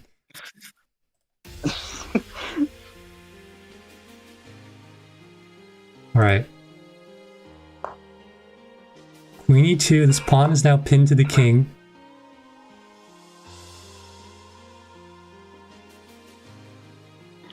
black has really bad development here, though, I would say. Like, white's really developed. Only one piece out for black.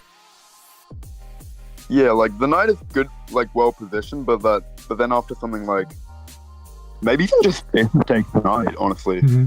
Yeah, if white takes the knight, then black is left with no developed pieces. Oh, no, I mean, you take off the bishop, because if you take off the knight, then the pawn attacks your bishop, and you have to move it so he gets the tempo to develop the piece. So you take the knight, you take the bishop, and then you can develop your bishop or castle or whatever, and just attack.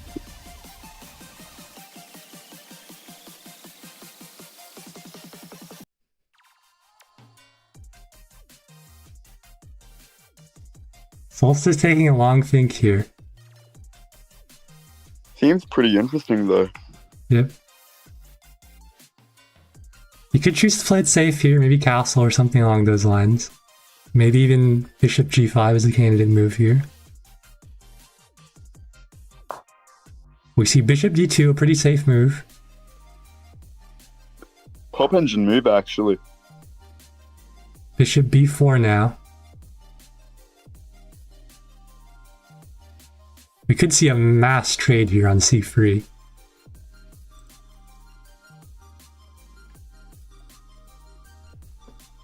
I kind of like knight e5 at some point for white, if this trade does happen. Yeah.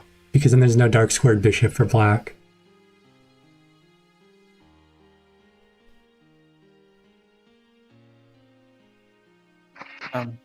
Did you freeze Sodam? Hello? Sorry? I also don't really hate castle immediately just here. Oh, that's true. That's true. Yeah, because after you just castle immediately, I think instead of taking even back with bishop, you can just take back the b pawn immediately.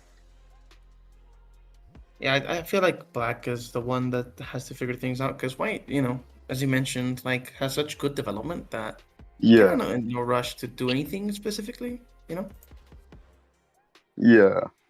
So then the stream is going on because I see the timer run down, but I think Sodam is I'm still here. froze, Can you hear I me? think. Oh, okay. Hello, I can hear you now. Yes. Okay, cool.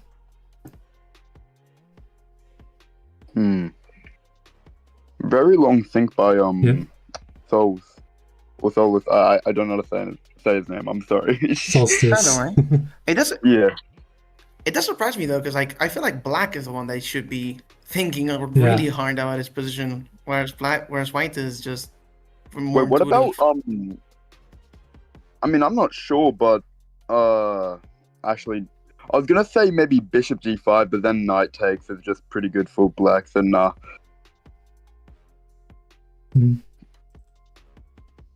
I wonder if he's Oh, because I don't know. If I was White here, I don't know what I'd do actually. Queenside Castle, you take back like something like, I would say you take with the Knight with the Bishop, and then if he takes with the Bishop, you take the Knight, and if he takes with the Pawn after alongside Castle, then you have Queen A5. oh. Yeah, I think it's just an unnecessary risk to take, right? Just Castle Kingside, you're fine. Yeah, I would say just Castle Kingside is way more safe, and yeah. He's really very taking his long time thing, here. though. Yeah. It didn't freeze, right? Like that. No, time's still going. I can refresh the page, I guess. Wow. No, but yeah, it's very surprising.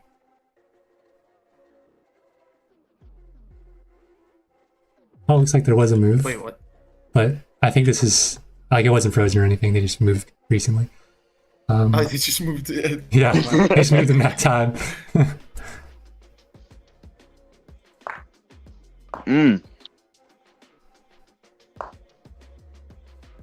Now maybe 95. I think, yeah, I would say either maybe 95 or like just Castle, as I said, maybe H4. as well. Ooh, H4 also makes a lot of sense because since the pawn's blockading the center, you might even be able to go something like Rook H3 at some point. Yeah, this G pawn could be a weakness for Black. Yeah, and if you can get your Rook and G3, it's very scary for him especially if he castles kingside.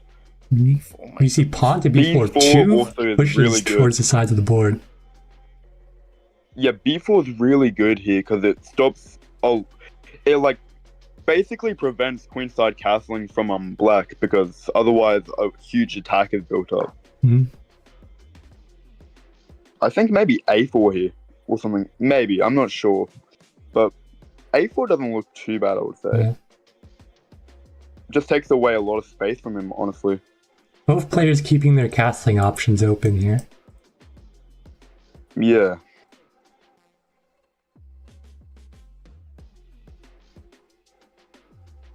Solstice taking another pretty long think here, down to just over 4 minutes.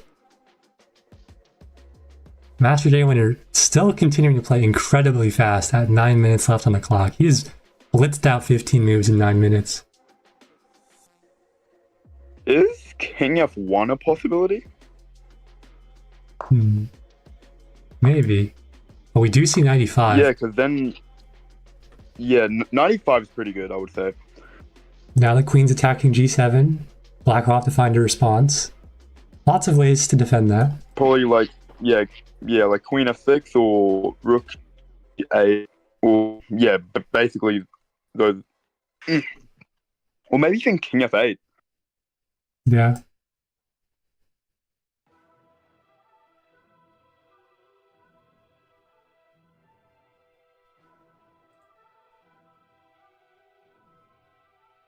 I feel like White could have play here on Pretty both. interesting so far, though. Yeah, I feel like White could have play on both the queen side and king side here. With this B pawn. Yeah. And then maybe he could get something. Yeah, like I think something on the king side. Yeah, I think he might be able to like steamroll him if Black's not careful. Let's see what the engine thinks. The engine says Black is slightly better here. We see castles. Castles. Ooh. Black loses a lot of maybe their king mobility. Rook H3 now, maybe? Yeah, I think that'd be interesting attacking the king or starting to attack the king. Yeah, because then then you can have options if your queen like maybe Queen H5 or like Queen Queen H5, Queen E3, Queen E2, Like, you have a couple options after rook h3. And also, he can't attack the rook as a pawn because your queen is blockading it. I'd also maybe look at a move like queen c7 here, pinning the bishop to the queen and attacking a pawn, if white wants to play more on the queen side. I mean, maybe, but also, after queen c7, like, maybe rook, like, I would say maybe even rook a c8 might be a bit scary for white as well. Yeah, I guess then this pawn could fall on c3. Yeah, and then the temple and the bishop, and you can double up on the file next move. Yeah. We see f4, so white chooses to play more on the king side here. And I wonder if we'll be seeing f5 at some point, perhaps supported by g4. We could see an all-out pawn push.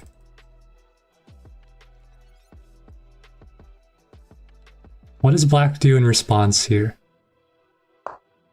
Plays f6, pushing out the queen. Queen goes all the way back to e2. Probably to reroute to like g4 or h5. Now black attacking on c3. It'd be very bad for white to drop this pawn, so definitely needs to find some kind of defense. Could maybe play c4 here, actually. What about king d2? King d2 works as well. Yeah, because after king d2, your queen and king aren't lined up anymore, so there's no like threats of like any skewers or whatever in the future.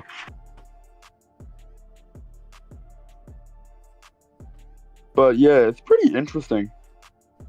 Oh, Guru's in the VC. Guru, do you want to speak or you just want to spectate?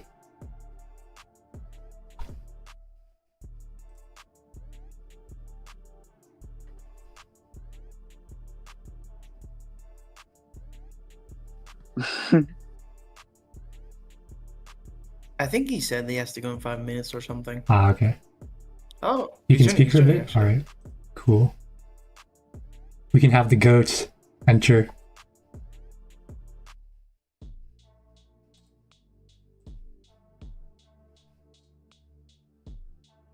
Oh, nice. That's working now. Okay. I was trying to figure it out on my phone because my computer is in a place where I have to go to get it right now. But yeah, Koke was like catching me up on what's happened. Wait, so who wasn't able to make it? So Shaky and Zay were able to. Jay and Shaky. And Shaky. Okay, but everybody else managed to make it. Okay, that's very good. That's very good. And then who are the subs? Koke and Evan? Yeah. Oh, nice. Okay. Yeah, I heard that like there were some really competitive matches, especially Hello Kitty and Master J winner. Or was it Hello Kitty and Solstice? I think it's Hello Kitty and Solstice went to tie breaks. Yep. Oh, I see. Yeah. Oh, that's awesome. Well, yeah. Well, it looks like it comes down to this. There must have been a draw in the first one, and now they are in the second match. Yeah, Solstice's return has been really, really enthralling. He's been he's kept it very clean. He's kept it very tidy and neat, and now he finds himself playing in a Scandinavian defense match with the classic Mias Cartridge variation, and yeah, he might win his first major in this moment. As a Master J winner, it looks like he might add a second one to the trophy cabinet. One that Villabros had won before him. So this is really cool.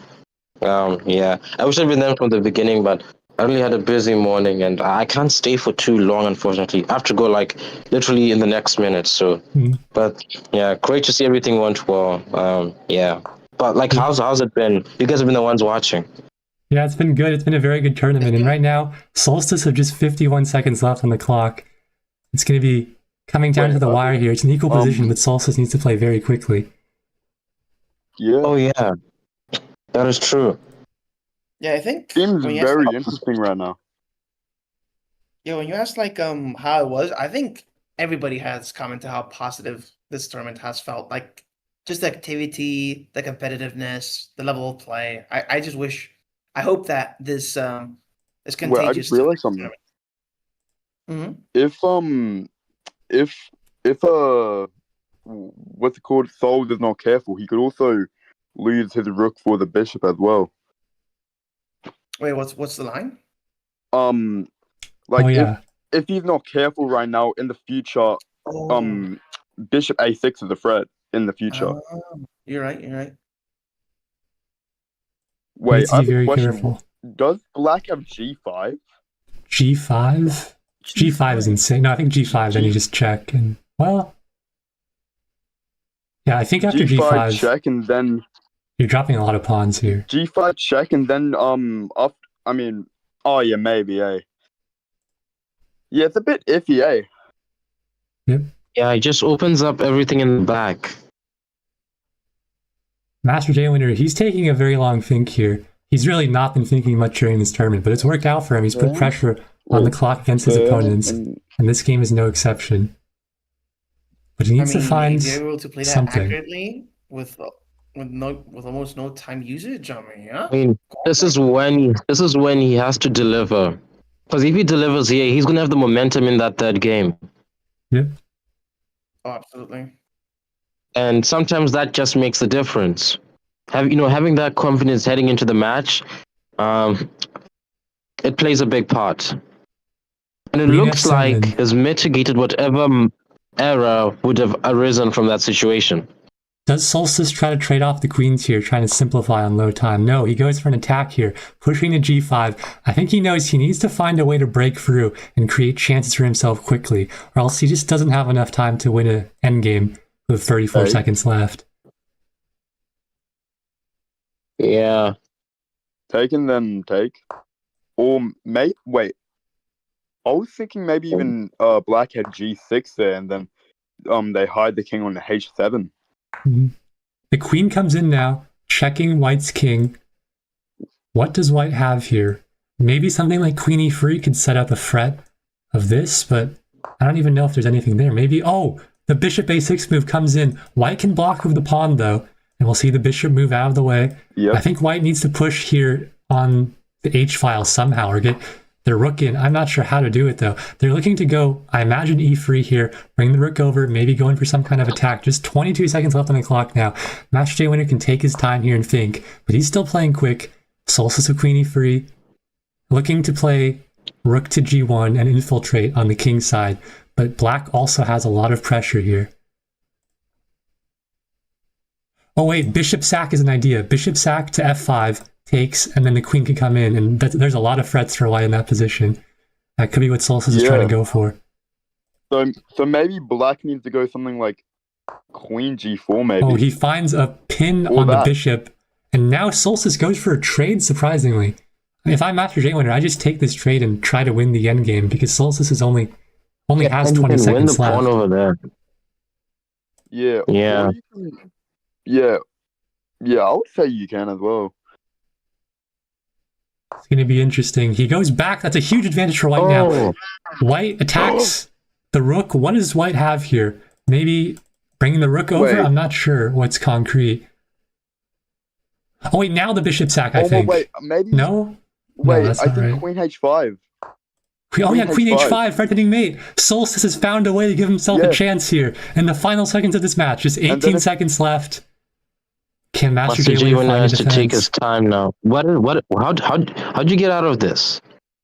Do you take the pawn? He finds a check. If he can find checks here, he can burn clock. Check and another then take check. The pawn with the queen. Now what does black have? Then you take the pawn of the queen.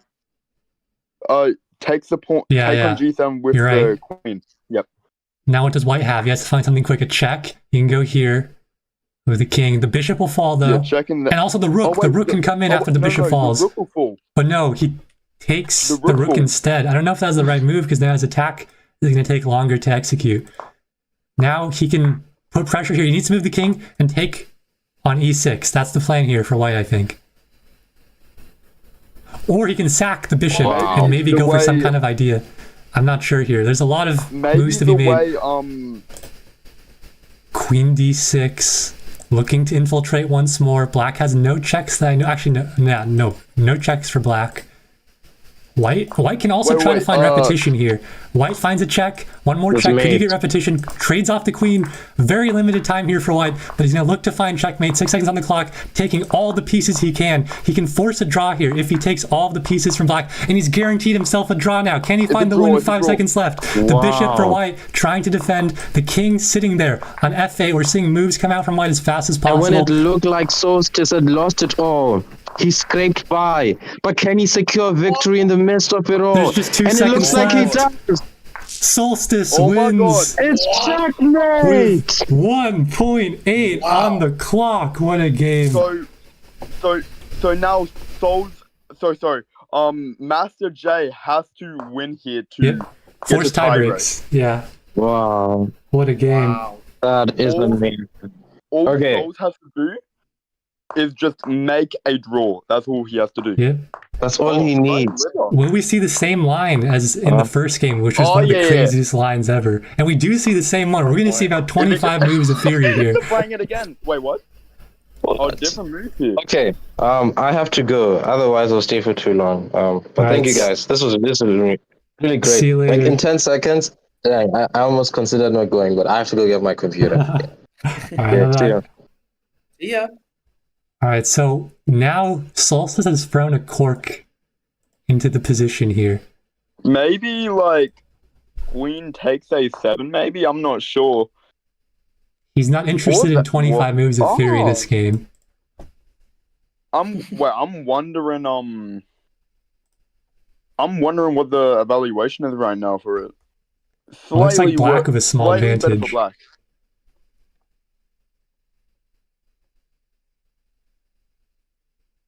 Does Black take this Honestly, knight? if I was Souls, I would have probably played something like a Petrov earlier, to be honest. Mm-hmm. But this seems very interesting, though. So White is up 3 points of material here. Once again, you get these really imbalanced positions where both sides are relatively equal. Back otherwise. But Black has amazing development, though. Yeah. I mean, this is a very lopsided game, which I think is good for Master J winner. He wants chances to win. Definitely. Master J winner can also probably go, if not, so, yeah. Now he's starting to untangle a bit. Yeah. If he can fully untangle, he'll just have 3 extra points of material. That's going to take some time. Maybe knight f5 or knight there as well was also pretty good. Knight a3. Attacking the pawn for the future, potentially. And Master J winner, it's probably in his best interest to trade off some pieces. I'm not going to lie, I once again don't understand how this game is even, because White is pretty untangled at this point, yet only has a small advantage. Yep, me neither. Maybe because of bishop h4.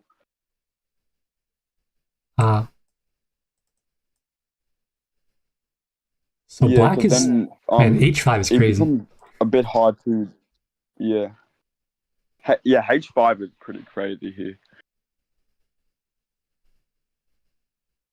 Master J winner down on the clock here. Not only are you down material, but wow.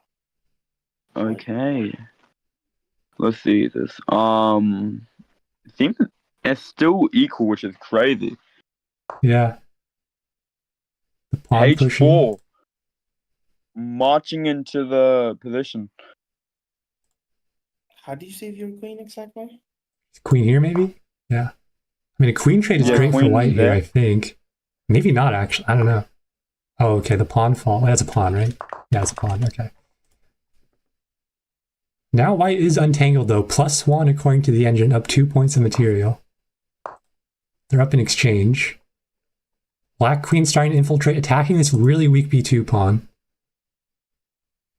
Maybe rook d2. That could work. rook d2, and then you double the rook and then also defend the pawn, I would say. Yeah. Yeah. This looks pretty good for white. White also picks up a pawn while attacking another pawn, but the queen's now under attack. White could offer a queen trade once more. Actually, it's very annoying for black to get out of that queen trade. Never mind, I forgot he had that.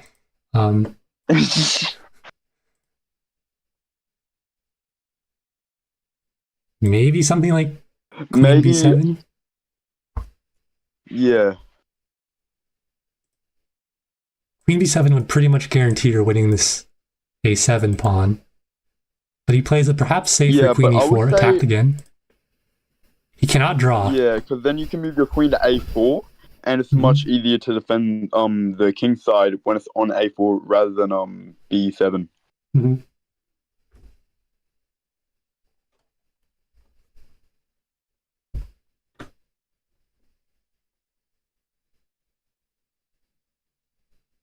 Master J Winner's still down on the clock. He's finally starting to slow it down here. But he plays queen c6. I'm not entirely sure what the idea is. Queen c6? Maybe just supporting some kind of infiltration here on the file? I'm not sure. Yeah, and also maybe just stopping tempos, but it doesn't really stop a tempo either because of rook c8 or something like that. It could be just like discarding the other options that you think about it. Like, if you go one by one with other options, I see how you can arrive to queen c6, I guess. But what happens after h3, though? Yeah, I don't know. Because h3, and then you have knight h4. Oof. Yep. And maybe you just have to push the pawn there, g3. And it's like very scary for white. Yeah. Yeah, and then after g3, knight h4. Ooh, that's nasty.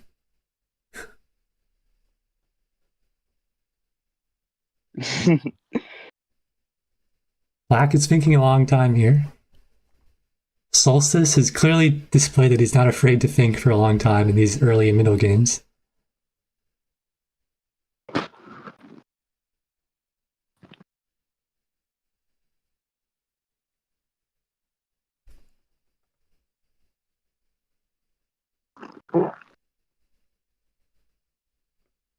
He's really thinking here. What could he be considering? I like the idea of h3 here. I think that's a very strong move. Is there something else he could be considering? Maybe something like rook c8, but maybe I don't know if that's a huge improvement. e4.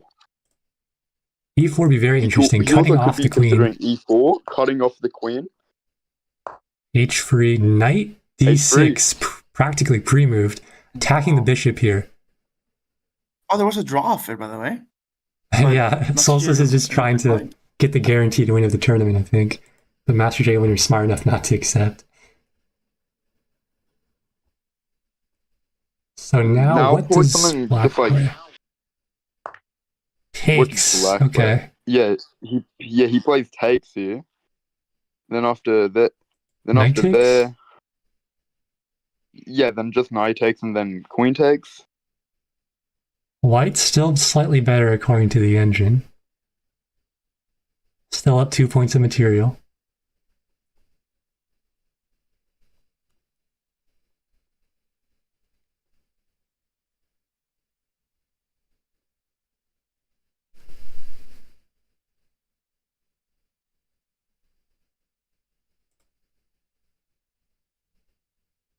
Could White take the queen, maybe?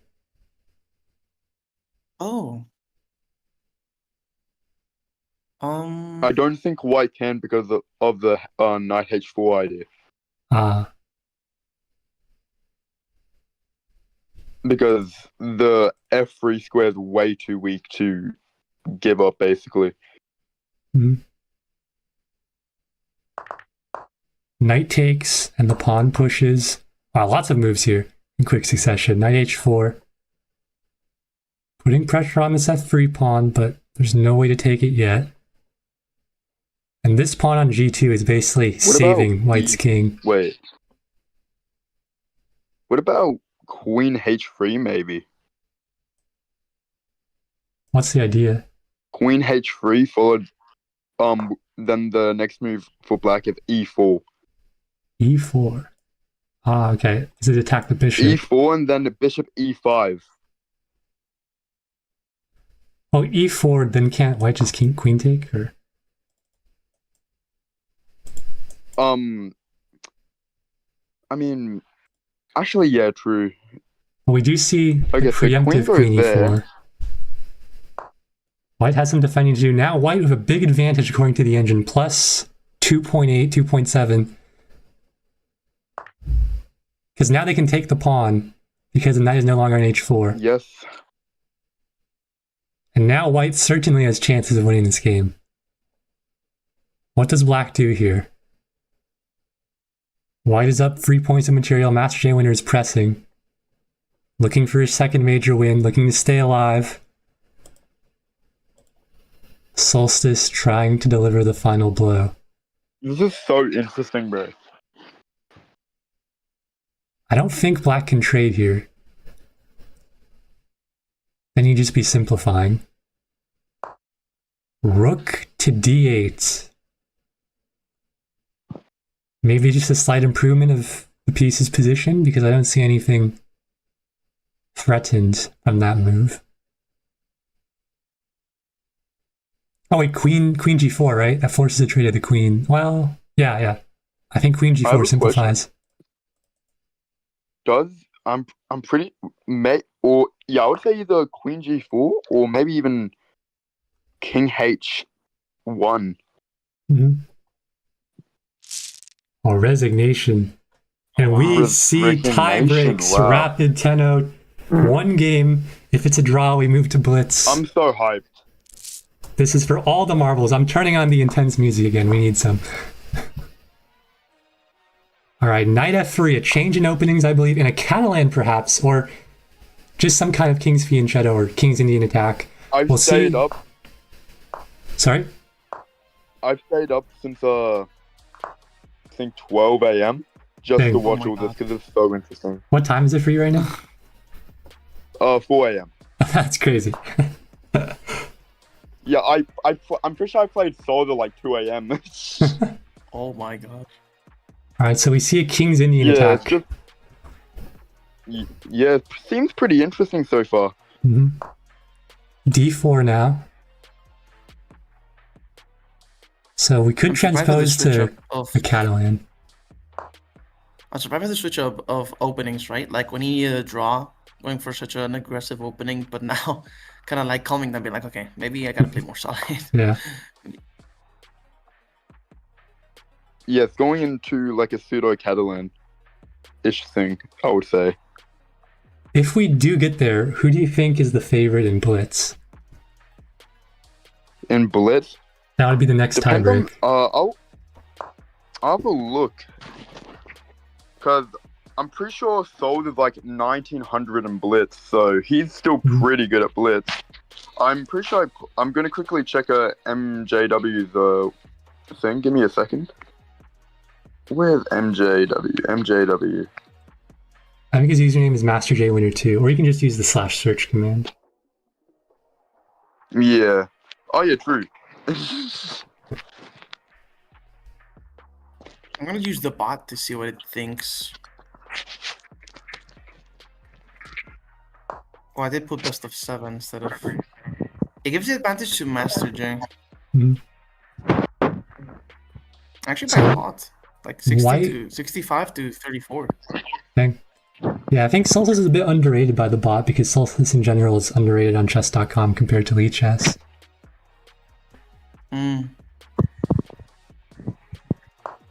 White with a small advantage here, plus 0.8. Isn't Master J Winner 2? Oh, your mic's a little bit muffled. Yeah. Oh, sorry. Is it Master J Winner 2? Yeah. Yes. Alright. Let's see his... Oh yeah, I think he's actually the... Yeah, so I think Master J Winner is probably the favorite in Blitz, because... Yeah, like I would say possibly Master J Winner for that, but... In Rapid, I think maybe Souls might be a little bit of a, of a favorite because he also has white in this game as well. Mm-hmm. We're seeing lots of pieces traded off now in a pretty open position here. We see the knight being taken, the bishop has to retreat back to the fianchetted position, and it is a slight advantage for white here. We could see the queens traded. I would probably just go, yeah, I wouldn't, I'm not sure, I would say if I was Souls here, I would probably go like queen c2, yeah. Mm-hmm.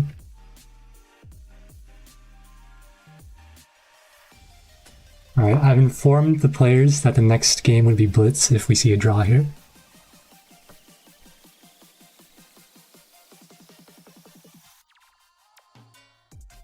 Maybe just bishop d2 here? Yeah, attacking the queen can win a tempo. Yeah, Maybe... because if black moves the bishop to b4, then white just trades off the bishop, and white's bishop has moved once, black's bishop has moved twice. Mm-hmm.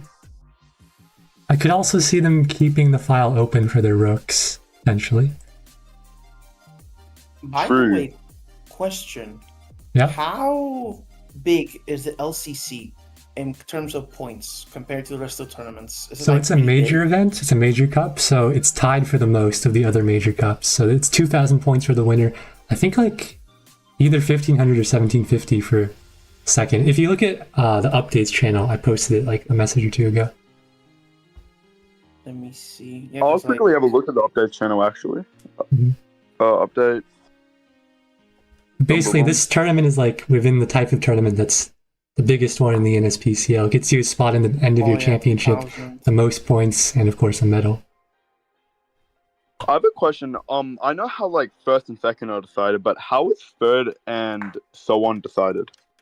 So this is actually something I probably need to ask Guru about, but two options we'd have would be to essentially give people who made it to the same round the same position, or we could use the seeding from the qualifiers as a tie break. Oh yeah, how does the sub-in works? Because you like, it's just the players that got to the top 8 in the arena, right? Not the, because if you can't just get points just because you sub in, right? Surely. Well, that would be just technically the subs are essentially taking the place of the players in the top 8. So again, we can look at it. We can ask Guru. We can ask the championships committee to get further clarification. But I imagine the subs would actually get the points. Really? Yeah. Wow.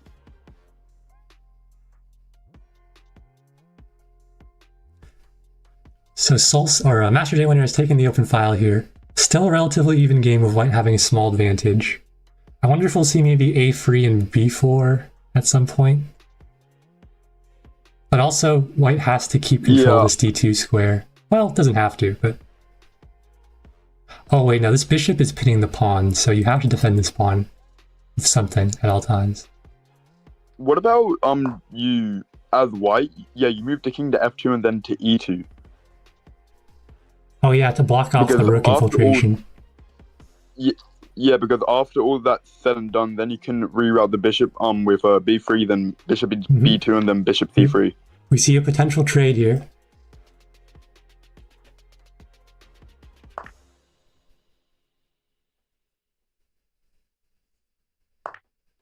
We do see the trade. Pretty interesting so far. Yep. Black has majority on the queen side, which is pretty interesting. Mm-hmm. Why is that the pawn? Yes. And we are seeing a3 and b5. Well, yeah, we do see b5. Now you could see if you should have the bishops. First, you have to go king here, though. But actually, now the rooks are doubled, so king e2 would not stop the infiltration. No, I'm pretty sure it actually still would, because he can only go to d3. Then after all that's said and done, like, I mean, maybe you can move your rook to a2 afterwards, maybe? Mm-hmm.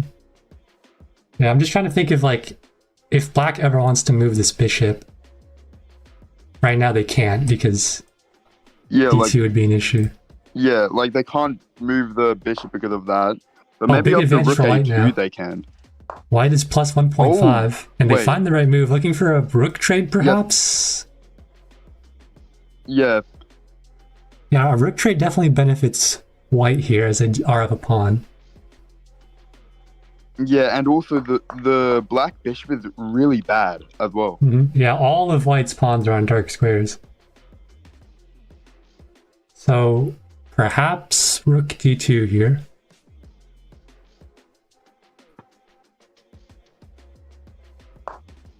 And we do see it. Yeah, rook d2 and then like a trade is forced here. Yeah, you have to.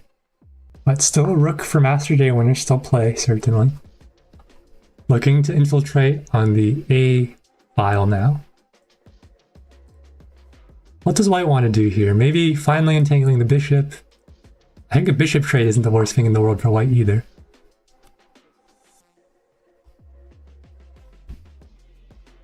I think white wants to keep the bishop because the bishop is so much better than black's.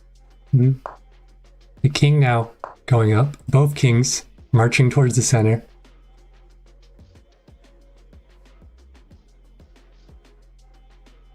I think what white needs to do first maybe is I'm not sure if maybe king e4 immediately does. Wait, advantage depleted again? It looks like white still Maybe has an because advantage for now. Oh, The king look at has that. to go somewhere here. Still, Can't go here. Oh, okay, because Yeah. rook d4 here could be problematic. Yeah. Well, actually, no, rook d4, then white has e3. Bishop e3, I mean. And I think that's good But for what white. about bishop d4? Ah, that's interesting. Maybe, no, Because I'm going to say bishop g1. and then you can yeah, like bishop d4 and then you go b6 and then you can cement it with c5. That's exactly what appears to be happening. And black is fighting back. Master J winner finding the moves to keep himself in this game. Because you need to keep because only way black can ever draw this game is if they keep that majority on the king's not king side, queen side. Do we see the trade of the bishops now? I wouldn't say so because of the weak pawns on the queen side. It's very hard to trade.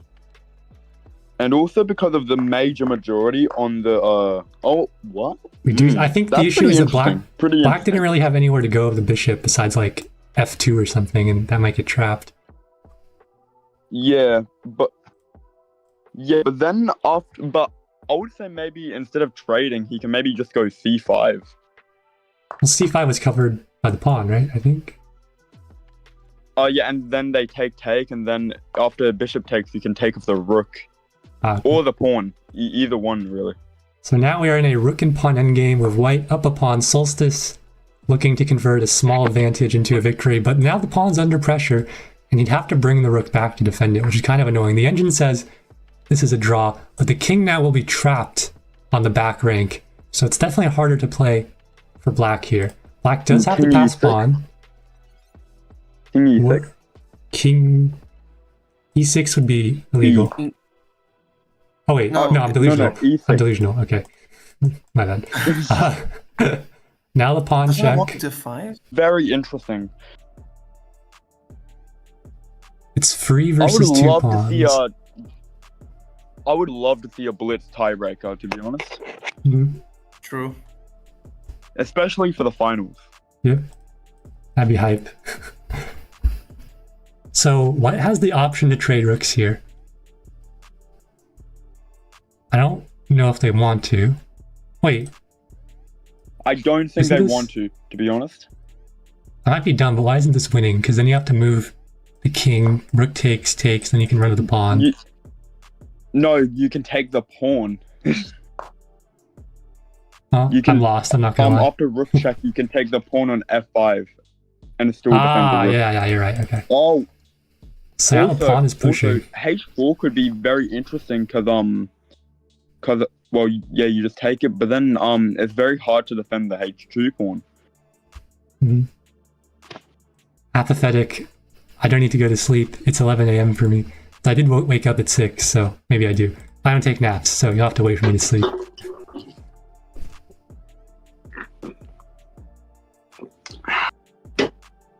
Just 1 minute and 42 seconds left on the clock for Solstice. Once again, we could see time as a factor in this game.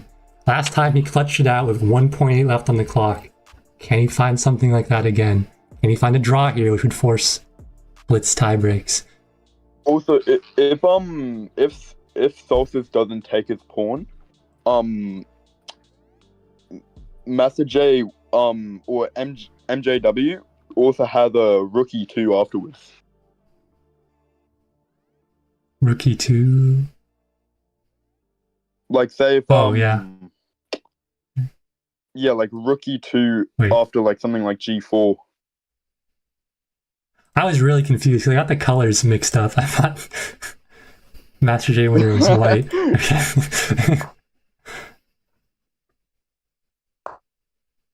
Maybe I do need to go to bed. But anyways, Master J winner is picking up a pawn. The pawns are now even. Solstice has this passer, and Master J winner needs to find a way to defend it. Perhaps rook f2. I think rook f2 and you're winning the pawn. Way, I think, honestly. Yeah, you're now winning the pawn. This is heading towards a draw. But and notably, if it's just rooks and kings, Master J winner can pressure on the clock here and try to get 50 moves in, or try to get Solstice to lose on time before the 50 moves rule. Master J walk, yeah, king f4. Wait, so he can take the pawn now. If I'm Master J winner, I'm just forcing the time scramble. And here I'm playing as long as I can. Master J winner is going to try to win on time here. Solstice just needs to play quick, but he's not playing moves. He's sitting and not doing anything. Oh wait, they drew. Okay, there's lag. Never mind. So did they agree? I guess. Yeah. Well, I think they traded off rooks and they drew, which is perhaps a mistake by Master J winner. Yeah, I thought he was going to go for a dirty flag. I mean, I think that was the play, no? So the tiebreaker 2 is blitz 5-0, and then Master J winner is black, so he will be white. I'm so glad I'm so glad I didn't get a blitz tiebreaker because I'm horrible at blitz.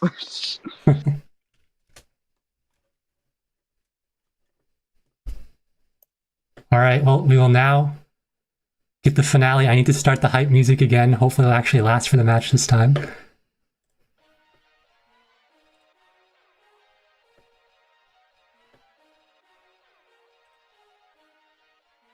Yeah, what does happen if blitz? I guess we'll just play till I win. Oh. I think Master J winner might be the favorite here now because of the blitz. I think so too, and like the speed, I mean, it is different. Yeah, obviously. He just has a really good speed. Mm-hmm. Yeah. And they have entered the game. It's time for the finale. What should be the finale at least. Wow, knight c6. The Nimzowicz defense, and the queen comes out early. We're seeing moves rapid right now. Wait. Solstice is up a pawn. Yeah, you're right. Is this good for white or bad for white? Let's see. According to the engine, black has a huge advantage. Another pawn could fall, but the fork is being threatened. Solstice has to be careful. It's 5-0, which could favor Master J winner, as he's been so fast. Castle? Wait, long castle, maybe? Knight defends, attacking the bishop. Now the rook defends the knight. Attacks the knight. Knight. I think Solstice has the long castle here. Yeah, long castle saves him, but does he find it? Does he see the long castle? It's not necessarily the easiest move to find conceptually. Long castle, also you have knight check. Hang the a7 pawn. Yeah. Yeah, but otherwise there's no way to stop knight c3. Yeah. I mean, maybe you can... No, that doesn't... Oh, this is mate, actually, if he lets it happen. That's crazy. Okay. Wait, what? If knight moves, then this is mate. The rook cuts it off. Oh, okay. Yeah. You're right. So Solstice can't do any sacrificial play. He has to... But yeah, he has to long castle, otherwise... He allows it. Wait. But it's fine. Oh. It's Wait. fine for black. Wait. Then he Rook takes- takes Rook takes d5. Rook takes d5. You're right. But then the knight's trapped, so it'd be even, I think, in the falling position. What if just knight Yeah, but then you checks can here? go bishop Oh wait, yeah, f4. that doesn't work. Doesn't work. Okay. Like something like bishop f4 afterwards. Yeah, so I think rook takes the move here. Master J winner probably has to find it to keep the position even. And he's thinking. In Blitz 5-0, there's not much time to think. And he finds it. Yeah. We see the check, He forking found the it, king he and rook, found it. and he'll take the rook. Now bishop f4 here. Oh, I'm surprised he didn't take the pawn there to try to lift the knight out. Yeah, same here, but like it's also kind of understandable as well because like actually, yeah, I see what you mean now. Actually, yeah. Solstice, or sorry, Master J winner keeps getting these positions where he's up on material, but there's some way Solstice can stay in the game. That's happened seemingly every game so far, or at least Yeah, and almost I don't every know game. how this is considered equal either. Yeah, I mean, there's got to be a way to win this knight, I how is guess. Wow, g5. Can you force the bishop off the diagonal here with h5? And then if bishop here, you have f6, forcing it completely off the diagonal. And I think that's what we're going to see. Solstice finds the idea. Wait, but what about h4? Oh yeah, h4. Then are you H4, too and then slow? and then No, then take you have back pawn his here. rook. Wait, no, I don't know. But he doesn't play h4. He just decides to give more Like- space to his bishop. I would say h4 might have been better because then Oh, you can take the- back a rook. The check, what does that do? I don't know what's going on. He can lift the knight out now, but that check looks threatening. Does it do anything concretely? I'm not sure. Wait, Oh, rook here I after just lifting the realized knight. something. Because then you're threatening c2 with this bishop. That's why I think Yes. black is still in it. Black still has a lot of And play here. also Would you see the because- knight? Does the rook go here? Also- No, pawn Also push. because White's knight is just so bad. White's Yeah. knight is not White's knight. White's rook is so bad. It's like White is down 5 points of material here. What does white do Because here? he's Does he not take using the his rook. pawn? He can't. It's check. Oh yeah, you're right. He moves the king. Rook to c8, I think, is the move. Black is better. Black has the advantage. Pawn g3, cutting off the defense of the knight, and an in-between move. Bishop to e4, threatening to win the rook by taking the pawn on Wow. g2. Oh my This is lord. clinical by Solstice. This might be his major, bro. He blocks of the knight though, which does protect from a lot of threats, but the king captures. Master J winner's still up a point of material, surprisingly. But 2 pawns doubled. Yeah, but the pawns are doubled as well. It's very bad isolated double pawns. Very much still playable not for both isolated, sides. but yeah, Rook Wow. e1, yeah. clinical because. And then does he he go that? I was about to say bishop f2, but yeah, Now the pawn will fall because then you potentially. take it with a bishop, and you can move your rook to c8. Knight e5 could be a little bit threatening. Has to be careful of it, but should be fine. Actually, no, they take the bishop with the knight. And we're off to another endgame. Both players not too far away from 2 minutes on the clock. The Master J winner lower on time, which has been so rare in this tournament. Has to be careful of potential back rank threats, but there's none yet. And now the potential back rank threat is here. Although he could block with the rook, so it's not a huge issue. Or bishop. Yep. What does Solstice have here? Pushes the pawn. E4, sorry, not E4, E5 just taking the center, and then he can maybe cement that with like F6. Yep. Master J winner trying to bring the king into the game. Solstice content with pushing his pawns for now, solidifying the center. Now the pawn's being threatened. Wait. Solstice has to take careful note of this. And it's moved. And now the G2 pawn is being threatened here. Yeah. Although the bishop can be moved to relieve the pressure. Maybe bishop c5, cutting off some squares for the king. I'm not sure. Yeah, but then king c6. Yeah, that has tempo. Yeah, and the rook defends the f6 pawn, so it's not even a threat. 1 minute and 2 seconds on the clock for Master J Winner. He has about half the time of Solstice. Solstice is finally putting pressure on him on the clock. I think just king c6 here. The rook comes in, blocking off the pieces of white. And white is stuck on their last 2 back ranks here. But still, the engine says it's even. Now the king can potentially escape. Never mind. But the engine doesn't like it. Wait, but now rook d3. Oh, rook check, yeah. Wait. Is that right? I'm not sure. It forces the king to the back rank. Now they can trade rooks. This is huge for Master J Winner. He can force an opposite colored bishop endgame, which is likely a draw. And he finds the move. We're going to see likely an opposite colored bishop endgame here. We do. And now it's going to be a battle of the kings and bishops trying to keep their pawns alive. Wait, black is winning here.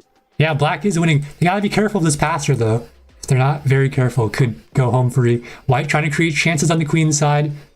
It's so tough for him to play this position, though. These free pawns in the center are devastating. And they're gonna be slowly pushing up the board. d4 here. d4. Wait, it's equal now. What does white have? Maybe h5? I'm not sure. b4, and it's not right. But that's not right either. 20 seconds for Master J Winner. 21 seconds, that is. And he's finally starting to push his h-pawn. He needs to find moves quick. He cannot let this be a draw. Or he cannot let this be a loss for him on time. He needs to go quick. I think Solus just wins directly on time, though. Yes, I agree. If Solus just plays fast. But Master J Winner is starting to make inroads on the queen side, forcing a response. Yeah, but now just a. White's winning, now White's losing. Or White's drawn. This is difficult to keep track of. 14 seconds on the clock for Master J Winner. What does White play? Maybe? Perhaps. Or what does Black play? It's Black's move. Yeah, you're right. I need sleep. But anyways. Goes back of the king. Now the pawns are coming in on the queen side. He has 2 passers here. How does Black defend? White is winning! It's Solstice with 32 seconds in a losing position against Master J Winner in the driver's seat with just 12 seconds left. Both players on the brink of elimination in 2 different ways. Master J Winner's pushing, and that pawn is basically unstoppable, because if you stop that pawn, you're not stopping the pawn on the H-file. But Master J Winner only has 7 seconds to figure out how to win or draw this game, and he's a move away from promoting. He's a move away from a queen, and he finds it, but he has so little time to convert this. He needs to take the pawns of Solstice. He has 3 seconds to do it. He's going to pick up 1. He needs 1 more. He just needs to sack the queen. He needs to sack the queen here. Can he do it? He sacks the queen, and he finds the draw, and we are going to a second blitz tiebreak. What a game! This tournament isn't done yet. This is so interesting, bro. All my days, bro. Wait, what time is it for me? Oh, it's like 4:39 now. 0 seconds on the clock. That is insane. What a game. I think it was better for Master to let the other pawn go, because then you have more of a defense on your king. Yep. I'm gonna check if the stream audio is working. We're playing an Anglo-Scandinavian here. What a game. Alright, the stream audio is working. Let's focus on the game again. This is once again do or die for both players. We are on the 3rd tiebreak. Shades of Survivor SA versus Sodom that happened years ago. We're seeing another double, now triple tiebreak in a major. More of a solid opening here for both sides.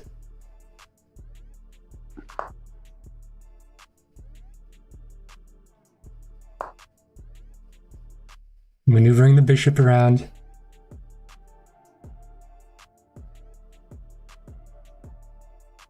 He's threatening to take the D pawn. Yep.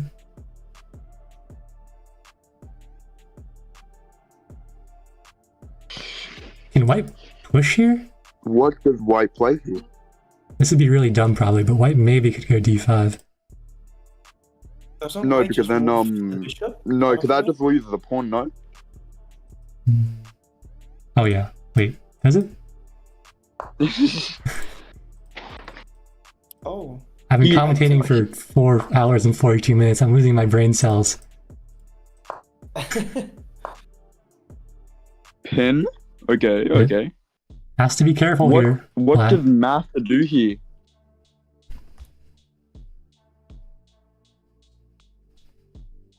What does master do here? I don't know. Does he go G? No, I don't think G5 is right. If he goes G5, I'm gonna be so hyped because maybe I don't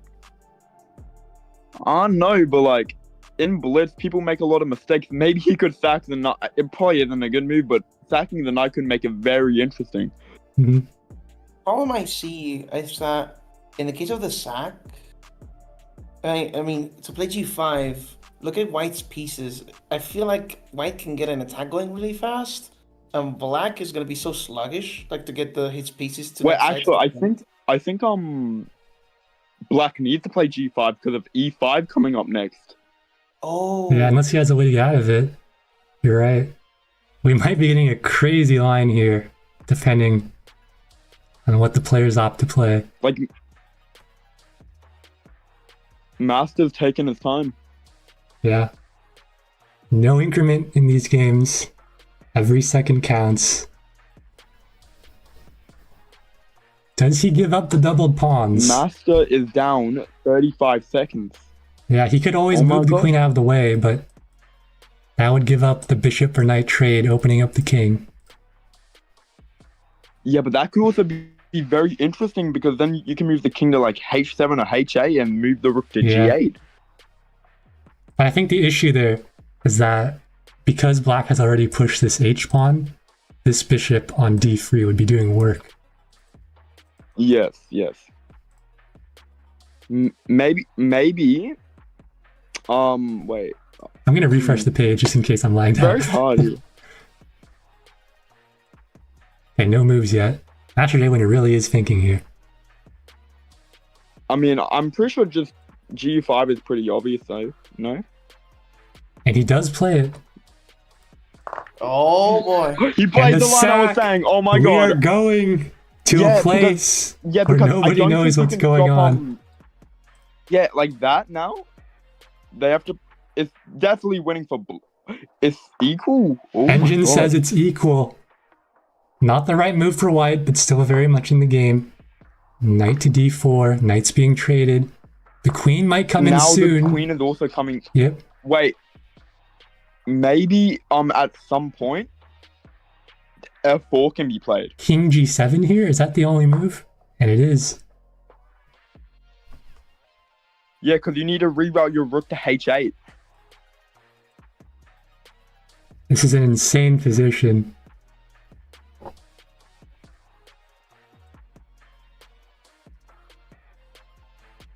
What does white find here?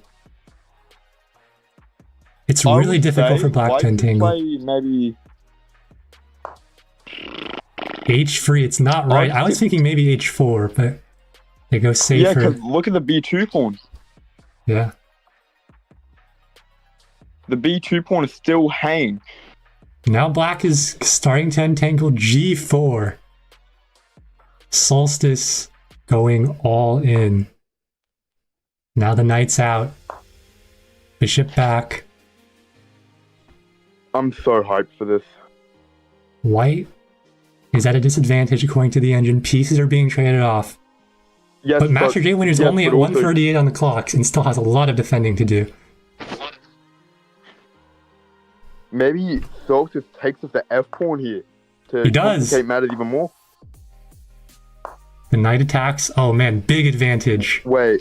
Rook H8, The reason it's a big advantage is because of... Yeah, I think it's... Yeah, Rook H8, I think, honestly. Black has what could be an unstoppable attack here. I don't know how you defend that pawn without losing the queen. Even the king defending, you're still losing a queen for a rook and knight. You can defend it by going Rook F3. You but that leave loses the the rook for the knight, exchange. but you still defend it. Yeah. And then you can go King Whoa, G2. Rook F5, saying, take the H3 Allowing- pawn. I don't care. I'm doing my own thing. The king moves. What does white have here, though? How can white find an attack? The rook falls. I didn't even notice that. Wait, you can take up the G pawn. Discovered attack, but I don't know if there's anything here. 107 on the clock for Master J Winner now. Know. How long can Solstice drag out this game? I think that's what he's going for at this point. He's playing the clock now. He needs to keep queens on the board. He needs to keep everything on the board. Queen G3 maybe attacking. Maybe Rook C1 here? Rook C1 maybe. Yeah, that could work too. King D2, just going for safety. To like try to get in somehow. Which also makes quite a lot of sense. Going for safety here is also a pretty good move. Because you don't want to allow him to get a mate threat, because It if allows you the get the fork, mate threat, though. then you're completely... And that's a problem. More pieces being That's a created sack off. also. Oh yeah, that is a He's also sack. How sacrificing did I not his notice knight that? so he Man, can I'm missing trade off the queen. everything. He's sacrificing the knight so he can maybe trade off the queen or take the pawn. Oh wait, no. He's sacking it so he can go queen F4 followed up by rook H2. But then the king can move out of the way, maybe. So I don't know if there's anything. Let's see. Have to move the king here. As far as I know, at least. I'm pretty sure after all that's said and done, maybe black have like queen E3. 1 minute on the clock for Solstice, 54 for Master J Winner. Solstice is burning clock here, thinking about how to survive. No longer has a clock advantage, doesn't have an advantage on the board, but we've seen him survive in crazy positions before. What is he thinking about here, I wonder? Bishop E2, maybe? I don't know. I know it's not legal because he's in check. I'm delusional. Now threatening the check, but Master J Winner is applying too much pressure. Queen C5 is what Solstice is likely looking for. You never know though, because I think he might be looking for something different. Oh, this forces the bishop to be lost. The bishop can be picked up, and it blocks the check from the queen. What a move by Master J Winner. And checkmate! Just like that. Black wins. Master J Winner takes his second major cup gold medal, guarantees his place in the NSPCL End of Year Championship, grabs 2,000 NSPCL points. What a series! Triple tie breaks. What a tournament. Thank you all for watching. Thank you, Koke and Hello Kitty Lover, for commentating with me. I was about to actually ask something about the placings, right? How come they're not like based on something like, say, the seed you verse, right? The person you verse as a seed, depending on like, you know, how much points they got and all that, maybe like the higher seeds like you beat or you draw, the better you place maybe. Yeah, the one issue that is that a lot of the, a lot of like the quarterfinal people, they don't beat or draw anybody. Like you only have the losses to go off of. So I don't know. We'll figure it out. We'll figure it out in the coming days. But for now, Master J Winner is the champion. And yes, apathetic. I did miss many moves, I know. Thank you all for watching. I'm going to end the stream here. Unless, do either of you guys have any words you want to say, Koke or Hello Kitty Lover.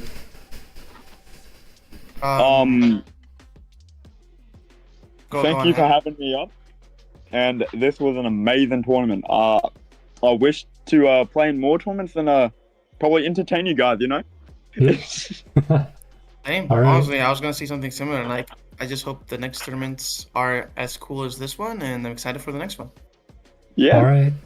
Well, I'm going to log off now. Again, thank you everyone for watching, for playing, all the players. And that'll be it from me. See y'all next time, I suppose.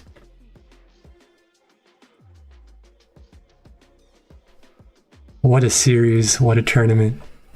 I'm going to end the stream here. I'll give the stream a minute to catch up. I might be making like a recap video of this because this tournament was fire, not gonna lie. This was the best tournament we've ever hosted. This was insane. Like, almost every series had crazy matches, some great storylines. Master J winner continuing his hot streak. Solstice in his return, playing so well, getting so close. That's going to be it. Thank you all for watching. Let's go to the chat screen. I don't know if anybody's in the chat. If anybody types in the chat right now, you'll be seen in the outro screen thingy. But yeah, I'm going to end the stream here. Thank you for watching. I need to eat lunch, drink water, and commentate for 5 hours. Bye-bye.